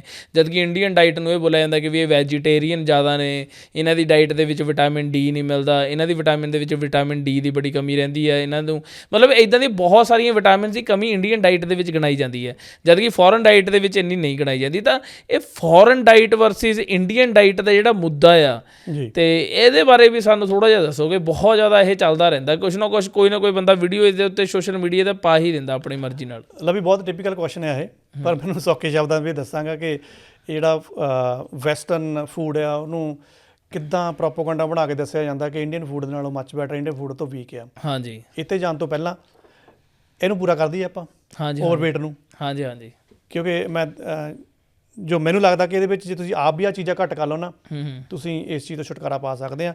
ਜਲਦੀ ਨਾਲ ਮੈਂ ਦੱਸ ਦਿੰਦਾ, ਸ਼ੂਗਰ ਘੱਟ ਕਰ ਦਿਓ, ਮੈਂ ਤਾਂ ਕਹਿੰਦਾ ਬੰਦ ਕਰ ਦਿਓ। ਠੀਕ ਹੈ ਜੀ। ਆਪਾਂ ਬੜੇ ਚਾਅ ਦੇ ਨਾਲ ਨਾ ਵਿਆਹ ਸ਼ਾਦੀ ਜਾਂਦੇ ਹਾਂ ਜਾਂ ਕਿਸੇ ਦੇ ਘਰ ਜਾਂਦੇ ਹਾਂ, ਕਿਉਂਕਿ ਚਾਹ ਦਾ ਟਰੈਂਡ ਬਹੁਤ ਆ। ਸ਼ੂਗਰ ਘੱਟ ਕਰੂੰਗੇ ਤਾਂ ਆਪਣੀ ਚਾਹ ਬੰਦ ਹੋ ਜਾਣੀ ਆ। ਬਿਸਕੁਟ ਨਾ ਖਾਇਆ ਕਰੋ। ਹਾਂਜੀ, ਇਹ ਮੈਂ ਬਹੁਤ ਬਿਸਕੁਟ ਨਾ ਖਾਇਆ ਕਰੋ, ਬਹੁਤ ਜਗ੍ਹਾ ਸੁਣ ਲਈ। ਇੱਕ ਬਿਸਕੁਟ ਨਾ 3 ਰੋਟੀਆਂ ਦੇ ਬਰਾਬਰ ਹੀ ਹੁੰਦਾ। ਓਹੋ, ਹਾਂਜੀ, ਰੋਟੀ ਤੋਂ ਪ੍ਰੋਟੀਨ ਆਪਾਂ ਨੂੰ ਕਿੰਨੀ ਮਿਲਦੀ ਆ? 3 ਗ੍ਰਾਮ ਮਿਲਦੀ ਆ। ਠੀਕ ਹੈ, ਪ੍ਰੋਟੀਨ ਨੂੰ ਚਲੋ ਛੱਡ ਦਿਓ, ਕਰਬਸ ਜ਼ਿਆਦਾ ਮਿਲਦੀ ਆ ਉਹਦੇ ਵਿੱਚੋਂ। ਹਾਂਜੀ, ਉੱਧਰੋਂ ਇੱਕ ਬਿਸਕੁਟ 3 ਗੁਣਾ ਕਰਬਸ ਜ਼ਿਆਦਾ ਚੱਕੀ ਬੈਠਾ ਆ। ਪਰ ਅਸੀਂ ਉਹਦੇ 'ਚ ਛੋਟਾ ਜਿਹਾ ਹੀ 8-7 ਰਗੜ ਦੇਣੇ ਆ, ਆਪਾਂ ਚਾਹ ਦੇ ਨਾਲ ਡੁਬੋ ਖਾ ਜਾਣੇ ਆ। ਇਹਨੂੰ ਬੰਦ ਕਰ ਦਿਓ। ਕਾਰਬੋਹਾਈਡਰੇਟਸ ਜਿਹੜਾ ਫੂਡ ਆ ਉਹਨੂੰ ਡਾਊਨ ਕਰਨਾ ਸ਼ੁਰੂ ਕਰੋ। ਪਛਾਣੋ ਇਹਦੇ ਵਿੱਚ ਹੈਗਾ ਆ। ਤੁਹਾਡਾ ਜ਼ਿਹਨ ਕਹਿੰਦਾ ਕਿ ਨਹੀਂ ਯਾਰ ਮੈਂ ਨਹੀਂ ਰੋਟੀ ਇੰਨੀ ਛੇਤੀ ਛੱਡ ਸਕਦਾ, ਮੇਰੇ ਤਾਂ ਬਸ ਦੀ ਗੱਲ ਨਹੀਂ, ਮੈਂ ਤਾਂ ਚੱਕਰ ਖਾ ਕੇ ਡੇਪੂ। ਹਾਂਜੀ, ਕਣਕ ਦੀ ਰੋਟੀ ਬੰਦ ਕਰ ਦਿਓ, ਮੱਕੀ ਦੀ ਰੋਟੀ ਖਾਣੀ ਸ਼ੁਰੂ ਕਰ ਦਿਓ, ਬਾਜਰੇ ਦੀ ਰੋਟੀ ਖਾਣੀ ਸ਼ੁਰੂ ਕਰ ਦਿਓ, ਰਾਈ ਦੀ ਰਾਗੀ ਕੀ ਹੁੰਦਾ ਆ, ਰਾਗੀ, ਉਹਦੀ ਰੋਟੀ ਖਾਣੀ ਸ਼ੁਰੂ ਕਰ ਲਓ। ਘੱਟ ਤੋਂ ਘੱਟ ਤੁਹਾਡੇ ਜਿਹੜੇ ਕਰਬਸ ਆ ਉਹ ਤਾਂ ਨਹੀਂ ਤੁਹਾਡੇ ਸਰੀਰ 'ਚ ਜਾਣਗੇ। ਔਰ ਤੁਸੀਂ ਇੱਕ ਵਾਰ ਖਾ ਕੇ ਦੇਖੋ, ਬਣਾਉਣ ਵੇਲੇ ਥੋੜ੍ਹੀ ਜਿਹੀ ਮੁਸ਼ਕਿਲ ਆਏਗੀ, ਲੇਕਿਨ ਸਰੀਰ 'ਚ ਇੱਦਾਂ ਜਾਏਗੀ ਫੁੱਲ ਆਉਂਗੇ, ਬਸ ਕਹਿਣਾ ਬਈ ਮੈਂ ਓਕੇ ਆ, ਮੇਰਾ ਸਰੀਰ ਬਹੁਤ ਓਕੇ ਆ। ਠੀਕ ਹੈ ਜੀ। ਸਭ ਤੋਂ ਵੱਡਾ ਮਸਲਾ ਆਉਂਦਾ ਆ ਸਾਡੀ ਰਸੋਈ ਮਸਾਲੇ ਨਾਲ ਚੱਲਦੀ ਹੈ। ਠੀਕ ਹੈ, ਮਸਾਲੇ ਹੋ ਗਏ, ਤੁੜਕਾ ਲਾਉਣਾ ਆਪਾਂ ਨੇ ਖਿੱਚ ਕੇ, ਅਤੇ ਜਿਹੜਾ ਆਪਾਂ ਨੇ, ਮੈਂ ਕਦੀ ਨਹੀਂ ਇਹ ਕਹਾਂਗਾ ਕਿ ਜਿਹੜਾ ਦੇਸੀ ਘੀ ਔਰ ਜਿਹੜਾ ਆਪਣਾ ਸਰੋਂ ਦਾ ਤੇਲ ਹੈ ਮਾੜਾ ਆ। ਦੇਸੀ ਤੇਲ ਖਾਓ, ਦੇਸੀ ਘੀ ਖਾਓ, ਸਰੋਂ ਦਾ ਤੇਲ ਵੀ ਲਓ, ਪਰ ਜ਼ਰੂਰਤ ਤੋਂ ਜ਼ਿਆਦਾ ਨਹੀਂ। ਜ਼ਰੂਰਤ ਤੋਂ ਜ਼ਿਆਦਾ ਆਪਾਂ ਕੱਲ੍ਹ ਹੀ ਲੈਣਾ ਆ। ਅਸੀਂ ਤਾਂ ਸਸਤਾ ਜਾਂ ਕੋਈ ਨਾ ਕੋਈ ਉੱਥੋਂ, ਹਾਂਜੀ ਸਨਫਲਾਵਰ ਚੱਕ ਲੈਂਦਾ, ਹਾਂਜੀ ਉਹ ਰਾਈਸ ਆਇਲ ਚੱਕ ਲਿਆਂਦਾ, ਉਹ ਵੈਜੀਟੇਬਲ ਕਨੋਲਾ ਚੱਕ ਲਿਆਂਦਾ, ਉਹਦੇ ਵਿੱਚ ਉਹ ਸਸਤਾ ਹੁੰਦਾ ਜੀ, ਰਗੜ ਕੇ ਤੁੜਕੇ ਲਾਈ ਜਾਂਦੇ ਆ। ਨਾ ਕਰੋ, ਇੱਦਾਂ ਕਰੋ। ਤੁਸੀਂ ਕੋਈ ਇੱਦਾਂ ਮਤਲਬ ਕਿ ਛੋਲੇ ਵਗੈਰਾ ਬਣਾਏ ਜਾਂ ਬੀਨਸ ਵਗੈਰਾ ਕੋਈ ਇੱਦਾਂ ਇਕੱਠੇ ਕੀਤੇ ਆ, ਤੁਸੀਂ ਕਹਿੰਦੇ ਯਾਰ ਇਹਨੂੰ ਮਸਾਲਾ ਲਾਉਣਾ ਆ, ਰਸੋਈ ਵਾਲਾ ਸਾਰਾ ਮਸਾਲਾ ਨਾ ਲਾਓ। ਉਹਨੂੰ ਮਸਾਲੇ ਵਾਲਾ ਜਗ੍ਹਾ ਕਿਵੇਂ ਬਣਾਉਣਾ ਆ ਕਿ ਤੁਹਾਡੇ ਸਰੀਰ ਨੂੰ ਵੀ ਉਹਦਾ ਨੁਕਸਾਨ ਨਾ ਹੋਵੇ। ਨਿੰਬੂ ਨਿਚੋੜੋ, ਇਮਲੀ ਦਾ ਯੂਜ਼ ਕਰੋ, ਅਤੇ ਕੁਛ ਥੋੜ੍ਹਾ ਜਿਹਾ ਗਰਮ ਮਸਾਲਾ ਬਣਾ ਲਓ, ਉਹੀ ਟੇਸਟ ਆ ਜਾਂਦਾ। ਸਾਡਾ ਬੜਾ ਬਹਾਨਾ ਹੁੰਦਾ ਜੀ, ਲੈ ਸਬਜ਼ੀ ਨੂੰ ਤੁੜਕਾ ਨਹੀਂ ਲਾਇਆ ਤਾਂ ਫਿਰ ਗੱਲ ਨਹੀਂ ਬਣਨੀ। ਅਸੀਂ ਤੁੜਕਾ ਪਹਿਲਾਂ ਬਣਾਉਂਦੇ ਹਾਂ, ਸਬਜ਼ੀ ਬਾਅਦ 'ਚ ਬਣਦੀ ਹੈ। ਇਹਨੂੰ ਚੇਂਜ ਕਰੋ। ਪਹਿਲੀ ਗੱਲ ਤਾਂ ਸਭ ਤੋਂ ਅੱਛੀ ਗੱਲ ਇਹੀ ਆ, ਜੈਪਨੀਜ਼ ਚਾਈਨੀਜ਼ ਨੂੰ ਜਿਹੜਾ ਫੋਲੋ ਕਰੋ, ਉਹ ਇਹ 2 ਚੀਜ਼ਾਂ ਇਕੱਲੀਆਂ ਨਹੀਂ ਥੋੜ੍ਹੀ ਬਣਾਉਂਦੇ ਆ। ਜਿਹੜੀ ਵੀ ਤੁਸੀਂ ਸਬਜ਼ੀ ਬਣਾਉਂਦੇ ਆ, ਜਿਹੜਾ ਤੁਹਾਡਾ ਤੁੜਕੇ ਵਾਲਾ ਸਮਾਨ ਉਹਨੂੰ ਵਿੱਚ ਹੀ ਪਾ ਦਿਓ। ਉਹਦੇ ਖਾਂਦਾ ਤੁਹਾਨੂੰ ਉਹ ਪਾ ਦਿਓ ਵਿੱਚ, ਇਟਸ ਓਕੇ। 2-4 ਵਾਰ ਖਾਓਗੇ ਤੁਹਾਨੂੰ ਖੁਦ ਨੂੰ ਨਹੀਂ ਸਮਝ ਲੱਗਣਾ ਕਿ ਇਹਦੇ ਵਿੱਚ ਮਸਾਲਾ ਗਿਆ ਪਿਆ। ਠੀਕ ਹੈ ਜੀ। ਫਿਰ ਅਸੀਂ ਮਸਾਲਾ ਭੁੰਨਣਾ ਆ, ਵੀ ਮੈਂ ਤਾਂ ਜੀ ਮਾੜਾ ਮੋਟਾ ਤਾਂ ਭੁੰਨਣਾ ਆ ਜੀ, ਜੇ ਆ ਵੋ ਆ। ਫਿਰ ਤੁਸੀਂ ਤੇਲ ਨਾਲ ਕਿਉਂ ਭੁੰਨਦੇ ਹੋ? ਪਾਣੀ ਪਾ ਲਓ, ਭੁੰਨੀ ਜਾਓ, ਪਾਣੀ ਸੁੱਕਦਾ ਥੱਲੇ ਨਹੀਂ ਲੱਗੂਗਾ। ਆਪਾਂ ਪਾਣੀ ਖਤਮ ਹੀ ਨਹੀਂ ਹੋਣ ਦੇਣਾ, ਉਹਨੂੰ ਉਨਾ ਚਿਰ ਤੱਕ ਭੁੰਨੀ ਜਾਓ, ਉਨਾ ਚਿਰ ਤੱਕ ਪਾਣੀ ਪਾਈ ਜਾਓ ਜਿੰਨਾ ਤੱਕ ਭੁੰਨ ਨਹੀਂ ਜਾਂਦਾ। ਜਦੋਂ ਭੁੰਨ ਗਿਆ, ਲਾਸਟ ਵਾਰ ਜਿਹੜਾ ਪਾਣੀ ਖਤਮ ਹੋ ਗਿਆ, ਬਸ ਠੀਕ ਹੈ, ਬਿਨਾਂ ਤੇਲ ਤੋਂ ਤੁਹਾਡਾ ਤੜਕਾ ਬਣ ਗਿਆ। ਤੁਸੀਂ ਇੱਕ ਸਪੂਨ ਸਰੋਂ ਦੇ ਤੇਲ ਦੇ ਨਾਲ ਵੀ ਤਾਂ ਆਪਾਂ ਆਪਣੀ ਕੁਕਿੰਗ ਕਰ ਸਕਦੇ ਹਾਂ। ਬਾਕੀ ਪਾਣੀ ਯੂਜ਼ ਕਰ ਲਓ ਉਹਦੇ ਵਿੱਚ। ਸੋ ਹੈਬਿਟਸ ਨੇ, ਇਹਨਾਂ ਨੂੰ ਥੋੜ੍ਹਾ ਤੁਸੀਂ ਚੇਂਜ ਕਰ ਸਕਦੇ ਆ, ਅਤੇ ਉਹ ਤੁਹਾਨੂੰ ਗੁੱਡ ਰਹਿਣਗੀਆਂ। ਇੱਕ ਇਹਦਾ ਗੋਲਡਨ ਫਾਰਮੂਲਾ ਮੈਂ ਤੁਹਾਨੂੰ ਦੱਸਦਾ, ਫਿਰ ਮੈਂ ਅਗਲੇ ਸਵਾਲ 'ਤੇ ਜਾਂਦਾ। ਗੋਲਡਨ ਫਾਰਮੂਲਾ ਕੀ ਆ? ਮੰਨ ਲਓ ਵੀ ਤੁਸੀਂ 3 ਦਿਨ ਇੱਕ ਫੂਡ ਖਾਧਾ, ਠੀਕ ਹੈ ਜੀ। ਜ਼ਿਹਨ 'ਚ ਤੁਹਾਡੇ ਇਹ ਚੱਲਦਾ ਕਿ ਖਾਈ ਵੀ ਜਾਂਦਾ ਯਾਰ, ਮੇਰੇ ਜ਼ਿਹਨ 'ਚ ਇਹ ਵੀ ਆ ਕਿ ਮੈਂ ਆਪਣਾ ਵੇਟ ਵੂਟ ਘੱਟ ਕਰ ਲਾਂ, ਗੱਲ ਬਣਦੀ ਨਹੀਂ ਹੈਗੀ। ਇੱਥੇ ਦੇਖੋ, ਹੁਣ 3 ਦਿਨ ਮੰਨ ਲਓ ਤੁਸੀਂ ਚਾਲ ਦਾ ਬਾਟਾ ਖਾ ਰਹੇ ਆ, ਠੀਕ ਹੈ ਜੀ। ਪਹਿਲੇ ਦਿਨ ਵੀ ਹੋਏਗਾ, ਦੂਜੇ ਦਿਨ ਵੀ ਹੋਏਗਾ, ਤੀਜੇ ਦਿਨ ਵੀ ਖਾਧਾ। ਜਦੋਂ ਚੌਥੇ ਦਿਨ ਉਹ ਚੌਲ ਦਾ ਬਾਟਾ ਖਾਣ ਲੱਗੇ, ਉਹਨੂੰ ਹਾਫ ਕਰ ਦਿਓ। ਠੀਕ ਹੈ ਜੀ। ਜਿੱਦਾਂ ਹੀ ਹਾਫ ਕਰੋਗੇ, ਤੁਹਾਡੇ ਅੰਦਰ ਸੁਨੇਹਾ ਜਾਣਾ ਆ, ਅੰਦਰ ਤੁਹਾਡੇ ਕੁਲਬਲ ਮਚਣੀ ਸ਼ੁਰੂ ਹੋ ਜਾਣੀ ਆ। ਸਰੀਰ ਨੇ ਇਹੋ ਜਿਹੀਆਂ ਰਿਐਕਸ਼ਨਸ ਕਰਨੀਆਂ, ਬੋਡੀ ਨੇ ਮਤਲਬ ਕਿ ਕਹਿਣਾ ਇਹ ਤਾਂ ਕਾਰਬੋਹਾਈਡਰੇਟਸ ਮੈਨੂੰ ਕਬਜ਼ ਘੱਟ ਦੇਣ ਡਿਆ, ਮੈਂ ਤਾਂ ਕਦੋਂ ਹੜਤਾਲਾਂ ਵੀ ਭੁੱਖ ਲੱਗ ਰਹੀ ਹੈ। ਹਾਂ, ਤੁਹਾਡੇ ਸਰੀਰ ਨੇ ਤੁਹਾਨੂੰ ਦਬਾਉਣ ਦੀ ਕੋਸ਼ਿਸ਼ ਕਰਨੀ ਹੈ ਕਿ ਪਾ ਹੋਰ, ਤੁਸੀਂ ਨਾ ਪਾਓ। ਅਗਲੇ 3 ਦਿਨ ਇੱਦਾਂ ਲੰਘਾ ਦਿਓ, ਅਗਲੀ ਵਾਰ ਥੋੜ੍ਹਾ ਜਿਹਾ ਹੋਰ ਘੱਟ ਕਰ ਦਿਓ, ਤੁਹਾਡਾ ਸਰੀਰ ਟਿਕ ਜਾਣਾ। ਤੇ ਜੇ ਤੁਹਾਨੂੰ ਮਾੜੀ ਮੋਟੀ ਕਮੀ ਲੱਗਦੀ ਆ ਤੇ ਦੂਜੀਆਂ ਚੀਜ਼ਾਂ ਨਾਲ ਵੈਜੀਸ ਤੇ ਸੈਲਡਸ ਵਗੈਰਾ ਜਾਂ ਇਸ ਤਰ੍ਹਾਂ ਕੁਝ ਵਧਾ ਲਓ ਤੇ ਤੁਹਾਡਾ ਮੋਟਾਪਾ ਯਕੀਨਨ 4-5 ਮਹੀਨੇ 'ਚ 15-20 ਕਿਲੋ ਭਾਰ ਦੇ ਨਾਲ ਡਾਊਨ ਜਾਏਗਾ, ਇਹ ਗਾਰੰਟੀ ਹੈ। ਨਹੀਂ ਕਰ ਸਕਦੇ ਫਿਰ ਕੋਈ ਡਾਈਟੀਸ਼ੀਅਨ ਫੋਲੋ ਕਰ ਲਓ। ਇਹ ਡਾਈਟੀਸ਼ੀਅਨ ਨੇ ਵੀ ਇਹੀ ਕੁਝ ਡਾਈਟੀਸ਼ੀਅਨ ਨੇ ਵੀ ਇਹੀ ਕਰਾਉਣਾ, ਉਹਨੇ ਤੁਹਾਡਾ ਫੂਡ ਸਟਰਕਚਰ ਤੁਹਾਨੂੰ ਬਣਾ ਕੇ ਦੇ ਦੇਣਾ। ਜਿਹੜਾ ਕੈਲਰੀ ਡੈਫੀਸ਼ੀਐਂਸੀ ਕਿਹਾ ਜਾਂਦਾ ਨਾ ਕਿ ਵੀ ਡਿਫਰੈਂਸ ਵਾਲਾ ਕੱਟ ਦੇਣਾ ਹੈ ਤੇ ਉਹਦੇ ਵਿੱਚ ਤੁਸੀਂ 1000 ਕੈਲਰੀ ਰੋਜ਼ ਦੀਆਂ ਕੱਟੀ ਚੱਲੋ। ਇੱਕ ਮੰਨਿਆ ਜਾਂਦਾ ਜੀ, ਮੈਨੂੰ ਤਾਂ ਜਿੱਥੇ ਤੱਕ ਨੌਲੇਜ ਹੈਗੀ ਹੈ ਕਿ ਵੀ ਕੁਛ ਕਹਿੰਦੇ ਨੇ ਕਿ ਵੀ 6000 ਤੇ ਮਤਲਬ ਜਾਂ ਫਿਰ 4500 ਤੇ ਜੇ ਤੁਸੀਂ ਪੂਰੇ ਵੀਕ ਦੇ ਵਿੱਚ 4500 ਕੈਲਰੀਜ਼ ਤੁਸੀਂ ਘੱਟ ਲਿੱਤੀਆਂ ਨੇ ਜੀ ਤਾਂ ਜਾ ਕੇ ਤੁਹਾਡਾ ਮਤਲਬ 1 ਕਿਲੋ weight ਘਟਦਾ ਆ। ਬਿਲਕੁਲ। ਜੇ ਤੁਸੀਂ 4500 ਕੈਲਰੀਜ਼ ਮਤਲਬ 4500 ਕੈਲਰੀ ਕਾਫੀ ਜ਼ਿਆਦਾ ਹੋ ਜਾਂਦੀਆਂ ਨੇ ਵੀਕ ਦੇ ਅਕੋਰਡਿੰਗ, ਪਰ ਜੇ ਤੁਸੀਂ ਲਗਾਤਾਰ ਚਲਾਈ ਚੱਲੋਗੇ, ਜੇ ਤੁਸੀਂ ਰੋਜ਼ ਦੀਆਂ ਮਤਲਬ ਕਿ ਤੁਹਾਡੀ ਕੈਲਰੀ ਇਨਟੇਕ ਹੈਗਾ 2300 ਕੈਲਰੀਜ਼ ਤੇ ਉਹ ਕਿਹਾ ਜਾਂਦਾ ਕਿ ਜੇ ਤੁਸੀਂ ਉਹਨੂੰ 800 ਕੈਲਰੀ 800 ਕਹਿ ਰਹੇ ਕਿ ਵੀ ਨੋਰਮਲ ਇੱਕ 2000 ਕੈਲਰੀ ਵੀ ਤੁਸੀਂ ਲੈ ਲਓ, 300 ਕਰਕੇ ਤੁਸੀਂ ਆਪਣੇ ਘਟਾਓਗੇ ਤਾਂ ਮਤਲਬ ਵੀਕ ਦੇ ਵਿੱਚ ਤੁਸੀਂ ਉਹ 300 ਕੱਟ ਕੇ ਕਿਤੇ ਜਾ ਕੇ ਤੁਸੀਂ 4500 ਕਰਨੀਆਂ ਨੇ ਜੀ। ਤਾਂ ਇਸ ਤਰੀਕੇ ਨਾਲ ਕਈ ਜਣੇ ਬਹੁਤ ਜ਼ਿਆਦਾ ਚੱਲ ਪੈਂਦੇ ਨੇ। ਪਰ ਚਲੋ ਸਾਡਾ ਸਵਾਲ ਅਗਲਾ ਉਹੀ ਆ ਗਿਆ weight ਘੱਟ ਕਰਨ 'ਤੇ ਹੀ ਕਿ ਓਵਰ weight ਦਾ ਜਿਹੜਾ ਹੋ ਰਹੇ ਆ ਬੰਦੇ ਜਾਂ ਉਹਦੇ ਵਿੱਚ ਜਿਹੜੀ ਰੱਖੀ ਜਾਂਦੀ ਹੈ ਡਾਈਟ, ਕਿ ਉਹਦੇ ਵਿੱਚ ਕਿਹਾ ਜਾਂਦਾ ਕਿ ਵੀ ਇਹ ਡਾਈਟ ਗੁੱਡ ਹੈ, ਉਹ ਡਾਈਟ ਗੁੱਡ ਹੈ, ਤੁਹਾਡੇ 'ਚ ਵਿਟਾਮਿਨ ਦੀ ਕਮੀ ਹੈ ਤਾਂ ਕਰਕੇ ਤੁਸੀਂ ਢਿੱਲੇ ਹੋ। ਓਵਰ weight ਦਾ ਬਹੁਤ ਵੱਡਾ ਮਸਲਾ ਜਿਹਦੇ ਬਾਰੇ ਤੁਸੀਂ ਗੱਲ ਕੀਤੀ ਹੈ। ਅਤੇ ਪਲੱਸ ਹੁਣ ਆਪਾਂ ਉਸੇ ਹੀ ਟੌਪਿਕ ਨੂੰ ਜੇ ਥੋੜ੍ਹਾ ਜਿਹਾ ਅੱਗੇ ਲੈ ਕੇ ਚੱਲੀਏ ਡਾਈਟ ਦੇ ਉੱਤੇ, ਅਤੇ ਫੋਰਨ ਵਰਸਿਸ ਇੰਡੀਅਨ ਡਾਈਟ, ਕਿ ਇੰਡੀਅਨ ਡਾਈਟ ਨੂੰ ਇੰਨਾ ਵਧੀਆ ਨਹੀਂ ਮੰਨਿਆ ਜਾਂਦਾ। ਸਮ ਟਾਈਮ ਵੀਡੀਓਜ਼ ਆਉਂਦੀਆਂ ਨੇ ਪਰ ਲੇਕਿਨ ਹਜੇ ਵੀ ਲੋਕਾਂ ਨੂੰ ਇਹ ਲੱਗਦਾ ਕਿ ਵੀ ਯਾਰ ਜਿਹੜੀ ਫੋਰਨ ਵਾਲੀ ਡਾਈਟ ਹੈ ਨਾ ਇਹ ਬੜੀ ਜਲਦੀ ਆਪਣਾ weight ਟਿਕਾ ਲੈਂਦੇ ਨੇ, ਵੀ ਇਹਨਾਂ ਕੋਲ ਸਾਰੇ ਵਿਟਾਮਿਨ ਹੈਗੇ ਨੇ। ਅਤੇ ਇਹ ਥੋੜ੍ਹਾ ਜਿਹਾ ਸਾਨੂੰ ਇਹਦੇ ਬਾਰੇ ਦੱਸੋ ਜੀ। ਲਵੀ, ਅਸਲ 'ਚ ਨਾ ਇਹ ਇਕਨੋਮਿਕਸ ਆ। ਹੁਣ ਤੁਹਾਨੂੰ ਜੰਬਾ ਲੱਗਣਾ ਵੀ ਗੱਲਾਂ ਡਾਈਟ ਦੀਆਂ, ਹੁਣ ਇਹ 'ਚ ਇਕਨੋਮਿਕਸ ਕਿੱਥੋਂ ਆ ਗਈ? ਦਰਅਸਲ ਇਕਨੋਮਿਕਸ ਆ, ਕੰਪਨੀਆਂ ਦੀ ਬਣਾਈ ਹੋਈ ਇਕਨੋਮਿਕਸ ਆ, ਜਿਹੜੇ ਸਾਡੇ ਦਿਮਾਗ ਦੇ ਵਿੱਚ ਨਾ ਇੱਕ ਦੋ ਟਰਮ ਇਹੋ ਜਿਹੀਆਂ ਘਸੋੜ ਦਿੰਦੇ ਆ ਜਿਹਦੇ ਕਰਕੇ ਸਾਡਾ ਦਿਮਾਗ ਹੀ ਉਲਝ ਕੇ ਰਹਿ ਜਾਂਦਾ ਆ। ਅਸਲ 'ਚ ਇਸ ਚੀਜ਼ ਬਾਰੇ ਕਦੀ ਨਾ ਦਿਮਾਗ 'ਚ ਲੈ ਕੇ ਆਓ ਕਿ ਸਾਡੀ ਡਾਈਟ ਫਲਾਣੇ ਨਾਲੋਂ ਵੀਕ ਹੈ, ਜਿੱਦਾਂ ਤੁਸੀਂ ਕੰਬੀਨੇਸ਼ਨ ਬਣਾ ਕੇ Indian diets weaker than foreign ਜਾਂ ਵੈਸਟਰਨ ਡਾਈਟ ਕੋਈ ਵੀਕ ਨਹੀਂ ਹੈਗੀ। ਹਾਂ, ਕੁਛ ਅੰਸ਼ ਹੋ ਸਕਦੇ ਆ ਕਿ ਉਹਦੇ ਵਿੱਚ ਘੱਟ ਆ ਜਾਂ ਮੀਟਸ ਦੇ ਵਿੱਚੋਂ ਮਿਲ ਸਕਦੇ ਜਾਂ, ਪਰ ਅਲਟਰਨੇਟਿਵ ਵੈਜ ਦੇ ਵਿੱਚ ਵੀ ਹੁੰਦੇ ਆ। ਆਪਾਂ ਸਵਾਲ ਦੇ ਉੱਪਰ ਸਟਿਕ ਆਉਂਦੇ ਹਾਂ। ਦੇਖੋ, ਇੱਕ ਮਾਰਕੀਟ ਦੇ ਵਿੱਚ ਨਾ ਕੰਪਨੀਆਂ ਨੇ ਇੱਕ ਹਊਆ ਬਣਾਇਆ ਹੋਇਆ, ਸਾਡੇ ਦਿਮਾਗਾਂ 'ਚ ਪਾਇਆ ਹੋਇਆ, ਉਹ ਠੀਕ ਆ ਦਾਲਾਂ ਖਾਈ ਜਾਓ, ਪਰ ਦਾਲਾਂ ਦੇ ਵਿੱਚ ਕਿਹੜਾ ਪ੍ਰੋਟੀਨ ਹੁੰਦੀ ਆ? ਹਾਂਜੀ। ਤੁਸੀਂ ਮੀਟ ਖਾਣਾ ਜੀ, ਉਹ ਕੰਪਨੀ ਜਿਹੜੇ ਮੀਟ ਪ੍ਰੋਡਕਟ ਬਣਾਉਂਦੀਆਂ ਆ ਉਹ ਧੜੱਲੇ ਨਾਲ ਵਿਕ ਜਾਂਦੇ ਆ, ਕਿਉਂਕਿ ਸਾਡੇ ਖਾਣੇ ਉਹਨਾਂ ਨੇ ਇਹ ਗੱਲ ਬਾੜ ਦਿੱਤੀ, ਜਦ ਕਿ ਦਾਲਾਂ ਦੇ ਵਿੱਚ ਵੀ ਪ੍ਰੋਟੀਨ ਹੁੰਦੀ ਆ। ਸਿਰਫ ਕੀ ਆ ਕਿ ਦਾਲ ਦੀ ਤੁਹਾਨੂੰ ਉਹ ਮਕਦਾਰ ਵਧਾਉਣੀ ਪਏਗੀ। ਜੇ ਇੱਕ ਸਲਾਈਸ ਮੀਟ ਦੇ ਵਿੱਚ ਤੁਹਾਨੂੰ ਜਿੰਨੀ ਪ੍ਰੋਟੀਨ ਮਿਲਦੀ ਆ, ਹੋ ਸਕਦਾ ਕਿ ਜੇ ਦਾਲ ਦੇ ਵਿੱਚ 3-4 ਗ੍ਰਾਮ ਪ੍ਰੋਟੀਨ ਹੁੰਦੀ ਆ, ਜਿਹੜੀ ਇੱਕ ਤੁਸੀਂ ਕਟੋਰੀ ਲੈਂਦੇ ਆ, 2 ਕਟੋਰੀਆਂ ਕਰ ਲਓ, 2.5 ਕਰ ਲਓ, ਤੁਸੀਂ ਉਹਨੂੰ ਬਰਾਬਰ ਲੈ ਕੇ ਆ ਸਕਦੇ। ਹਾਂ, ਬਹੁਤ ਹੀ ਜ਼ਿਆਦਾ ਕਰੋਗੇ ਉਹ ਫਿਰ ਐਕਸੈਸ ਹੋਣਾ ਸ਼ੁਰੂ ਹੋ ਜਾਏਗਾ। ਇਕਨੋਮਿਕਸ ਮੈਂ ਇਸ ਕਰਕੇ ਕਿਹਾ ਆ, ਦੇਖੋ ਫਿਲਹਾਲ ਜਿਹੜਾ ਵਰਲਡ ਦੀ ਮਾਰਕੀਟ ਆ ਉਹਨੂੰ ਪਤਾ ਵੀ 140 ਕਰੋੜ ਬੰਦੇ ਕਿੱਥੇ ਬੈਠੇ ਆ? ਇੰਡੀਆ 'ਚ ਬੈਠੇ ਆ। ਹਾਂਜੀ, ਠੀਕ ਆ ਜੀ। ਇੰਡੀਆ ਦੇ ਵਿੱਚ ਅਗਰ ਇੰਨੀ ਤਾਦਾਦ ਬੈਠੀ ਆ, ਤੁਸੀਂ ਇਹ ਵੀ ਦੇਖ ਲਓ ਵੀ ਡਾਕਟਰ ਵੀ ਬਹੁਤ ਨੇ। ਠੀਕ ਆ, ਖੁਰਾਕ ਸਾਡੀ ਫੇਰ ਨਹੀਂ ਸਹੀ ਹੈਗੀ, ਫੇਰ ਲੋਕ ਤਰਾਹ ਕਰਦੇ ਫਿਰਦੇ ਆ। ਸਾਡੇ ਨਾ ਦਿਮਾਗ ਦੇ ਵਿੱਚ ਇਹਨਾਂ ਕੰਪਨੀਆਂ ਨੇ ਤੇ ਇਹ ਡਾਕਟਰੀ ਪੇਸ਼ੇ ਨੇ ਵੀ ਇੱਕ ਨਾ ਚੀਜ਼ ਬਾੜ ਦਿੱਤੀ। ਜਦੋਂ ਵੀ ਤੁਸੀਂ ਜਾਣਦੇ ਹੋ, ਮੈਂ ਜੀ ਬਿਮਾਰ ਰਹਿੰਦਾ, ਮੈਂ ਸੁਸਤ ਰਹਿੰਦਾ, ਮੈਂ ਸਵੇਰੇ ਨੂੰ ਉੱਠਦਾ, ਮੈਂ ਇੰਨਾ ਦਾ ਸੌਂ ਕੇ ਹਟਿਆ, ਮੈਂ ਫਿਰ ਲੇਜ਼ੀ ਜਿਹਾ ਰਹਿੰਦਾ, ਮੈਨੂੰ ਤਾਂ ਵਾਸੀਆਂ ਆਉਂਦੀਆਂ ਰਹਿੰਦੀਆਂ, ਮੇਰਾ ਤਾਂ ਜੀ ਕਰਦਾ ਮੈਂ ਕੰਮ ਤੇ ਸੌਂ ਜਾਵਾਂ। ਇੱਕ ਟੋਟਕਾ ਮੰਨਗੇ ਉਹ। ਅਸਲ 'ਚ ਨਾ ਜਿਹੜਾ ਤੁਸੀਂ ਖਾਂਦੇ ਹੋ ਤੁਹਾਡੀ ਖੁਰਾਕ ਵੀਕ ਆ। ਬਸ ਇਹੀ ਇਕਨੋਮਿਕਸ ਆ। ਉਹ ਵੀਕ ਕਹਿ ਕੇ ਤੁਹਾਡੇ ਦਿਮਾਗ 'ਚ ਉਹ ਚੀਜ਼ਾਂ ਪਾਉਣਗੇ ਜੀ, ਤੁਹਾਨੂੰ ਤੁਹਾਡਾ ਜਿਹੜਾ ਤੁਸੀਂ ਵੈਜੀਜ਼ ਵਗੈਰਾ ਖਾਂਦੇ ਹੋ ਇਹਦੇ ਵਿੱਚ ਪ੍ਰੋਟੀਨ ਨਹੀਂ ਮਿਲਦੀ ਹੈਗੀ, ਤੁਸੀਂ ਤਾਂ ਸਬਸਟੀਟਿਊਟ ਬਣਾ ਕੇ ਲੈ ਕੇ ਤੁਸੀਂ ਆਹ ਖਾਓ ਜਾਂ ਆਹ ਖਾਓ ਜਾਂ ਆਹ ਖਾਓ। ਹੁਣ ਸਬਸਟੀਟਿਊਟ ਦੇ ਵਿੱਚ ਫਿਰ ਮੀਟ ਵੱਲੋਂ ਹੀ ਆਉਂਦੇ ਆਪਾਂ, ਅਤੇ ਜਿਹੜਾ ਵੈਸਟਰਨ ਫੂਡ ਆ ਜਾਂ ਵੈਸਟਰਨ ਡਾਈਟ ਉਹਦੇ ਵਿੱਚ ਮੀਟ ਹੁੰਦਾ ਆ। ਸੋ ਗੱਲ ਕੋਈ ਨਹੀਂ ਹੈਗੀ, ਸਿਰਫ ਇੱਕ ਸ਼ਲਾਵਾ ਆ, ਅਤੇ ਇਹ ਸ਼ਲਾਵੇ ਨੂੰ ਤੁਸੀਂ ਥੋੜ੍ਹਾ ਜਿਹਾ ਜਿੱਦਾਂ ਆਪਣੇ ਨੌਲੇਜ ਦੇ ਨਾਲ, ਐਜੂਕੇਸ਼ਨ ਦੇ ਨਾਲ ਤੁਸੀਂ ਇਹਨੂੰ ਇੰਪਰੂਵ ਕਰ ਸਕਦੇ ਆ। ਬੇਸਿਕਲੀ ਤਾਂ ਜਿੱਦਾਂ ਜੇ ਆਪਾਂ ਕਹਿੰਦੇ ਵੀ ਜਿਹੜੀ ਖੇਤੀਬਾੜੀ ਆਪਾਂ ਮੰਨ ਕੇ ਚੱਲਦੇ ਹਾਂ ਵੈਸੇ ਕਿ ਖੇਤੀਬਾੜੀ ਇੰਡੀਆ ਦੇ ਵਿੱਚ ਸਟਾਰਟ ਹੋਈ ਸਭ ਤੋਂ ਪਹਿਲਾਂ, ਐਗਰੀਕਲਚਰ।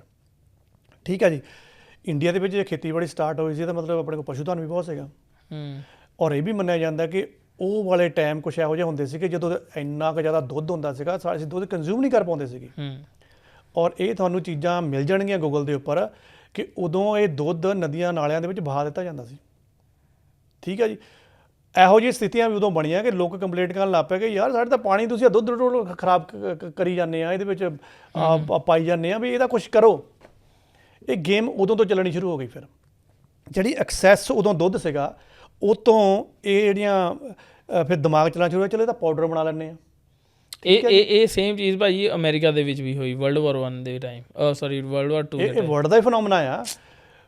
ਫਿਰ ਵੀ ਸਾਨੂੰ ਲੱਗਾ ਕਿ ਨਹੀਂ ਯਾਰ ਹਜੇ ਵੀ ਚੀਜ਼ ਪਈ ਆ। ਜਿਹੜਾ ਮੇਨ ਪ੍ਰੋਡਕਟ ਸੀਗਾ ਆਪਣਾ ਦੁੱਧ, ਉਹ ਕਿਸੇ ਨੇ ਕਿਹਾ ਵੀ ਚਲੋ ਇਹਦੇ ਹੁਣ ਪ੍ਰੋਸੈਸਡ ਫੂਡ ਬਣਾ ਲੈਂਦੇ, ਚਲੋ ਪਨੀਰ ਕੱਢ ਲਓ ਜਾਂ ਫਲਾਨਾ ਕੱਢ ਲਓ ਤੇ ਬੜਾ ਕੱਢ ਲਓ। ਹੁਣ ਉਹਨਾਂ ਨੂੰ ਵੇਚਣਾ ਵੀ ਆ। ਹੁਣ ਵੇਚੂਗੇ ਕਿਵੇਂ? ਮਤਲਬ ਵੀ ਯਾਰ ਤੇਰਾ ਨਾ ਜਿਹੜੀ ਡਾਈਟ ਆ ਉਹ ਵੀਕ ਆ, ਤੂੰ ਆ ਲੈਣਾ ਨਾਲ ਸ਼ੁਰੂ ਕਰ ਲਾ। ਤੇ ਬਸ ਆ ਇਹਦੀ ਇਕਨੋਮਿਕਸ ਆ। ਹੁਣ ਦੇਖੋ ਇੱਕ ਬੰਦੇ ਨੂੰ ਕਿੰਨੀ ਕੁ ਪ੍ਰੋਟੀਨ ਚਾਹੀਦੀ ਹੈ ਇੱਕ ਦਿਨ ਦੇ ਵਿੱਚ? ਇੱਕ ਨੋਰਮਲ ਬੰਦੇ ਨੂੰ ਜਿਹੜਾ ਠੀਕ ਠਾਕ ਕੰਮ ਕਰ ਜੇ, ਕੋਈ ਫਿਜ਼ੀਕਲ ਮਸ਼ੱਕਤ ਨਹੀਂ ਕਰਦਾ, 0.8 ਤੋਂ ਲੈ ਕੇ 1 ਗ੍ਰਾਮ ਪ੍ਰੋਟੀਨ ਚਾਹੀਦੀ ਹੈ। ਸਿਰਫ ਪ੍ਰੋਟੀਨ ਇੰਨੀ ਚਾਹੀਦੀ ਉਸ ਬੰਦੇ ਨੂੰ। ਸੱਚੀ? ਹਾਂਜੀ। ਨਹੀਂ ਮੈਂ ਅਸੀਂ ਕਿੰਨੀ ਖਾਂਦੇ ਆ? ਮੈਂ ਭਾਜੀ ਪ੍ਰੋਟੀਨ ਦਾ ਜਿਹੜਾ ਆਪਾਂ ਡੱਬਾ ਲਿਆਉਂਦੇ ਹਾਂ ਉਹਦੇ ਵਿੱਚ ਬੋਲਿਆ ਜਾਂਦਾ ਕਿ ਵੀ ਤੁਹਾਡੇ weight ਦੇ ਅਕੋਰਡਿੰਗ ਘੱਟੋ ਘੱਟ, ਮਤਲਬ ਉਹ ਕੋਈ ਕੈਲਕੂਲੇਸ਼ਨ ਜਾਂ ਕਰਦੇ ਨੇ ਤੇ ਉਹਦੇ ਵਿੱਚ ਬੋਲਿਆ ਜਾਂਦਾ। ਤਾਂ ਮੈਂ ਕੈਲਕੂਲੇਸ਼ਨ ਦੇ ਹਿਸਾਬ ਨਾਲ ਮੈਨੂੰ ਤਾਂ ਲੱਗਦਾ 50-60 ਗ੍ਰਾਮ ਦਾ ਬਹੁਤ ਮਤਲਬ ਘੱਟੋ ਘੱਟ 50 ਗ੍ਰਾਮ। ਉਹ ਇਹੀ ਤਾਂ ਇਕਨੋਮਿਕਸ ਆ। ਤੁਸੀਂ ਉਹਨਾਂ ਦੀ ਕੈਲਕੂਲੇਸ਼ਨ ਫਸੇ ਹੋਏ ਆ। ਜਿਹੜੇ ਡਾਈਟੀਸ਼ੀਅਨ ਆ, ਪਰ ਡੇ ਨੋਰਮਲ ਬੰਦੇ ਨੂੰ ਸਿਰਫ 0.8 ਤੋਂ ਲੈ ਕੇ 1 ਗ੍ਰਾਮ ਪ੍ਰੋਟੀਨ ਚਾਹੀਦੀ ਆ। ਠੀਕ ਆ ਜੀ। ਬੰਦਾ ਕਹਿੰਦਾ ਮੈਂ ਤਾਂ ਜੇ ਥੋੜਾ ਖਿਡਾਰੀ ਕਿਸਮ ਦਾ ਆ, ਵੀ ਮੈਂ ਤਾਂ ਥੋੜਾ ਜ਼ਿਆਦਾ ਜ਼ੋਰ ਮਾਰਦਾ ਆ, 20 ਤੋਂ 30 ਗ੍ਰਾਮ ਲੈ ਲਓ ਯਾਰ। ਇਹ ਤੋਂ ਜ਼ਿਆਦਾ ਹੋਰ ਤੁਸੀਂ ਲੈ ਕੇ ਕੀ ਕਰਨੀ ਹੈ? ਪ੍ਰੋਟੀਨ ਆ ਨਾ, ਇਹ ਤੋਂ ਜ਼ਿਆਦਾ ਲੈਣ ਦੀ ਲੋੜ ਨਹੀਂ ਹੈ ਕਿ ਉਹ ਵੀ ਸਪੋਰਟਸ ਪਰਸਨ ਲੈਣਗੇ ਜਾਂ ਜਿਹੜੇ ਕੁਛ ਹੈਵੀ ਉਹ ਵੀ ਕਰਦੇ ਆ। ਤੇ ਮੰਨ ਲਓ ਤੁਸੀਂ ਇੱਕ ਫਿਸ਼ ਦਾ ਪੀਸ ਲੈ ਲਿਆ ਜਾਂ ਮੀਟ ਦਾ ਪੀਸ ਲੈ ਲਿਆ, ਉਹਦੇ ਵਿੱਚ ਆਲਰੇਡੀ 30 ਤੋਂ 40 ਗ੍ਰਾਮ ਪ੍ਰੋਟੀਨ ਹੁੰਦੀ ਹੈ। ਤੇ ਅਸੀਂ ਤਾਂ ਕੌਲੀਆਂ ਭਰ ਖਾਣੇ ਹੁੰਦੇ ਆ, ਨਾਲ ਉੱਥੇ ਚੌਲ ਵੀ ਰੱਖੇ ਹੁੰਦੇ, ਨਾਲ ਰੋਟੀਆਂ ਵੀ ਰੱਖੀਆਂ ਹੁੰਦੀਆਂ, ਤੇ ਨਾਲ ਫਿਰ ਡਰਿੰਕ ਦੀ ਜਾਂ ਸੌਫਟ ਡਰਿੰਕ ਦੀ ਜਾਂ ਦੂਜੀ ਡਰਿੰਕ ਦੀ ਵੀ ਆਪਾਂ ਨੇ ਗਲਾਸੀ ਲਾਉਣੀ ਹੁੰਦੀ ਆ। ਠੀਕ ਹੈ ਜੀ। ਦਾਲ ਦੇ ਵਿੱਚ 10 ਗ੍ਰਾਮ ਤੁਹਾਨੂੰ ਇੱਕ ਨੋਰਮਲ ਕਟੋਰੀ ਦੇ ਵਿੱਚੋਂ 10 ਗ੍ਰਾਮ ਪ੍ਰੋਟੀਨ ਮਿਲ ਜਾਂਦੀ ਹੈ। ਤੁਹਾਨੂੰ ਇੱਕ ਕਟੋਰੀ ਦੇ ਵਿੱਚੋਂ 10 ਗ੍ਰਾਮ ਮਿਲ ਰਹੀ ਹੈ, ਫਿਰ ਆਪਾਂ ਕਿੱਥੇ ਭੱਜੇ ਤੁਰੇ ਫਿਰਦੇ ਹਾਂ? ਇਹ ਤਾਂ ਭਾਈ ਤੁਸੀਂ ਕਨਫਿਊਜ਼ ਕਰਤਾ ਮੈਨੂੰ। ਵੀ ਮੈਂ ਸੱਚੀ ਕਹਿ ਰਿਹਾ ਕਿ ਵੀ ਮੈਂ ਜਿੱਦਾਂ ਥੋੜੀ ਬਹੁਤੀ ਮੈਂ ਤਾਂ ਹੀ ਦੱਸਿਆ ਨਾ, ਇਹ ਜਿਹੜੀ ਇਕਨੋਮਿਕਸ ਹੈ ਨਾ ਤੁਹਾਡੇ ਦਿਮਾਗ ਦੇ ਵਿੱਚ ਪੁੱਠੀ ਬਾੜੀ ਹੋਈ ਆ। ਤੁਸੀਂ ਕਹਿੰਦੇ ਮੈਂ ਮੀਟ ਨਹੀਂ ਖਾਂਦਾ, ਇਟਸ ਓਕੇ। ਕਟੋਰੀ ਲਈ ਆ, ਤੁਸੀਂ ਬੀਨਸ ਪਾ ਲਿਆ, ਚਨੇ ਪਾ ਲਏ ਆ, ਜਾਂ ਕਾਲੇ ਛੋਲੇ ਪਾ ਲਏ, ਚਿੱਟੇ ਛੋਲੇ ਪਾ ਲਏ ਆ। ਠੀਕ ਆ, ਕਟੋਰੀ ਹੋ ਜਾਂ ਨੋਰਮਲ ਕਟੋਰੀ ਆ, ਉਹ ਭਾਈ ਉਹਨੇ ਤੁਹਾਨੂੰ 15 ਤੋਂ 20 ਗ੍ਰਾਮ ਪ੍ਰੋਟੀਨ ਦੇ ਦੇਣੀ ਹੈ, ਜਦ ਕਿ ਤੁਹਾਨੂੰ ਚਾਹੀਦੀ ਤਾਂ ਅੱਧੀ ਆ ਉਹਦੇ ਵਿੱਚੋਂ। ਉਹੀ ਤਾਂ ਮੈਂ ਤੁਹਾਡੇ ਨਾਲ ਗੱਲ ਕਰ ਰਿਹਾ ਕਿ ਵੀ ਜਦੋਂ ਜਿਹੜੀ ਦਾਲ ਹੈ, ਦਾਲ ਦੀਆਂ ਵੀ ਮੈਂ ਪੜ੍ਹੀਆਂ ਨੇ ਕਿ ਵੀ 1-2 ਕੌਲੀ, 3 ਕੌਲੀ, 4 ਕੌਲੀ, ਵੀ ਇੰਨੀ ਪ੍ਰੋਟੀਨ ਨਹੀਂ ਮੈਂ ਜਿੰਨੀ ਤੁਸੀਂ ਦੱਸ ਰਹੇ ਹੋ ਕਿ 15 ਗ੍ਰਾਮ ਪ੍ਰੋਟੀਨ ਤੁਹਾਨੂੰ 3 ਕੌਲੀਆਂ ਦਾਲ ਤੋਂ ਮਿਲ ਜਾਏਗੀ। ਇਹੀ ਤਾਂ ਇਕਨੋਮਿਕਸ ਹੈ। ਸੋ ਇਹ 'ਤੇ ਸਾਨੂੰ ਥੋੜ੍ਹਾ ਗੌਰ ਕਰਨਾ ਪਏਗਾ। ਇਹ ਜਿਹੜੇ ਪੈਕਿੰਗ ਦੇ ਉੱਪਰ ਲਿਖਿਆ ਆਉਂਦਾ ਆ ਜਾਂ ਇਹ ਆਉਂਦਾ, ਉਹਨਾਂ ਦੇ ਮਗਰ ਨਾ ਭੱਜੋ। ਆ ਜੀ ਆ ਪੀਣ ਵਾਲਾ ਦੁੱਧ ਆ ਗਿਆ ਜਿਸ ਵਿੱਚ ਇੰਨੇ % ਪ੍ਰੋਟੀਨ। ਤੁਸੀਂ ਇਹ ਦੇਖੋ ਤੁਹਾਡੇ ਸਰੀਰ ਨੂੰ ਕਿੰਨੀ ਚਾਹੀਦੀ ਹੈ। ਕਿੰਨੇ ਕੁ ਬੰਦੇ ਸਪੋਰਟਸਮੈਨ ਨੇ ਅੱਜ? ਪਰ ਭਾਜੀ ਤੁਸੀਂ ਜਦੋਂ 1 ਗ੍ਰਾਮ ਦੀ ਵੀ ਗੱਲ ਕਰ ਰਹੇ ਹੋ ਤੁਸੀਂ ਪ੍ਰੋਟੀਨ ਦੀ, ਤਾਂ 1 ਗ੍ਰਾਮ ਦੇ ਨਾਲ ਸਾਡੇ ਜਿਹੜੇ ਮਸਲ ਹੈ ਜਿਹੜੇ ਖਰਾਬ, ਮਤਲਬ ਪ੍ਰੋਟੀਨ ਦਾ ਕੰਮ ਇਹੀ ਹੈ ਕਿ ਮਸਲਸ ਨੂੰ ਰੀਸਟੋਰ ਕਰਨਾ। ਤੇ ਜੇ ਅਸੀਂ 1 ਗ੍ਰਾਮ ਵੀ ਪ੍ਰੋਟੀਨ ਅਸੀਂ ਲੈ ਰਹੇ ਹਾਂ ਤਾਂ ਸਾਡੇ ਮਸਲ ਸਾਰੇ ਰਿਕਵਰ ਹੋ ਰਹੇ 1 ਗ੍ਰਾਮ ਪ੍ਰੋਟੀਨ ਦੇ ਨਾਲ। ਬਿਲਕੁਲ, ਇਹ ਤੁਸੀਂ ਬਹੁਤ ਵੱਡੀ ਗੱਲ ਕਹਿ ਰਹੇ। ਅਸੀਂ ਨਾਲ ਹੋਰ ਵੀ ਤਾਂ ਚੀਜ਼ਾਂ ਨਾਲ ਲੈ ਰਹੇ ਹਾਂ। ਹਾਂਜੀ, ਪਰ ਲੇਕਿਨ ਪ੍ਰੋਟੀਨ ਤਾਂ ਤੁਸੀਂ ਇਹੀ ਬੋਲਿਆ ਨਾ ਕਿ 1 ਗ੍ਰਾਮ ਪ੍ਰੋਟੀਨ ਦੇ ਨਾਲ। ਮੈਂ ਇਹ ਕਿਹਾ ਦਾਅਵੇ ਨਾਲ, ਮੈਂ ਕਹਿ ਰਿਹਾ ਕਿ ਕਿਹੜਾ ਨੋਰਮਲ ਬੰਦਾ ਜਿਹੜਾ ਫਿਜ਼ੀਕਲ ਕੰਮ ਨਹੀਂ ਪਤਾ ਕਰਦਾ ਹੈਗਾ, ਕੁਰਸੀ 'ਤੇ ਬੈਠਾ, ਕੁਰਸੀ 'ਤੇ ਆ ਗਿਆ, ਉਹਦੀ ਤਾਂ ਅੱਧੀ ਬਾਡੀ ਦੇ ਜਿਹੜੇ ਮਸਲਸ ਨੇ, ਢਿੱਡ ਆ ਜਾਂ ਆਲਾ ਦੁਆਲਾ ਦਾ ਪਿਛਲਾ ਆ, ਉਹਦੀ ਜ਼ਿੰਦਗੀ 'ਚ ਕਦੀ ਐਕਸਰਸਾਈਜ਼ ਹੀ ਨਹੀਂ ਹੁੰਦੀ।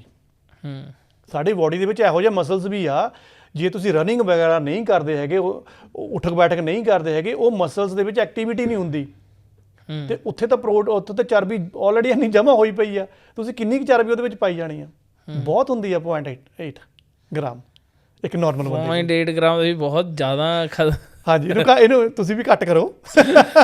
ਨਹੀਂ, ਅਸੀਂ ਤਾਂ ਉਸ ਹਿਸਾਬ ਨਾਲ ਉਹਦੇ ਪ੍ਰੋਟੀਨ ਦੇ ਸਕੂਪ ਲਈਦੇ ਆ ਕਿ ਵੀ ਯਾਰ ਵੀ 34 ਗ੍ਰਾਮ ਪੂਰੀ ਕਰਨੀ ਹੈ ਆਪਣੀ, ਪ੍ਰੋਟੀਨ 30 ਗ੍ਰਾਮ ਪੂਰੀ ਕਰਨੀ ਹੈ। ਤੁਹਾਨੂੰ ਦੱਸਿਆ ਵੀ ਕਿ ਖਿਡਾਰੀ 15 ਤੋਂ 20 ਗ੍ਰਾਮ ਦੇ ਵਿੱਚ ਇਨਫ ਹੁੰਦਾ। ਜਿਹੜਾ ਨੋਰਮਲ ਖਿਡਾਰੀ ਆ, ਕੋਈ ਬੋਡੀ ਬਿਲਡਿੰਗ ਵਗੈਰਾ ਕਰਦਾ ਆ, ਚਲੋ 30 ਤੋਂ 40 ਤੱਕ ਲੈ ਜਾਵੇ। ਹੋਰ ਤੁਸੀਂ ਕਿੰਨਾ ਕੁ ਸਰੀਰ 'ਚ ਪਾਉਣਾ ਆ, ਉਹ ਬਾਅਦ 'ਚ ਪ੍ਰੋਟੀਨ ਨਾ ਰਹਿ ਕੇ ਉਹਨੇ ਜਾਂ ਤਾਂ ਤੁਹਾਡੇ ਕੈਂਸਰ ਨੂੰ ਸੈਲਸ ਡਿਵੈਲਪ ਹੋਣੇ ਸ਼ੁਰੂ ਹੋ ਜਾਣੇ ਆ, ਜਾਂ ਫਿਰ ਉਹਨੇ ਚਰਬੀ ਬਣਨਾ। ਫਿਰ ਉਹਨੇ ਫਿਰ ਉਹਦਾ ਕੀ ਕਰੋਗੇ ਤੁਸੀਂ? ਫਿਰ ਚਲੋ ਇਹ ਤੁਹਾਡੀ ਗੱਲ ਮੈਂ ਮੰਨ। ਕਹਿਣ ਦਾ ਮਤਲਬ ਇਹ ਆ ਕਿ ਠੀਕ ਆ, ਐਕਸਰਸਾਈਜ਼ ਦੇ ਨਾਲ ਤੁਸੀਂ ਆਪਣੇ ਮੋਟਾਪੇ ਨੂੰ ਆਪਣੇ ਕੰਟਰੋਲ ਕਰ ਸਕਦੇ ਆ, ਆਪਣੇ ਵੇਟ ਨੂੰ ਕੰਟਰੋਲ ਕਰ ਸਕਦੇ ਆ। ਪਰ ਸੱਚਾਈ ਇਹ ਆ 30% ਐਕਸਰਸਾਈਜ਼ ਦੇ ਨਾਲ, 70% ਤੁਹਾਡਾ ਡਾਈਟ ਆ। ਤੁਸੀਂ 30% ਗੱਜ ਵੱਜ ਕੇ ਲਗਾਈ ਜਾ ਰਹੇ ਹੋ, ਜਿਹੜਾ ਕਿ ਅੱਜ ਕੱਲ੍ਹ ਟ੍ਰੈਂਡ ਆ। ਮੈਂ ਅੱਜ ਕੱਲ੍ਹ ਤਾਂ ਇੱਦਾਂ ਵੀ ਹੁੰਦਾ, ਅੱਛਾ ਵਿਆਹ ਆ ਜੀ ਮਹੀਨੇ ਨੂੰ, ਜਿਮ ਜੁਮ ਜਾਈਏ ਬਈ, ਮਤਲਬ ਕੱਲ੍ਹ ਹੀ ਉਹ ਥੋੜ੍ਹਾ ਜਿਹਾ ਜ਼ਿਆਦਾ ਸਰੀਰ ਵਧਿਆ ਹੋਇਆ। ਉਹ ਭਾਈ ਆਪਣੀ ਉਹ ਮਹੀਨਾ ਤੂੰ ਡਾਈਟ ਨੂੰ ਕੰਟਰੋਲ ਕਰਨਾ, ਤੈਨੂੰ ਅਗਲੇ ਮਹੀਨੇ 'ਚ ਰਿਜ਼ਲਟ ਦਿਸਣ ਲੱਗ ਪੈਣੇ ਆ। ਜਿਮ ਜੁਮ ਜਿਹੜਾ ਆਪਾਂ ਲਾਉਂਦੇ ਆ, ਉਹ ਜਿਮ ਉਹਨਾਂ ਲਈ ਹੁੰਦਾ ਜਿਨ੍ਹਾਂ ਨੇ ਸਪੋਰਟਿੰਗ ਕਰਨੀ, ਉਹ ਗੇਮ ਕਰਨੀ ਆ, ਕਿ ਮੈਨੂੰ ਮਸਲ ਸਟਰੋਂਗ ਚਾਹੀਦੇ ਆ, ਉਹਨਾਂ ਨੂੰ ਕੋਈ ਐਕਸਟਰਾ ਪ੍ਰੋਟੀਨ ਚਾਹੀਦੀ ਆ, ਉਹਨਾਂ ਦੀ ਮਿਕਦਾਰ 30 ਤੋਂ 35-40 ਕਰ ਦਿਓ, ਸਪਲੀਮੈਂਟ ਵਗੈਰਾ ਲੈ ਕੇ ਕਰ ਲਓ। ਪਰ ਮੈਂ ਨਹੀਂ ਉਹ ਪ੍ਰੈਫਰ ਕਰੂੰਗਾ, ਪਰ ਚਲੋ ਉਹਨਾਂ ਦੀ ਖਪਤ ਹੁੰਦੀ ਆ, ਉਹਨਾਂ ਨੂੰ ਮਸਲਸ ਨੂੰ ਵੀ ਥੋੜ੍ਹਾ ਚਾਹੀਦਾ, ਜ਼ਿਆਦਾ ਹੁੰਦਾ ਆਰਾਮ ਚਾਹੀਦਾ ਆ, ਉਹ ਲੈ ਲਓ। ਪਰ ਤੁਸੀਂ ਤਾਂ ਇੱਕ ਨੋਰਮਲ ਹੋ ਅਤੇ ਤੁਸੀਂ ਜਿਮ ਜਾ ਕੇ ਲਾਉਂਦੇ ਹੋ, ਮੈਂ ਵੇਟ ਚੱਕਿਆ, ਮੈਂ ਐਂ ਕਰਿਆ, ਮੈਂ ਉਹ ਕਰਿਆ, ਉਹਦਾ ਕੋਈ ਮਤਲਬ ਨਹੀਂ ਹੈਗਾ। ਇੱਕਦਮ ਤੁਹਾਡਾ ਸਾਰਾ ਇੰਬੈਲੈਂਸ ਕਰੇਗਾ ਬੋਡੀ ਨੂੰ, ਤੁਹਾਨੂੰ ਲੱਗੇਗਾ ਵੀ ਮੇਰਾ ਵੇਟ ਘਟ ਗਿਆ, ਅੰਦਰ ਚਲ ਗਿਆ, ਜਦ ਕੋਈ ਮਸਲੇ ਖਿੱਚ ਹੋ ਜਾਂਦੇ ਆ। ਖੁਰਾਕ ਤੁਸੀਂ ਫਿਰ ਨਹੀਂ ਘੱਟ ਕਰਦੇ ਕਿ ਸਮਾਂ ਜ਼ਿਆਦਾ ਲੈਂਦੇ ਹੋ, ਉਹ ਤੁਹਾਡਾ ਹੋਰ ਗੇਨ ਹੋਣਾ ਸ਼ੁਰੂ ਹੋ ਜਾਂਦਾ, ਅੰਦਰ ਹੋਰ ਸੈਲਸ ਨੂੰ ਭੁੱਖ ਵਧਣੀ ਸ਼ੁਰੂ ਹੋ ਜਾਂਦੀ ਹੈ। ਸੋ 70% ਡਾਈਟ ਫੂਡ ਦੀ ਕੰਟਰੋਲ ਨਾਲ ਕਰੋ, ਅਤੇ 30% ਆਪਣੀ ਐਕਸਰਸਾਈਜ਼ ਦੇ ਨਾਲ ਕਰੋ। ਹਰ ਮੀਲ ਲੈਣ ਤੋਂ ਬਾਅਦ ਬ੍ਰੇਕਫਾਸਟ, ਲੰਚ, ਡਿਨਰ, 20 ਮਿੰਟ ਦੀ ਵਾਕ, ਈਜ਼ੀ ਰਹੋਗੇ ਸਾਰੀ ਜ਼ਿੰਦਗੀ। 20 ਮਿੰਟ ਦੀ ਵਾਕ, ਬ੍ਰੇਕਫਾਸਟ ਵੇਲੇ ਤਾਂ ਸ਼ਾਇਦ ਨਹੀਂ ਕੋਈ ਵਾਕ ਕਰਦਾ ਹੋਣਾ, ਕਿਉਂਕਿ ਅੱਧਿਆਂ ਦਾ ਤਾਂ ਗੱਡੀਆਂ 'ਚ ਬ੍ਰੇਕਫਾਸਟ ਹੁੰਦਾ, ਸਿਰਫ ਡਿਨਰ ਟਾਈਮ ਵਿੱਚ ਹੀ ਉਹ ਟੰਗਿਆ ਹੋਲਡਰ 'ਚ ਟੰਗਿਆ ਹੁੰਦਾ, ਗਲਾਸ ਟੰਗਿਆ ਹੁੰਦਾ ਆ, ਇੱਧਰ ਉਹ ਸੈਂਡਵਿਚ ਫੜਿਆ ਹੁੰਦਾ ਆ, ਇੱਧਰ ਫਿਰ ਇੱਦਾਂ ਹੱਥ ਵੀ ਮਾਰਨਾ ਹੁੰਦਾ ਕਿ ਇੱਧਰੋਂ ਐਪਲ ਉੱਪਰ ਵੀ ਚੱਕ ਲਈਏ ਜਾਂ ਬਨਾਨਾ ਚੱਕ ਲਈਏ। ਤਾਂ ਪੋਸੀਬਲ ਨਹੀਂ ਹੈਗਾ, ਲੇਕਿਨ ਰਾਤ ਨੂੰ ਹੁੰਦੀ ਹੈ ਜੀ। ਅਤੇ ਬੈਡ ਟਾਈਮ ਤੁਹਾਡਾ ਔਨ ਟਾਈਮ ਹੋਣਾ ਚਾਹੀਦਾ। ਨਹੀਂ, ਇਹ ਚਲੋ ਵੈਸੇ ਵੀ ਬ੍ਰੇਨ ਲਈ ਵੀ ਚੰਗੀ ਹੈ ਜੀ ਮੈਨੂੰ ਲੱਗਦਾ। ਜੀ, ਪਰ ਹੁਣ ਤੁਸੀਂ 70 ਗ੍ਰਾਮ ਜਿਹੜੀ ਡਾਈਟ ਬੋਲੀ ਹੈ, ਕਿ ਵੀ 70% ਜਿਹੜੀ ਤੁਸੀਂ ਡਾਈਟ ਬੋਲ ਰਹੇ ਹੋ, ਇੱਕ ਨੋਰਮਲ ਬੰਦੇ ਨੂੰ, ਕੋਈ ਵੀ ਜਿਹੜਾ ਬੰਦਾ ਆ, ਕੋਈ ਵੀ, ਚਾਹੇ ਕੋਈ ਸਪੋਰਟਸਮੈਨ ਹੈ ਚਾਹੇ ਨਹੀਂ ਹੈ ਜੀ, ਇਹ 70% ਜਿਹੜੀ ਡਾਈਟ ਹੈ, ਉਹ ਡਾਈਟ ਹਲਕੀ, ਜਿਹੜਾ ਨੋਰਮਲ ਹਰ ਇੱਕ ਬੰਦੇ ਲਈ ਚੱਲ ਜਾਵੇ, ਉਹ ਕੀ ਡਾਈਟ ਹੋਵੇ ਜੀ, ਉਹਦੇ ਬਾਰੇ ਥੋੜ੍ਹਾ ਜਿਹਾ ਦੱਸੋ। ਜਾਣੀਏ ਹੁਣ ਤੁਸੀਂ ਇੱਕ ਕੋਈ ਸੌਖਾ ਜਿਹਾ ਬਿਨਾਂ ਫਿਗਰਸ ਤੋਂ ਫਾਰਮੂਲਾ? ਹਾਂ, ਮਤਲਬ ਕਿ ਜਿੱਦਾਂ ਹੁਣ ਮੈਂ ਆ, ਕਿ ਵੀ ਕੋਈ ਹੋਰ ਵੀ ਜਿਹੜੇ ਕੋਈ ਸਾਨੂੰ ਸੁਣ ਰਿਹਾ ਹੋਵੇ, ਉਹਨੂੰ ਲੱਗੇ ਕਿ ਚਲੋ ਠੀਕ ਹੈ ਯਾਰ, ਡਾਈਟ ਬਾਰੇ ਸੁਣ ਤਾਂ ਲਿਆ, ਪਰ ਮੈਂ ਕੀ ਖਾਵਾਂ, ਅਤੇ ਜਿਹੜਾ ਨੋਰਮਲ ਜਿਹਾ ਸਾਡੇ ਘਰ 'ਚ ਵੀ ਹੋਵੇ, ਜਾਂ ਕੀ ਮੈਂ ਕੀ ਖਾਵਾਂ ਅਤੇ ਮੇਰਾ ਵੇਟ ਵੀ ਸਹੀ ਰਵੇ, ਅਤੇ ਜਿਵੇਂ ਸਾਡੇ ਮਤਲਬ ਬਾਲ ਬੂਲ ਵੀ ਕਾਲੇ ਕੁਲੇ ਜਿਹੇ ਰਹਿਣ। ਇਹਦਾ ਫਾਰਮੂਲਾ ਹੈਗਾ ਜੀ ਇੱਕ। ਹਾਂਜੀ, ਤੁਹਾਨੂੰ ਕੋਈ ਕੈਲਕੂਲੇਸ਼ਨ ਕਰਨ ਦੀ ਲੋੜ ਨਹੀਂ, ਸਿਰਫ ਆਪਣਾ ਜ਼ਿਹਨ ਬਣਾਉਣਾ ਆ ਤੁਸੀਂ। ਅਗਰ ਤੁਸੀਂ ਜ਼ਿਹਨ ਬਣਾ ਲਓਗੇ ਤਾਂ ਬਹੁਤ ਫਾਇਦੇ 'ਚ ਰਹੋਗੇ। ਦੇਖੋ ਐਗਜ਼ਾਮਪਲ ਦੇਖੋ ਕੀ ਆ, ਬੈਂਕ ਦੇ ਵਿੱਚ ਆਪਾਂ ਪੈਸਾ ਜਮ੍ਹਾਂ ਕਰਾਉਂਦੇ ਹਾਂ। ਹਾਂਜੀ, ਆਪਾਂ ਉਸ ਪੈਸੇ ਤੋਂ ਐਕਸਪੈਂਡੀਚਰ ਵੀ ਕਰਦੇ ਹਾਂ, ਅਤੇ ਐਕਸਪੈਂਡੀਚਰ ਤਾਂ ਕਰਦੇ ਹਾਂ ਕਿ ਆਪਾਂ ਨੇ ਡਿਪੋਜ਼ਿਟ ਕੁਛ ਕਰਾਇਆ ਹੁੰਦਾ ਆ। ਉਹ ਸਾਰੀ ਚੀਜ਼ ਨੂੰ ਚੱਕ ਕੇ ਆਪਣੀ ਬੋਡੀ 'ਤੇ ਲਿਆਓ। ਬੋਡੀ ਤੁਹਾਡੀ ਬੈਂਕ ਆ, ਠੀਕ ਹੈ ਜੀ। ਐਕਸਰਸਾਈਜ਼ ਤੁਹਾਡੀ ਸਪੈਂਡਿੰਗ ਆ, ਸਮਝ ਲੱਗੀ ਨਾ। ਫੂਡ ਤੁਹਾਡਾ ਡਿਪੋਜ਼ਿਟ ਆ। ਦੁਬਾਰਾ ਰਿਪੀਟ ਕਰ ਦੇਵਾਂ? ਸਮਝ ਗਿਆ ਜੀ। ਹਾਂਜੀ, ਰਿਪੀਟ। ਬੋਡੀ ਬੈਂਕ ਹੋ ਗਿਆ। ਹਾਂਜੀ, ਤੁਸੀਂ ਜਿੰਨੀ ਮੁਸ਼ੱਕਤ ਕਰਦੇ ਹੋ, ਐਕਸਰਸਾਈਜ਼ ਕਰਦੇ ਹੋ, ਮਤਲਬ ਐਕਸਰਸਾਈਜ਼ ਰੱਖ ਲਿਆ, ਉਹ ਤੁਹਾਡੀ ਸਪੈਂਡਿੰਗ ਆ। ਹਾਂਜੀ, ਕਿ ਤੁਸੀਂ ਦੇ ਰਹੇ ਹੋ, ਕੈਲੋਰੀਜ਼ ਦੇ ਰਹੇ ਹੋ ਆਪਣੀ, ਜਾਂ ਪ੍ਰੋਟੀਨ ਖਤਮ ਕਰ ਰਹੇ ਹੋ, ਕੁਛ ਵੀ ਕਰ ਰਹੇ ਹੋ, ਜਾਂ ਆਪਣੀ ਚਰਬੀ ਘੱਟ ਕਰ ਰਹੇ ਹੋ, ਮੁਸ਼ੱਕਤ ਕਰ ਰਹੇ ਹੋ। ਫੂਡ ਉਹ ਤੁਹਾਡਾ ਡਿਪੋਜ਼ਿਟ ਹੋਇਆ, ਉਹਦੇ ਵਿੱਚੋਂ ਸਾਰਾ ਕੁਝ ਆ ਜਾ ਰਿਹਾ ਆ। ਹਾਂਜੀ, ਠੀਕ ਆ। ਸਭ ਤੋਂ ਵਧੀਆ ਫਾਰਮੂਲਾ, ਸਭ ਤੋਂ ਵਧੀਆ ਥਿੰਗ ਕੀ ਆ, ਬਿਨਾਂ ਕੈਲਕੂਲੇਸ਼ਨ ਤੋਂ ਆਪਣੇ ਜ਼ਿਹਨ ਨੂੰ ਇਹ ਪੁੱਛੋ ਕਿ ਜੋ ਤੂੰ ਡਿਪੋਜ਼ਿਟ ਕਰਾਇਆ ਸੀਗਾ, ਉਹ ਕਿਤੇ ਤੇਰੀ ਜਿਹੜੀ ਸਪੈਂਡਿੰਗ ਉਹਨਾਂ ਜ਼ਿਆਦਾ ਤਾਂ ਨਹੀਂ ਹੈਗਾ।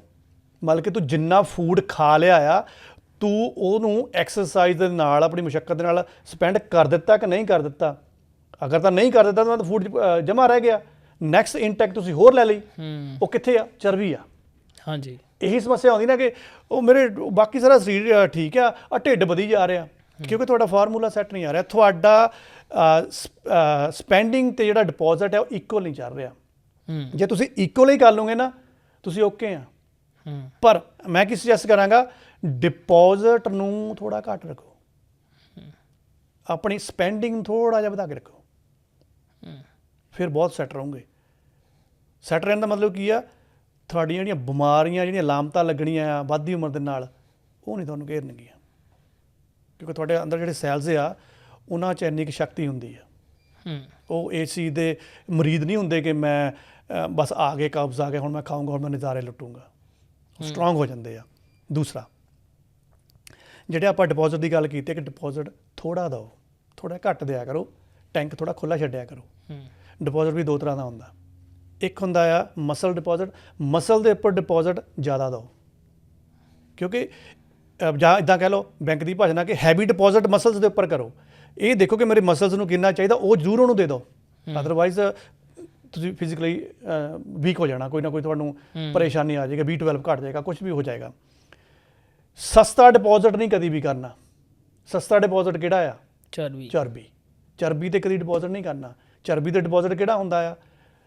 ਜ਼ਿਆਦਾ ਖਾਣਾ, ਅਨਹੈਲਥੀ ਖਾਣਾ, ਕਰਬਸ ਖਾਣੀਆਂ, ਤੁੜਕੇ ਲਾਉਣੇ, ਜੋ ਵੀ ਆਪਾਂ ਪਹਿਲਾਂ ਡਿਸਕਸ ਕਰਕੇ ਆਏ। ਇੱਥੇ ਘੱਟ ਡਿਪੋਜ਼ਿਟ ਕਰੋ। ਘੱਟ ਡਿਪੋਜ਼ਿਟ ਕਰੋਗੇ ਤਾਂ ਬਿਮਾਰੀਆਂ ਘੱਟ ਆਉਣਗੀਆਂ। ਬਿਲਕੁਲ।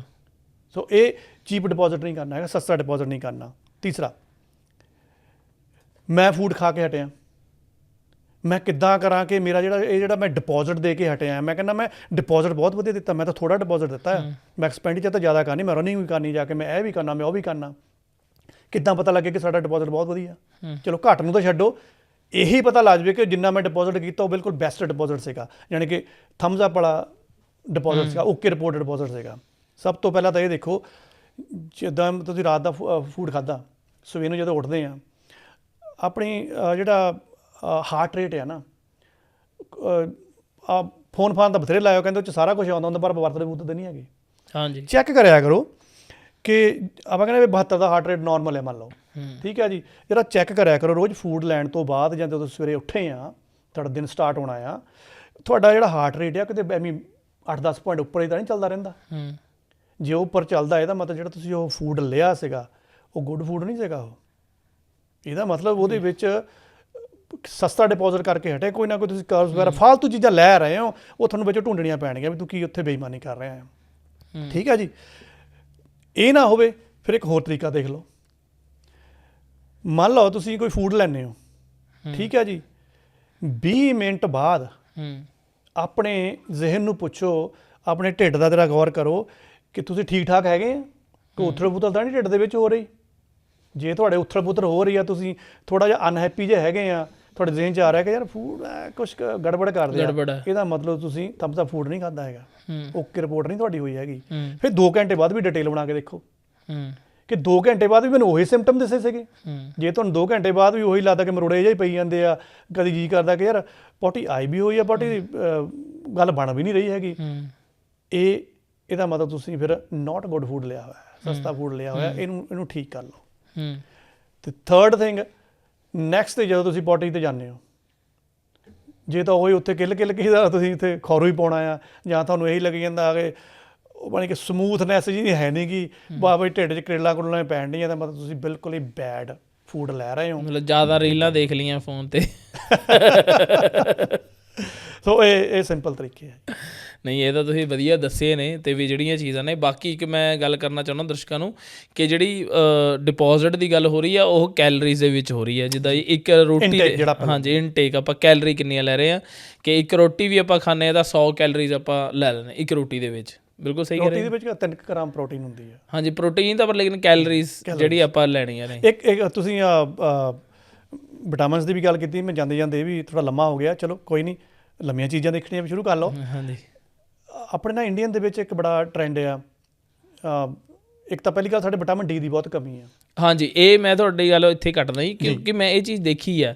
ਕਿਉਂਕਿ ਜਦੋਂ ਮੈਂ ਇੱਥੇ ਆਇਆ ਸੀਗਾ ਆਸਟ੍ਰੇਲੀਆ ਦੇ ਵਿੱਚ, ਤਾਂ ਮੈਂ ਆਸਟ੍ਰੇਲੀਆ ਦੇ ਵਿੱਚ ਆ ਕੇ ਜਦੋਂ ਪਹਿਲਾਂ ਚੈੱਕਅਪ ਕਰਾਇਆ, ਤਾਂ ਮੇਰੇ ਪਹਿਲੇ 2 ਚੈੱਕਅਪਸ ਦੇ ਵਿੱਚ ਵਿਟਾਮਿਨ ਡੀ ਬਹੁਤ ਘੱਟ ਆਇਆ। ਉਹ ਕਹਿੰਦੇ, ਡਾਕਟਰ ਕਹਿੰਦੇ ਕੋਈ ਵੱਡੀ ਗੱਲ ਨਹੀਂ, ਕਿ ਇੰਡੀਅਨਸ ਦੇ ਵਿੱਚ ਹਮੇਸ਼ਾ ਹੀ ਜਦੋਂ ਮਰਜ਼ੀ ਚੈੱਕ ਕਰਾ ਲਓ ਕਿ ਇਹਨਾਂ ਨੂੰ ਵਿਟਾਮਿਨ ਡੀ ਦੀ ਕਮੀ ਹੁੰਦੀ ਹੈ। ਅਤੇ ਉਸ ਤੋਂ ਬਾਅਦ ਚਲੋ ਨਹੀਂ ਆਇਆ, ਪਰ ਲੇਕਿਨ ਮੈਂ ਤੁਹਾਡੇ ਤੋਂ ਵੀ ਪੁੱਛਣਾ ਚਾਹੁੰਦਾ ਕਿ ਵੀ ਵਿਟਾਮਿਨ ਡੀ ਦੀ ਇੰਡੀਅਨਸ ਦੇ ਵਿੱਚ ਹੀ ਕਿਉਂ ਕਮੀ ਹੁੰਦੀ ਹੈ, ਜਿੱਦਾਂ ਤੁਸੀਂ ਹੁਣ ਗੱਲ ਵੀ ਕੀਤੀ ਸੀ। ਦੇਖੋ, ਮੈਂ ਇਹ ਨਹੀਂ ਕਹਿੰਦਾ ਕਿ ਦੇਖੋ ਇੰਡੀਅਨ ਜਦੋਂ ਆਪਾਂ ਨਾਂ ਲੈਂਦੇ ਨਾ, ਆਪਾਂ ਨੂੰ ਹੁੰਦਾ ਵੀ ਜ਼ਿਹਨ ਦੇ ਵਿੱਚ ਆਪਾਂ ਵੈਜੀ ਫੂਡ ਆ। ਫੂਡ ਤਿੰਨ ਹਿੱਸਿਆਂ 'ਚ ਬਣ ਜਾਂਦਾ, ਇੱਕ ਵੈਜੀ ਹੁੰਦਾ, ਇੱਕ ਨਾਨ ਵੈਜ ਆ, ਅਤੇ ਇੱਕ ਆਪਣੇ ਕੋਲ ਵੈਗਨ ਆ। ਵੈਜ ਅਤੇ ਨਾਨ ਵੈਜ ਦੱਸਣ ਦੀ ਤਾਂ ਮੈਨੂੰ ਲੋੜ ਨਹੀਂ ਹੈਗੀ। ਵੈਗਨ ਦੇ ਵਿੱਚ ਕੀ ਹੁੰਦਾ ਕਿ ਅਸੀਂ ਦੁੱਧ ਨੂੰ ਵੀ ਉਹਦੇ ਵਿੱਚੋਂ ਬਾਹਰ ਕੱਢ ਦਿੱਤਾ, ਐਨੀਮਲ ਦਾ ਕੁਝ ਵੀ ਜੁੜਿਆ, ਅਤੇ ਮੀਟ ਨੂੰ ਤਾਂ ਬਿਲਕੁਲ ਹੀ ਵਿੱਚੋਂ ਕੱਢ, ਈਵਨ ਕਿ ਦੁੱਧ, ਈਵਨ ਕਿ ਸ਼ਹਿਦ ਤੱਕ ਨਹੀਂ ਉੱਥੇ ਕਹਿੰਦੇ ਹੁੰਦੇ ਮਨਾਹੀ ਹੁੰਦੀ ਆ, ਨਾ ਕਰੋ। ਹੁਣ ਥੋੜ੍ਹਾ ਜਿਹਾ ਇੱਥੇ ਦੇਖਣਾ ਪੈਂਦਾ, ਕਈ ਵਾਰ ਹੁੰਦਾ ਵੀ ਕਿਸੇ ਖਾਸ ਕੈਟਾਗਰੀ ਜਿਹੜਾ ਫੂਡ ਆ ਨਾ, ਉਹਦੇ ਵਿੱਚ ਕੋਈ ਚੀਜ਼ਾਂ ਦੀ ਘਾਟ ਪੈ ਜਾਂਦੀ ਆ। ਜਿਹੜਾ ਵਿਟਾਮਿਨ ਡੀ ਆ ਨਾ, ਉਹ ਵੈਜ ਦੇ ਵਿੱਚ ਘੱਟ ਹੁੰਦਾ ਆ। ਅਤੇ ਜੇ ਤੁਸੀਂ ਵੈਗਨ ਦੇ ਵਿੱਚ ਜਾਂਦੇ ਹੋ, ਉਹਦੇ ਵਿੱਚ ਤਾਂ ਤੁਸੀਂ ਪੋਲਟਰੀ ਅਤੇ ਉੱਧਰ ਮੀਟ ਨੂੰ ਵੈਸੇ ਹੀ ਬਾਹਰ ਕੱਢ ਦਿੱਤਾ, ਅਤੇ ਉੱਪਰੋਂ ਤੁਸੀਂ ਹਨੀ ਨੂੰ ਬਾਹਰ ਕੱਢ ਦਿੱਤਾ, ਉੱਥੇ ਤੁਹਾਨੂੰ ਡੈਫੀਸ਼ੀਐਂਸੀ ਪੈਣੀ ਹੀ ਪੈਣੀ ਆ। ਇਹੀ ਇੱਕ ਮੇਨ ਰੀਜ਼ਨ ਹੈ ਸਾਡਾ ਇੰਡੀਅਨ ਦੇ ਕਿ ਇਹਨਾਂ ਨੂੰ ਵਿਟਾਮਿਨ ਡੀ ਦੀ ਕਮੀ ਰਹਿੰਦੀ ਆ। ਠੀਕ ਹੈ ਜੀ। ਕੁਛ ਸਾਨੂੰ ਐ ਹੁੰਦਾ ਕਿ ਸਾਡਾ ਕੁਛ ਅਸੀਂ ਕਹਿੰਦੇ ਮਾਡਰਨ ਹੋ ਗਏ ਆ, ਸਾਡਾ ਜਿਹੜਾ ਕੱਪੜੇ ਕੁੱਪੜੇ ਪਾਉਣ ਦਾ ਹਿਸਾਬ ਕਿਤਾਬ ਆ, ਸਾਨੂੰ ਭੁੱਲ ਗਿਆ ਕਿ ਅਸੀਂ ਜਿਹੜੀ ਅਸਲੀ ਜਿਹੜਾ ਵਿਟਾਮਿਨ ਡੀ ਆ ਉਹ ਸੂਰਜ ਦੀ ਰੋਸ਼ਨੀ ਤੋਂ ਮਿਲਣਾ ਆ, ਅਸੀਂ ਉਹਨੂੰ ਅਬਜ਼ੌਰਬ ਹੀ ਨਹੀਂ ਕਰਦੇ ਹੈਗੇ। ਪਤਾ ਨਹੀਂ ਸਾਡੀਆਂ ਹੈਬਿਟ ਇਹੋ ਜਿਹੀਆਂ ਹੋ ਗਈਆਂ ਆ। ਸੋ ਨੈਚੁਰਲ ਚੀਜ਼ ਨੂੰ ਅਸੀਂ ਪਹਿਲਾਂ ਹੀ ਰੋਕ ਕੇ ਰੱਖਿਆ ਹੋਇਆ ਆ। ਸੋ ਉਹਦਾ ਵੀ ਥੋੜ੍ਹਾ ਗਿਆਨ ਹੋਣਾ ਚਾਹੀਦਾ, ਐਜੂਕੇਸ਼ਨ ਹੋਣੀ ਚਾਹੀਦੀ ਹੈ ਕਿ ਤੁਸੀਂ ਡਾਇਰੈਕਟ ਸਨਲਾਈਟ ਨੂੰ ਆਪਣੀ ਬੋਡੀ ਨੂੰ ਅਸਲੀ ਜਿਹੜਾ ਵਿਟਾਮਿਨ ਡੀ ਆ ਉਹ ਕਿਵੇਂ ਉਹਨੂੰ ਅਬਜ਼ੌਰਬ ਕਰਵਾਉਣਾ ਆ। ਹੁਣ ਕਈ ਹੁੰਦਾ B12 ਘੱਟ ਗਿਆ, ਹਾਂਜੀ ਵੈਜਿਸ ਦੇ ਵਿੱਚ ਥੋੜ੍ਹਾ B12 ਦੀ ਪ੍ਰੋਬਲਮ ਹੁੰਦੀ ਆ, ਉਹ ਤੁਹਾਨੂੰ ਮੀਟ ਦੇ ਵਿੱਚ ਜਿਹੜਾ ਜਲਦੀ ਮਿਲ ਜਾਂਦਾ ਆ। ਸੋ ਬੈਸਟ ਤਾਂ ਇਹੀ ਹੈ ਕਿ ਥੋੜ੍ਹਾ ਕੰਬੀਨੇਸ਼ਨ ਬਣਾ ਲਈਦਾ ਹੁੰਦਾ, ਉਹਦੇ ਨਾਲ ਤੁਹਾਡੀ ਬੋਡੀ ਜ਼ਿਆਦਾ ਵਧੀਆ ਮੇਨਟੇਨ ਰਹੇਗੀ। ਅਤੇ ਇਹਦੇ ਵਿੱਚ ਤੁਹਾਡੇ ਸਵਾਲ ਪੂਰੇ ਹੋ ਗਏ ਕਿ ਮੇਰੇ ਜ਼ਿਹਨ ਦੇ ਵਿੱਚ ਹੋਰ ਸੀਗਾ ਦੱਸਣ ਨੂੰ ਜੀ? ਮੇਰੇ ਤੇ ਸਵਾਲ ਲਗਭਗ ਇਹੀ ਸੀਗਾ ਜੀ ਜਿਹੜਾ ਤੁਹਾਨੂੰ ਮੈਂ ਦੱਸਦਾ ਆ। ਮਲਟੀ ਵਿਟਾਮਿਨ ਦੀ ਗੱਲ ਹੋਈ ਸੀ ਇੱਕ ਵਾਰ, ਤੁਸੀਂ ਵਿੱਚ ਜ਼ਿਕਰ ਕੀਤਾ ਸੀਗਾ। ਹਾਂਜੀ। ਇੱਕ ਸਾਡੇ ਇੰਡੀਅਨ ਦੇ ਵਿੱਚ ਹੋਰ ਬੜਾ ਟ੍ਰੈਂਡ ਆ, ਮਲਟੀ ਵਿਟਾਮਿਨ ਦੀ ਸ਼ੀਟ ਸਾਡੇ ਸਰਾਣੇ ਪਈ ਹੁੰਦੀ ਆ। ਹਾਂਜੀ। ਆਹ ਜੀ ਮੈਗਨੀਜ਼ੀਅਮ ਵਾਲੀ ਆ, ਇੱਕ 'ਚ ਲਿਖਿਆ ਮਲਟੀ ਵਿਟਾਮਿਨ, ਖਾਸ ਕਰਕੇ ਔਰਤਾਂ। ਉਹਨਾਂ ਨੂੰ ਜੇ ਕੋਈ ਪੁੱਛੇ ਕਿ ਆਹ ਠੀਕ ਨਹੀਂ ਹੈਗੀ ਤੂੰ, ਨਹੀਂ ਮੈਂ ਠੀਕ ਆ, ਆਹ ਫਿਰ 2-3 ਡੱਬੀਆਂ ਕੱਲ ਰੱਖੀਆਂ, ਆਹ ਫਲਾਨਾ ਵਿਟਾਮਿਨ, ਆਹ ਫਲਾਨਾ ਵਿਟਾਮਿਨ, ਫਲਾਨਾ, ਅਤੇ ਆਹ ਕੀ ਆ, ਇਹ ਇਕੱਠਾ ਹੀ ਆ ਸਾਰੇ ਜੀ ਮਲਟੀ। ਅਤੇ ਮੈਂ 2 ਗੋਲੀਆਂ ਰੋਜ਼ ਦੀਆਂ ਖਾ ਲੈਂਦੀ ਹਾਂ। ਨਾ ਕਰੋ ਇੱਦਾਂ। ਹਾਂਜੀ। ਇਹਦਾ ਕੋਈ ਮਤਲਬ ਨਹੀਂ ਹੈਗਾ। ਸਰੀਰ ਨੂੰ ਉਹੀ ਚੀਜ਼, ਉਹੀ ਵਿਟਾਮਿਨ ਦਿਓ ਜਿਹੜੀ ਉਹਦੀ ਕਮੀ ਆ। ਉਹ ਸਾਨੂੰ ਕਿੱਥੋਂ ਪਤਾ ਲੱਗੂਗਾ? ਟੈਸਟ ਕਰਾਓ। ਟੈਸਟ ਤਾਂ ਬਹੁਤ ਹੁੰਦੇ ਨੇ, ਘੱਟ ਤੋਂ ਘੱਟ ਸਾਲ ਦੇ ਵਿੱਚ ਇੱਕ ਵਾਰ ਆਪਣਾ ਬਲੱਡ ਟੈਸਟ ਤਾਂ ਕਰਵਾ ਲਓ। ਠੀਕ ਆ। ਅਸੀਂ ਤਾਂ ਜੇ ਚਲੋ ਬਲੱਡ ਟੈਸਟ ਕਰਵਾ ਲੈਂਦੇ ਹਾਂ, ਸਾਡੀ ਤਾਂ ਉੱਥੇ ਬੱਸ ਹੋ ਜਾਂਦੀ ਕਿ ਚਲੋ ਬਹੁਤ ਹੋ ਗਿਆ ਹੋਣਾ ਬਸ ਠੀਕ ਆ। ਲੇਕਿਨ ਜਿਹੜੇ ਡਾਇਟੀਸ਼ੀਅਨਸ ਨੇ, ਜਿਹੜੇ ਤੁਹਾਡੇ ਫੂਡ ਵਗੈਰਾ ਡਿਜ਼ਾਈਨ ਕਰਦੇ ਆ, ਜੇ ਗੱਲ ਚੱਲੀਏ ਮੈਂ ਮਾੜਾ ਜਿਹਾ 'ਚ ਦੱਸ ਦਿੰਦਾ ਆ। ਬਲੱਡ ਟੈਸਟ ਇੱਕ ਨਾਰਮਲ ਰਿਪੋਰਟ ਹੁੰਦੀ ਆ, ਉਹਦੇ ਵਿੱਚ ਆਪਾਂ LDL, VLDL ਜਾਂ HDL ਜਾਂ ਲਾਈਪੋ ਪ੍ਰੋਟੀਨ AB, ESR, ਇਹ ਟੈਸਟ ਹੁੰਦੇ ਆ। ਇਹ ਤੋਂ ਗਾਹਾਂ ਵੀ ਹੁੰਦੇ ਆ।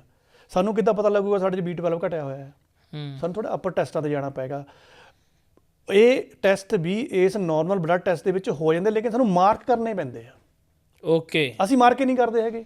ਅਸੀਂ ਤਾਂ 4-5 ਚੀਜ਼ਾਂ ਕਰਾ ਕੇ ਆ ਜਾਂਦੇ ਆ ਵੀ ਠੀਕ ਹੈ ਠੀਕ ਹੈ ਠੀਕ ਆ, ਉੱਦਾਂ ਕਰੀ ਜਾਣਾ।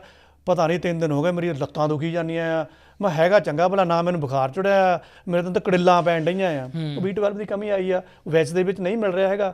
ਉਹ ਡਾਕਟਰ ਤੁਹਾਨੂੰ ਕਹੇਗਾ ਜਾਂ ਤਾਂ ਥੋੜ੍ਹਾ ਮੀਟ ਖਾ ਲਓ, ਜਾਂ ਫਿਰ ਇਹਦੇ 4 ਇੰਜੈਕਸ਼ਨ ਲਵਾ ਲਓ, ਜਾਂ ਮਲਟੀ ਵਿਟਾਮਿਨ ਲੈ ਲਓ। ਮਲਟੀ ਵਿਟਾਮਿਨ ਮਤ ਲਓ, ਕੋਈ ਫਾਇਦਾ ਨਹੀਂ ਹੈਗਾ।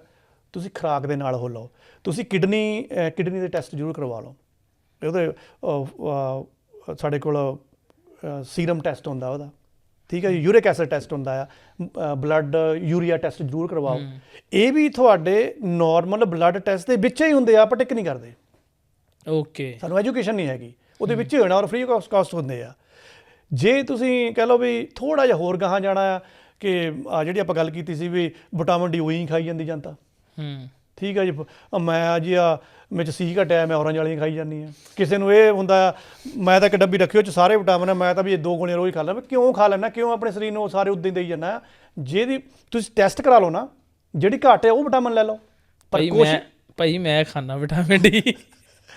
ਜਦੋਂ ਮੈਨੂੰ ਇੱਕ ਵਾਰ ਕਮੀ ਹੋਈ, ਉਸ ਤੋਂ ਬਾਅਦ ਮੈਨੂੰ ਐਂ ਲੱਗਿਆ ਕਿ ਵੀ ਕਿਉਂਕਿ ਉਹ ਕਹਿੰਦੇ ਜ਼ਿਆਦਾ ਇੰਜੈਕਸ਼ਨ ਨਾਲ, ਜੇ ਕਹਿੰਦੇ ਤੁਸੀਂ ਮੈਡੀਸਨ ਲਓ ਤਾਂ 3 ਮਹੀਨੇ ਬਾਅਦ ਤੁਹਾਨੂੰ ਜਾ ਕੇ ਉਹਦਾ ਅਸਰ ਦਿਖਦਾ ਕਿ ਤੁਹਾਡਾ ਵਿਟਾਮਿਨ ਪੂਰਾ। ਕੋਈ ਗੱਲ ਨਹੀਂ, ਫਿਰ ਤੁਸੀਂ ਗੋਲੀਆਂ ਨੂੰ ਨਾ ਜਾਓ ਨਾ। ਨਹੀਂ, ਮੈਂ ਵੈਸੇ ਗੱਲ ਕਰਦਾ ਵੀ ਤੁਸੀਂ ਬੋਲ ਰਹੇ ਸੀ ਨਾ, ਉਹਦੇ ਲਈ ਬੈਸਟ ਇਹ ਹੈ ਕਿ ਤੁਸੀਂ vitamin and mineral blood test ਕਰਵਾਓ। ਓਕੇ। ਇਹ ਵੀ ਉਹਦੇ ਵਿੱਚੋਂ ਹੀ ਹੋਣਾ ਆ, ਉਹਦੇ ਵਿੱਚੋਂ ਫ੍ਰੀ ਆਫ ਕਾਸਟ ਹੋਣਾ ਆ। ਉਹਦੇ ਵਿੱਚ B1, B2, B6, B9, B12, vitamin A, B, C, K, ਇਹ ਸਾਰੇ ਟੈਸਟ ਉਹਦੇ ਵਿੱਚ ਆ ਜਾਣਗੇ। ਜਿਹਦੀ ਤੁਹਾਨੂੰ ਕਮੀ ਲੱਗਦੀ ਹੈ ਫਿਰ ਉਹੀ ਇਕੱਲਾ ਮਲਟੀ ਵਿਟਾਮਿਨ ਲਓ, ਬਾਕੀ ਨਾ ਲਓ, ਕਿਉਂਕਿ ਆਰਟੀਫਿਸ਼ੀਅਲ ਸਰੀਰ ਨੂੰ ਦੋਗੇ ਉਹ ਕਿੱਥੇ ਜਾਣੇ ਨੇ? ਆਪਾਂ ਪਹਿਲਾਂ ਹੀ ਗੱਲ ਕਰ ਚੁੱਕੇ, ਕਿਸੇ ਨਾ ਕਿਸੇ ਜਗ੍ਹਾ ਖੂੰਜੇ ਲੱਗ ਜਾਣੇ ਆ।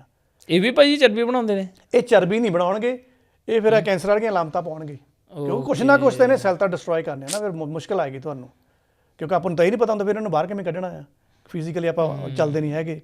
ਸੋ ਫਿਰ ਜੇ ਤੁਸੀਂ ਕਹਿੰਦੇ ਵੀ ਥੋੜ੍ਹੇ ਤੁਹਾਡੇ ਕੋਲ ਪੈਸਾ ਧੇਲਾ ਹੈਗਾ, ਜਿੱਦਾਂ ਆਪਾਂ ਕਹਿੰਦੇ ਆ ਖਿਡਾਰੀ ਹੁੰਦੇ ਆ ਜੀ, ਇਹ ਤਾਂ ਬੜੇ ਮਹਿੰਗੇ ਮਹਿੰਗੇ ਡਾਇਟੀਸ਼ੀਅਨ ਰੱਖੇ ਹੋਏ ਆ। ਉਹ ਵੀ ਮਹਿੰਗੇ ਮਹਿੰਗੇ ਡਾਇਟੀਸ਼ੀਅਨ ਦਾ ਮਤਲਬ ਕਿ ਉਹਨਾਂ ਦੇ ਮਹਿੰਗੇ ਮਹਿੰਗੇ ਟੈਸਟ ਹੁੰਦੇ ਆ। ਠੀਕ ਹੈ ਜੀ। ਉਹਨਾਂ ਟੈਸਟਾਂ ਦੇ ਵਿੱਚ ਉਹ ਅੱਪਰ ਲੈਵਲ ਦੀ ਫਿਰ ਆਪਣਾ ਗੇਨ ਕਰਦੇ ਆ। ਉਸ ਤੋਂ ਬਾਅਦ ਫਿਰ ਇਹਨਾਂ ਬੰਦੇ ਨੂੰ ਇਹ ਪਤਾ, ਇਹਨਾਂ ਦੇ ਸ਼ੰਕੇ ਦੂਰ ਹੋ ਜਾਂਦੇ ਕਿ ਮੈਂ ਕੀ ਖਾਣਾ ਆ।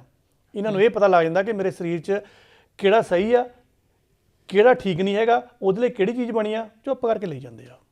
ਸਿਆਪਾ ਹੀ ਸਾਰਾ ਖਤਮ ਹੋ ਜਾਂਦਾ ਆ। ਉਹਦੇ ਲਈ ਫਿਰ ਤੁਹਾਨੂੰ ਇੱਕ ਹੁੰਦਾ food intolerant blood test something like ਇਸ ਤਰ੍ਹਾਂ ਦਾ ਕੁਛ ਹੁੰਦਾ, ਬੜੇ ਅਜੀਬ ਜਿਹਾ ਨਾਮ ਆ। ਇਹ ਦੱਸਦਾ ਕਿ ਕਿਹੜੇ ਫੂਡ ਤੋਂ ਤੁਹਾਨੂੰ ਅਲਰਜੀ ਆ। ਅਸੀਂ ਫੂਡ ਖਾਈ ਜਾਂਦੇ, ਸਾਨੂੰ ਪਤਾ ਨਹੀਂ ਸਾਡੇ ਕਿਸੇ ਤੋਂ ਅਲਰਜੀ ਆ, ਅਸੀਂ ਨਾਸ ਮਾਰੀ ਜਾਂਦੇ ਆਪਣੇ ਸਰੀਰ ਦਾ। ਕਰਾ ਕੇ ਦੇਖ ਲਓ ਨਾ, ਕਿਸੇ ਫੂਡ ਤੋਂ ਤੁਹਾਨੂੰ ਅਲਰਜੀ ਤਾਂ ਨਹੀਂ ਹੈਗੀ। ਇਹ ਭਾਜੀ ਉਹਦੇ ਵਿੱਚ ਹੀ ਆਉਂਦਾ ਇਹ ਕਿ ਜਿਹਦੇ ਉੱਤੇ ਟਿਕ ਕਰਨਾ ਆ। ਇਹ ਥੋੜ੍ਹੇ ਐਕਸਟਰਾ ਹੁੰਦੇ ਆ, ਇਹ ਤੁਹਾਨੂੰ ਇਹਦੇ ਲਈ ਥੋੜ੍ਹੇ ਪੈਸੇ ਖਰਚਣੇ ਪੈਣਗੇ। ਇੰਡੀਆ 'ਚ ਪੈਸੇ ਲੱਗਦੇ, ਇੱਥੇ ਚਲੋ ਫ੍ਰੀ ਹੋ ਜਾਂਦੇ ਆ। ਪਰ ਇਹ ਮੈਂ ਇੱਥੇ ਦੀ ਗੱਲ ਕਰਦਾ, ਆਸਟ੍ਰੇਲੀਆ ਦੇ ਵਿੱਚ ਜੇ ਤੁਸੀਂ ਕਿਤੇ ਵੀ ਬਲੱਡ ਟੈਸਟ ਕਰਾਉਣ ਜਾਂਦੇ ਹੋ ਤਾਂ ਤੁਹਾਨੂੰ ਉਸੇ ਹੀ ਉਹਦੇ ਵਿੱਚ ਹੋਏਗਾ ਇਹ ਕਿ ਉਹਦੇ ਵਿੱਚ ਨਾ ਖੂਨ ਦੇ ਹੋਰ ਸੈਂਪਲਸ ਫਾਲਤੂ ਲੈਂਦੇ ਹੁੰਦੇ ਆ। ਹਾਂਜੀ, ਤੇ ਉਹ ਸਮੇਂ ਇੱਕ ਵਾਰ ਉਹ ਡ੍ਰਿਪ ਲੈਂਦੇ ਆ ਤੁਹਾਡੇ ਖੂਨ ਦੀ ਨੋਰਮਲ ਟੈਸਟਾਂ ਲਈ। ਜਦੋਂ ਇਹ ਸਾਰੇ ਤੁਸੀਂ ਟਿਕ ਕਰ ਲਿਆ ਜਾਂ B12 ਦਾ ਕਰ ਲਿਆ, ਉਹ ਥੋੜਾ ਫਾਲਤੂ ਖੂਨ ਲੈ ਕੇ ਉਹਨੂੰ ਅਲੱਗ ਸੈਂਪਲਿੰਗ ਲਈ ਭੇਜ ਦਿੰਦੇ ਆ। ਇਹ ਤੋਂ ਵੀ ਅੱਗੇ ਆ ਜਾਓ, ਇਹ ਤੋਂ ਅੱਗੇ ਆ ਕੇ ਤੁਸੀਂ ਆਪਣਾ ਪੋਟੀ ਟੈਸਟ ਕਰਾਓ। ਸੁਣਨ ਨੂੰ ਬੜਾ ਅਜੀਬ ਲੱਗਣਾ, ਉਹਨੂੰ ਆਪਾਂ ਸਟੂਲ ਟੈਸਟ ਕਹਿੰਦੇ ਆ। ਇੰਡੀਆ 'ਚ 20-25 ਹਜ਼ਾਰ ਦਾ ਹੁੰਦਾ ਹੈ। ਇਹਦੇ ਵਿੱਚੋਂ ਐਗਜ਼ੈਕਟਲੀ ਜਿਹੜੇ ਆ ਸਪੋਰਟਸਮੈਨ ਆ ਜਾਂ ਆਪਣੇ ਕਹਿ ਲਓ ਵੀ ਵੱਡੇ ਵੱਡੇ ਸਿਤਾਰੇ, ਇਹ ਕਰਵਾਉਂਦੇ ਆ। ਇਹਨਾਂ ਨੂੰ ਲੋੜ ਆ। ਕਿਉਂ ਲੋੜ ਆ? ਕਿਉਂਕਿ ਇਹਨਾਂ ਦਾ ਸਕੈਜੂਲ ਇਹੋ ਜਿਹਾ ਹੁੰਦਾ ਹੈ। ਇਹਨਾਂ ਨੇ ਤਾਂ ਗ੍ਰਾਮ ਚੀਜ਼ ਬਹੁਤ ਮਾਇਨਾ ਰਖਾਉਂਦੀ ਆ। ਆਪਣਾ ਪੋਟੀ ਟੈਸਟ ਕਰਾਉਣ ਦਾ ਸਭ ਤੋਂ ਜ਼ਿਆਦਾ ਫਾਇਦਾ ਕੀ ਹੈ ਕਿ ਤੁਹਾਨੂੰ ਐਗਜ਼ੈਕਟਲੀ ਇਹ ਪਤਾ ਲੱਗ ਜਾਏਗਾ ਕਿ ਮੇਰੇ ਲਈ ਜਿਹੜੇ ਬੈਡ ਬੈਕਟੀਰੀਆ ਕਿਹੜੇ ਆ ਅਤੇ ਗੁੱਡ ਬੈਕਟੀਰੀਆ ਕਿਹੜੇ ਆ। ਜਦੋਂ ਤੁਹਾਡੇ ਸਰੀਰ 'ਚੋਂ ਇਹੀ ਪਛਾਣ ਹੋ ਗਈ ਕਿ ਆਹ ਬੈਡ ਆ ਅਤੇ ਆਹ ਗੁੱਡ ਆ, ਫਿਰ ਸਰੀਰ ਨੂੰ ਮੇਨਟੇਨ ਕਰਨਾ ਕੋਈ ਔਖਾ ਆ? ਬਿਲਕੁਲ ਔਖਾ ਨਹੀਂ ਹੈਗਾ। ਡਾਇਟੀਸ਼ੀਅਨ ਬੜੇ ਆਰਾਮ ਨਾਲ ਉਹਨੂੰ ਮੇਨਟੇਨ ਕਰ ਲਏਗਾ।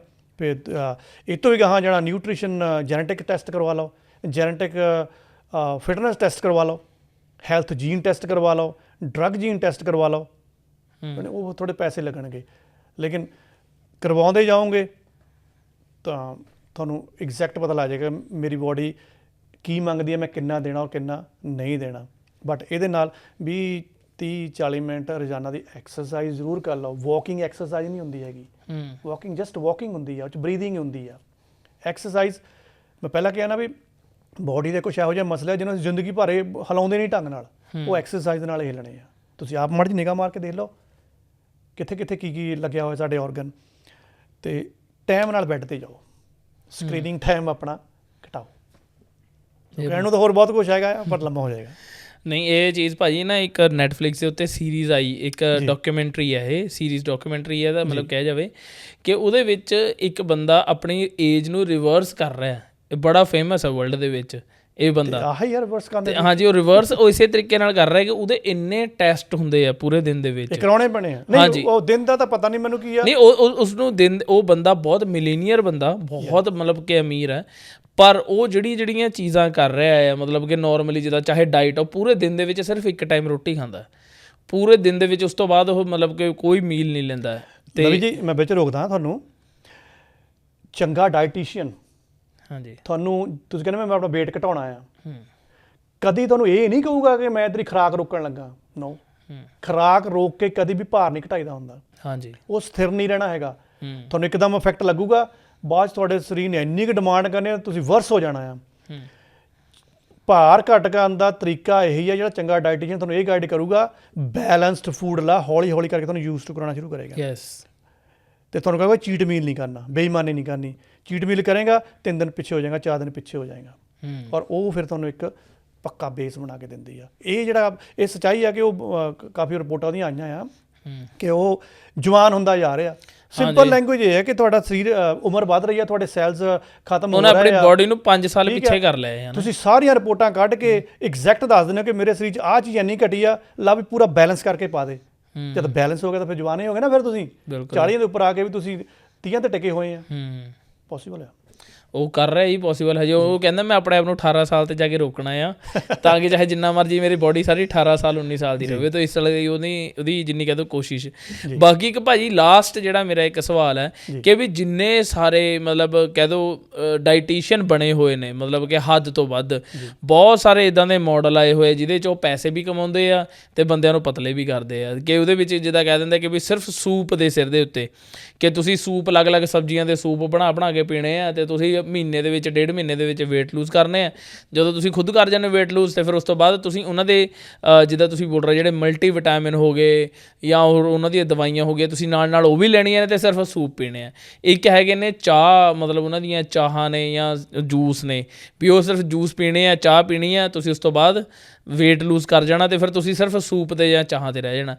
ਵੈਸੇ ਮੇਰਾ ਪਰਸਨਲ ਐਕਸਪੀਰੀਅੰਸ ਹੈ, ਬਾਕੀ ਤੁਸੀਂ ਵੀ ਦੱਸਿਓ। ਮੇਰਾ ਪਰਸਨਲ ਐਕਸਪੀਰੀਅੰਸ ਇਹ ਹੈ ਕਿ ਵੀ ਜਿਹੜੇ ਆ ਸੂਪ ਜਾਂ ਚਾਹਾਂ ਦੇ ਸਿਰ ਦੇ ਉੱਤੇ ਜਿਹੜੇ ਪਤਲੇ ਹੋਏ ਨੇ ਤਾਂ ਉਹਨਾਂ ਨੇ ਰਿਵਰਸ ਜਦੋਂ ਜਿਸ ਦਿਨ ਉਹਨਾਂ ਨੇ ਵਾਪਸ ਰੋਟੀ 'ਤੇ ਆਏ ਆ ਤਾਂ ਮਤਲਬ ਇੱਕਦਮ ਵੱਜੀ ਆ, ਮਤਲਬ ਕਿ ਛਾਲ ਫੇਰ ਦੁਬਾਰਾ ਉੱਥੇ ਹੀ ਵਾਪਸ। ਅਤੇ ਬਾਕੀ ਤੁਹਾਡਾ ਇਹਨਾਂ ਬੰਦਿਆਂ ਦੇ ਬਾਰੇ ਕੀ ਕਹਿਣਾ ਜੀ? ਦੇਖੋ ਲਓ ਜੀ, ਇਹਦਾ ਸਿੰਪਲ ਆਨਸਰ ਇਹੀ ਆ, ਸੋਸ਼ਲ ਮੀਡੀਆ ਦੇ ਉੱਪਰ ਜਿਹੜੇ ਇਹ ਰੌਲੇ ਰੱਪੇ ਪੈਂਦੇ ਆ, ਆਹ ਕਰ ਲਓ, ਆਹ ਕਰ ਲਓ, ਕੋਈ ਐਕਸਰਸਾਈਜ਼ ਕਰਾਈ ਜਾਂਦਾ, ਕੋਈ ਸੂਪ ਬਣਾਉਣਾ ਪੜਾਈ ਜਾਂਦਾ ਤੁਹਾਨੂੰ। ਹਾਂਜੀ, ਦੇਖੋ ਉਹ ਇੱਕ ਚੀਜ਼ ਦੇ ਉੱਪਰ ਟਿਕਾ ਕੇ ਤੁਹਾਨੂੰ ਨਾ ਕੋਸ਼ਿਸ਼ ਕਰਦੇ ਆ ਕਿ ਸਾਡੇ ਨਾਲ ਜੁੜ ਜਾ। ਬਿਲਕੁਲ, ਕਿਉਂਕਿ ਉਹਨਾਂ ਨੇ ਉਹ ਵਿਊਜ਼ ਲੈਣੇ ਹੁੰਦੇ ਅਤੇ ਪੈਸੇ ਵੀ ਕਮਾਉਣੇ ਹੁੰਦੇ, ਆਪਣੇ ਕਈ ਨਾ ਆਪਣੇ ਪ੍ਰੋਡਕਟ ਵੀ ਲਾਂਚ ਕੀਤੇ ਹੋਏ ਆ।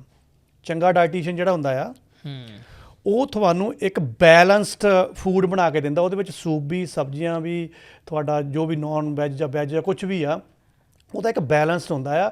ਤੁਹਾਡੀ ਪੂਰਾ ਮੀਲ ਹੁੰਦਾ ਆ ਸਵੇਰ ਦਾ, ਸ਼ਾਮ ਦਾ ਅਤੇ ਰਾਤ ਦਾ। ਉਹਦੇ ਵਿੱਚ ਕਦੀ ਤੁਹਾਡੇ ਸੂਪ ਵੀ ਆਉਂਦੇ ਆ, ਕਦੇ ਤੁਹਾਡੇ ਸ਼ੇਕ ਵੀ ਆਉਂਦੇ ਆ, ਕਦੀ ਕਹਿਣਗੇ ਵੀ ਅਸੀਂ ਇੰਨੇ ਮਹੀਨੇ ਹਜੇ ਦੁੱਧ ਨੂੰ ਘੱਟ ਵਰਤਣਾ ਆ, ਇੰਨੇ ਮਹੀਨੇ ਆਹ ਫਰੂਟ ਨੂੰ ਨਹੀਂ ਹਜੇ ਵਰਤਣਾ, ਤੁਹਾਡੇ 'ਚ ਰਿਪੋਰਟਾਂ ਜਾਂ ਆਹ ਸ਼ੂਗਰ ਜ਼ਿਆਦਾ, ਚਲੋ ਆਪਾਂ ਹਜੇ ਮੈਂਗੋਜ਼ ਨਹੀਂ ਵਰਤਣਾ ਜਾਂ ਬਨਾਨਾ ਨਹੀਂ ਵਰਤਣਾ। ਸੋ ਕੋਸ਼ਿਸ਼ ਕਰੋ ਇਹਨਾਂ ਨੂੰ ਛੱਡੋ। ਇਹਨਾਂ ਨੇ ਕੀ ਹੋਣਾ ਹੈ ਕਿ ਇੱਕ ਚੀਜ਼ ਨੂੰ ਮੂਹਰੇ ਕਰ ਕਰਕੇ ਤੁਹਾਡਾ ਨਾਸ ਮਾਰ ਦੇਣਗੇ। ਉਹਨੇ ਤੁਹਾਨੂੰ ਕੋਈ ਐਡਾ ਫਰਕ ਨਹੀਂ ਪਾਉਣਾ। ਤੁਹਾਡਾ ਐਵੇਂ ਦਿਮਾਗ ਦੇ ਨਾਲ ਉਹ ਖੇਲਦੇ ਪਏ ਆ। ਆਪ ਨਹੀਂ ਕਰ ਸਕਦੇ, ਸਾਡਾ ਪ੍ਰੋਗਰਾਮ ਸੁਣਨ ਤੋਂ ਬਾਅਦ ਅਗਰ ਲੱਗੇ ਕਿ ਯਾਰ ਨਹੀਂ ਕਰ ਸਕਦੇ ਤਾਂ ਇਹਨੇ ਹੁਣ ਸੌਖੇ ਤਰੀਕੇ ਨਾਲ ਪੰਜਾਬੀ ਮੈਂ ਦੱਸਦਾ ਜਿੰਨਾ ਕੁ ਮੈਂ ਖੁਦ ਕੀਤਾ ਜਾਂ ਜਿੰਨਾ ਕੁ ਮੈਂ ਸਿੱਖਿਆ। ਇੱਕ ਪੜ੍ਹੀ ਲਿਖੀ ਟੀਮ ਜਿਹੜੇ ਡਾਇਟੀਸ਼ੀਅਨਸ ਹੁੰਦੇ ਨੇ ਮਿਲ ਜਾਂਦੇ ਨੇ, ਐਜੂਕੇਟਡ ਹੁੰਦੇ ਨੇ, ਉਹਨਾਂ ਕੋਲ ਡਿਗਰੀਆਂ ਹੁੰਦੀਆਂ, ਉਹਨਾਂ ਨੇ ਇਹਦੀ ਸਟੱਡੀ ਕੀਤੀ ਹੁੰਦੀ ਆ। ਉਹਨਾਂ ਦੇ ਨਾਲ ਰਾਬਤਾ ਬਣਾਓ। ਇਹਨਾਂ ਯੂਟਿਊਬਰਾਂ ਦੇ ਨਾਲ ਜਾਂ ਇੰਸਟਾ ਇਹਨਾਂ 'ਚ ਆਪਣੀ ਸਿਹਤ ਨਾਲ ਖਿਲਵਾੜ ਨਾ ਕਰਵਾਓ। ਅੱਛਾ ਡਾਇਟੀਸ਼ੀਅਨ ਤੁਹਾਨੂੰ 3 ਮਹੀਨੇ ਦਾ 6 ਮਹੀਨੇ ਦਾ ਡਾਈਟ ਪਲਾਨ ਬਣਾ ਕੇ ਦੇਵੇਗਾ, ਤੁਹਾਡੇ 'ਤੇ ਨਿਗਾਹ ਰੱਖੇਗਾ, ਚੈੱਕ ਰੱਖੇਗਾ, ਤੁਹਾਡਾ ਫੂਡ ਡਿਜ਼ਾਈਨ ਕਰਕੇ ਦੇਵੇਗਾ 100%। ਜੇ ਤੁਸੀਂ ਉਹਦੇ ਵਿੱਚ ਇਮਾਨਦਾਰੀ ਨਾਲ ਚੱਲਦੇ ਆ, ਵਜ਼ਨ ਤੁਹਾਡਾ 15 ਤੋਂ 20 ਕਿਲੋ 4-5 ਮਹੀਨੇ 'ਚ ਘਟੇਗਾ, ਗਰੰਟੀ ਆ। ਇਮਾਨਦਾਰੀ ਨਾਲ ਚੱਲਿਓ, ਕਦੀ ਤੁਹਾਨੂੰ ਦਵਾਈਆਂ ਨਹੀਂ ਖਿਲਾਉਣਗੇ ਉਹ। ਔਰ ਤੁਹਾਡੀ ਮੈਡੀਕਲ ਰਿਪੋਰਟਸ ਰੈਗੂਲਰ ਚੈੱਕ ਕਰਨਗੀਆਂ। ਇਹ ਇੰਸਟਾ ਵਾਲੇ ਤੁਹਾਡੀ ਮੈਡੀਕਲ ਰਿਪੋਰਟਾਂ ਮੰਗਦੇ ਆ, ਉੱਦਾਂ ਹੀ ਪੜਾਈ ਜਾਂਦੇ ਆ ਤੁਸੀਂ। ਕੀ ਆ ਜੀ ਰਗੜ ਲਓ ਜੀ, ਉਹਦੇ ਵਿੱਚ ਐਂ ਕਰ ਲਓ, ਆਹ ਪੀ ਲਓ, ਇੱਦਾਂ ਨਹੀਂ ਹੁੰਦਾ ਹੈਗਾ। ਬਚੋ ਇਹਨਾਂ ਚੀਜ਼ਾਂ ਤੋਂ। ਚਲੋ ਥੈਂਕ ਯੂ ਸੋ ਮਚ ਭਾਜੀ। ਅੱਜ ਕਾਫੀ ਜ਼ਿਆਦਾ ਆਪਾਂ ਨੂੰ ਨੌਲੇਜ ਮਿਲੀ ਹੈ, ਜਿਹੜੀ ਕਿ ਚਾਹੇ weight lose 'ਤੇ ਹੋਵੇ। ਅਤੇ ਬਾਕੀ ਕਿ ਮੈਂ ਦਰਸ਼ਕਾਂ ਨੂੰ ਜਾਣ ਲੱਗੇ ਇੱਕ ਛੋਟੀ ਜਿਹੀ ਹੋਰ ਟਿਪ ਦੱਸਦਾ ਕਿ ਜੇ ਤੁਸੀਂ weight lose ਕਰ ਰਹੇ ਹੋ, ਮਤਲਬ ਕਿ ਜੋ ਮੈਂ ਸਿੱਖੀ ਹੈ ਤਾਂ ਮੈਂ ਉਹਦੇ ਬਾਰੇ ਤੁਹਾਡੇ ਨਾਲ ਸ਼ੇਅਰ ਕਰਨਾ ਚਾਹੁੰਦਾ ਕਿ ਜੇ ਤੁਸੀਂ weight lose ਕਰ ਰਹੇ ਹੋ, ਜੇ ਤੁਹਾਡਾ ਹਫਤੇ ਦੇ ਵਿੱਚ 700 ਗ੍ਰਾਮ ਤੋਂ ਲੈ ਕੇ 800 ਗ੍ਰਾਮ ਲੂਜ਼ ਕਰਦੇ ਹੋ ਤਾਂ ਇਹ ਬਿਲਕੁਲ ਸਹੀ weight lose ਹੈ। ਅਤੇ ਜੇ ਤੁਸੀਂ ਇਸ ਤੋਂ ਜ਼ਿਆਦਾ ਕਰ ਰਹੇ ਹੋ, ਮਤਲਬ 1.5 ਕਿਲੋ ਵਜ਼ਨ ਘੱਟ ਹੋ ਰਿਹਾ ਤੁਹਾਡਾ ਇੱਕ ਹਫ਼ਤੇ ਦੇ ਵਿੱਚ, ਤਾਂ ਮਤਲਬ ਕਿ ਤੁਸੀਂ ਮਸਲ ਲੂਜ਼ ਕਰ ਰਹੇ ਹੋ। ਤਾਂ ਆਪਣਾ ਮਸਲ ਨਹੀਂ ਲੂਜ਼ ਕਰਨਾ। ਜੇ ਤੁਸੀਂ weight lose ਕਰਨਾ, ਇਹਦੇ ਵਿੱਚ ਵੀ ਅਪਡੇਟ ਲੈ ਲਓ। ਹਾਂਜੀ, 1 ਮਹੀਨੇ ਦੇ ਵਿੱਚ ਚੰਗੀ ਡਾਈਟ ਪਲਾਨਸ ਅਗਰ ਤੁਹਾਨੂੰ ਮਿਲੀ ਹੋਈ ਆ ਜਾਂ ਤੁਸੀਂ ਫੋਲੋ ਕਰਦੇ ਹੋ, 3-3.5 ਕਿਲੋ weight ਅਗਰ ਘਟ ਰਿਹਾ, ਉਹੀ ਸਹੀ ਆ ਉਹ ਡਾਈਟ ਪਲਾਨ। ਹਾਂਜੀ, ਘਟ ਰਿਹਾ ਆ, ਇਟਸ ਓਕੇ। ਹੋ ਸਕਦਾ ਤੁਸੀਂ ਚੀਟ ਮੀਲ ਲੈਂਦੇ ਹੋ, ਜ਼ਿਆਦਾ ਘਟਵਾ ਰਹੇ ਹੋ, ਉਹ ਵੀ ਤੁਸੀਂ ਕੋਈ ਖਰਾਬੀ ਕਰ ਰਹੇ ਹੋ। ਖਿਆਲ ਰੱਖਿਓ ਇਸ ਚੀਜ਼ ਦਾ। ਬਿਲਕੁਲ, ਮੈਂ ਵੀ ਉਹੀ ਗੱਲ ਕਰ ਰਿਹਾ ਸੀਗਾ ਕਿ ਸਾਡਾ ਵਜ਼ਨ ਇੱਕਦਮ ਡਰੋਪ ਨਹੀਂ ਕਰਨਾ ਚਾਹੀਦਾ। ਮਤਲਬ ਕਿ ਤੁਸੀਂ ਬਹੁਤ ਨੁਕਸਾਨ ਪਹੁੰਚਾ ਰਹੇ ਹੋ ਆਪਣੀ ਬੋਡੀ ਨੂੰ। ਤਾਂ ਇੱਦਾਂ ਦਾ weight lose ਨਹੀਂ ਕਰਨਾ। weight lose ਕਰਨਾ ਸਬਰ ਦੇ ਨਾਲ ਕਰਨਾ, ਟਾਈਮ ਦੇ ਕੇ ਕਰਨਾ, ਕੋਈ ਜਲਦੀ ਨਹੀਂ ਕਰਨੀ ਇਸ ਚੀਜ਼ ਦੇ ਵਿੱਚ। ਅਤੇ ਸਾਡਾ ਟੌਪਿਕ ਇੱਕ ਸਟਰੀਟ ਫੂਡ ਤੋਂ ਸ਼ੁਰੂ ਹੋਇਆ ਅਤੇ ਇੱਕ ਹੈਲਥ ਦੇ ਨਾਲ ਕਿੱਥੇ ਸਾਡਾ ਟੌਪਿਕ ਕਿੱਥੇ ਚਲਾ ਗਿਆ। ਤਾਂ ਧੰਨਵਾਦ ਭਾਜੀ ਕਿ ਤੁਸੀਂ ਸਾਡੇ ਇਸ ਪੋਡਕਾਸਟ ਦੇ ਵਿੱਚ ਆਏ ਅਤੇ ਸਾਡੇ ਨਾਲ ਇਸ ਟੌਪਿਕ ਦੇ ਉੱਤੇ ਇੰਨੇ ਵਧੀਆ ਤਰੀਕੇ ਨਾਲ ਸਾਡੇ ਦਰਸ਼ਕਾਂ ਨੂੰ ਦੱਸਿਆ ਵੀ, ਅਤੇ ਇਸ ਟੌਪਿਕ 'ਤੇ ਇੰਨੇ ਵਧੀਆ ਤਰੀਕੇ ਨਾਲ ਸਾਡੇ ਨਾਲ ਵੀ ਗੱਲ ਸ਼ੇਅਰ ਕੀਤੀ। ਅਤੇ ਮੈਨੂੰ ਵੀ ਬਹੁਤ ਸਾਰੀ ਨੌਲੇਜ ਮਿਲੀ। ਜਿਹੜੀਆਂ ਗਲਤੀਆਂ ਮੈਂ ਆਪਣੀ ਡਾਈਟ ਦੇ ਵਿੱਚ ਕਰ ਰਿਹਾ ਸੀ, ਹੁਣ ਮੈਨੂੰ ਲੱਗਦਾ ਮੈਂ ਜਾ ਕੇ ਰੋਕ ਕੇ ਉਹ ਸਾਰੇ ਚੈੱਕਅਪ ਹੁਣ ਮੈਂ ਕਰਵਾ ਕੇ ਹੀ ਕੋਈ ਮਲਟੀਵਿਟਾਮਿਨ ਲਊਂਗਾ। ਪਰ ਅੱਜ ਤਾਂ ਤੁਸੀਂ ਉਹ ਮੇਰੇ ਘਰ ਰੋੜੀ ਖਾਣ ਜਾਣਾ ਸੀ। ਨਹੀਂ ਹੁਣ ਤਾਂ ਕੈਂਸਲ ਕਰਾਂਗੇ। ਸ਼ੁਕਰੀਆ ਜੀ। ਹਾਂਜੀ ਸ਼ੁਕਰੀਆ। ਅਤੇ ਮਿਲਦੇ ਹਾਂ ਜੀ ਅਗਲੀ ਵਾਰ ਅਗਲੇ ਵਧੀਆ ਜਿਹੇ ਟੌਪਿਕ ਦੇ ਨਾਲ। ਅਤੇ ਤਦ ਤੱਕ ਲਈ ਸਤਿ ਸ਼੍ਰੀ ਅਕਾਲ। ਧੰਨਵਾਦ ਜੀ।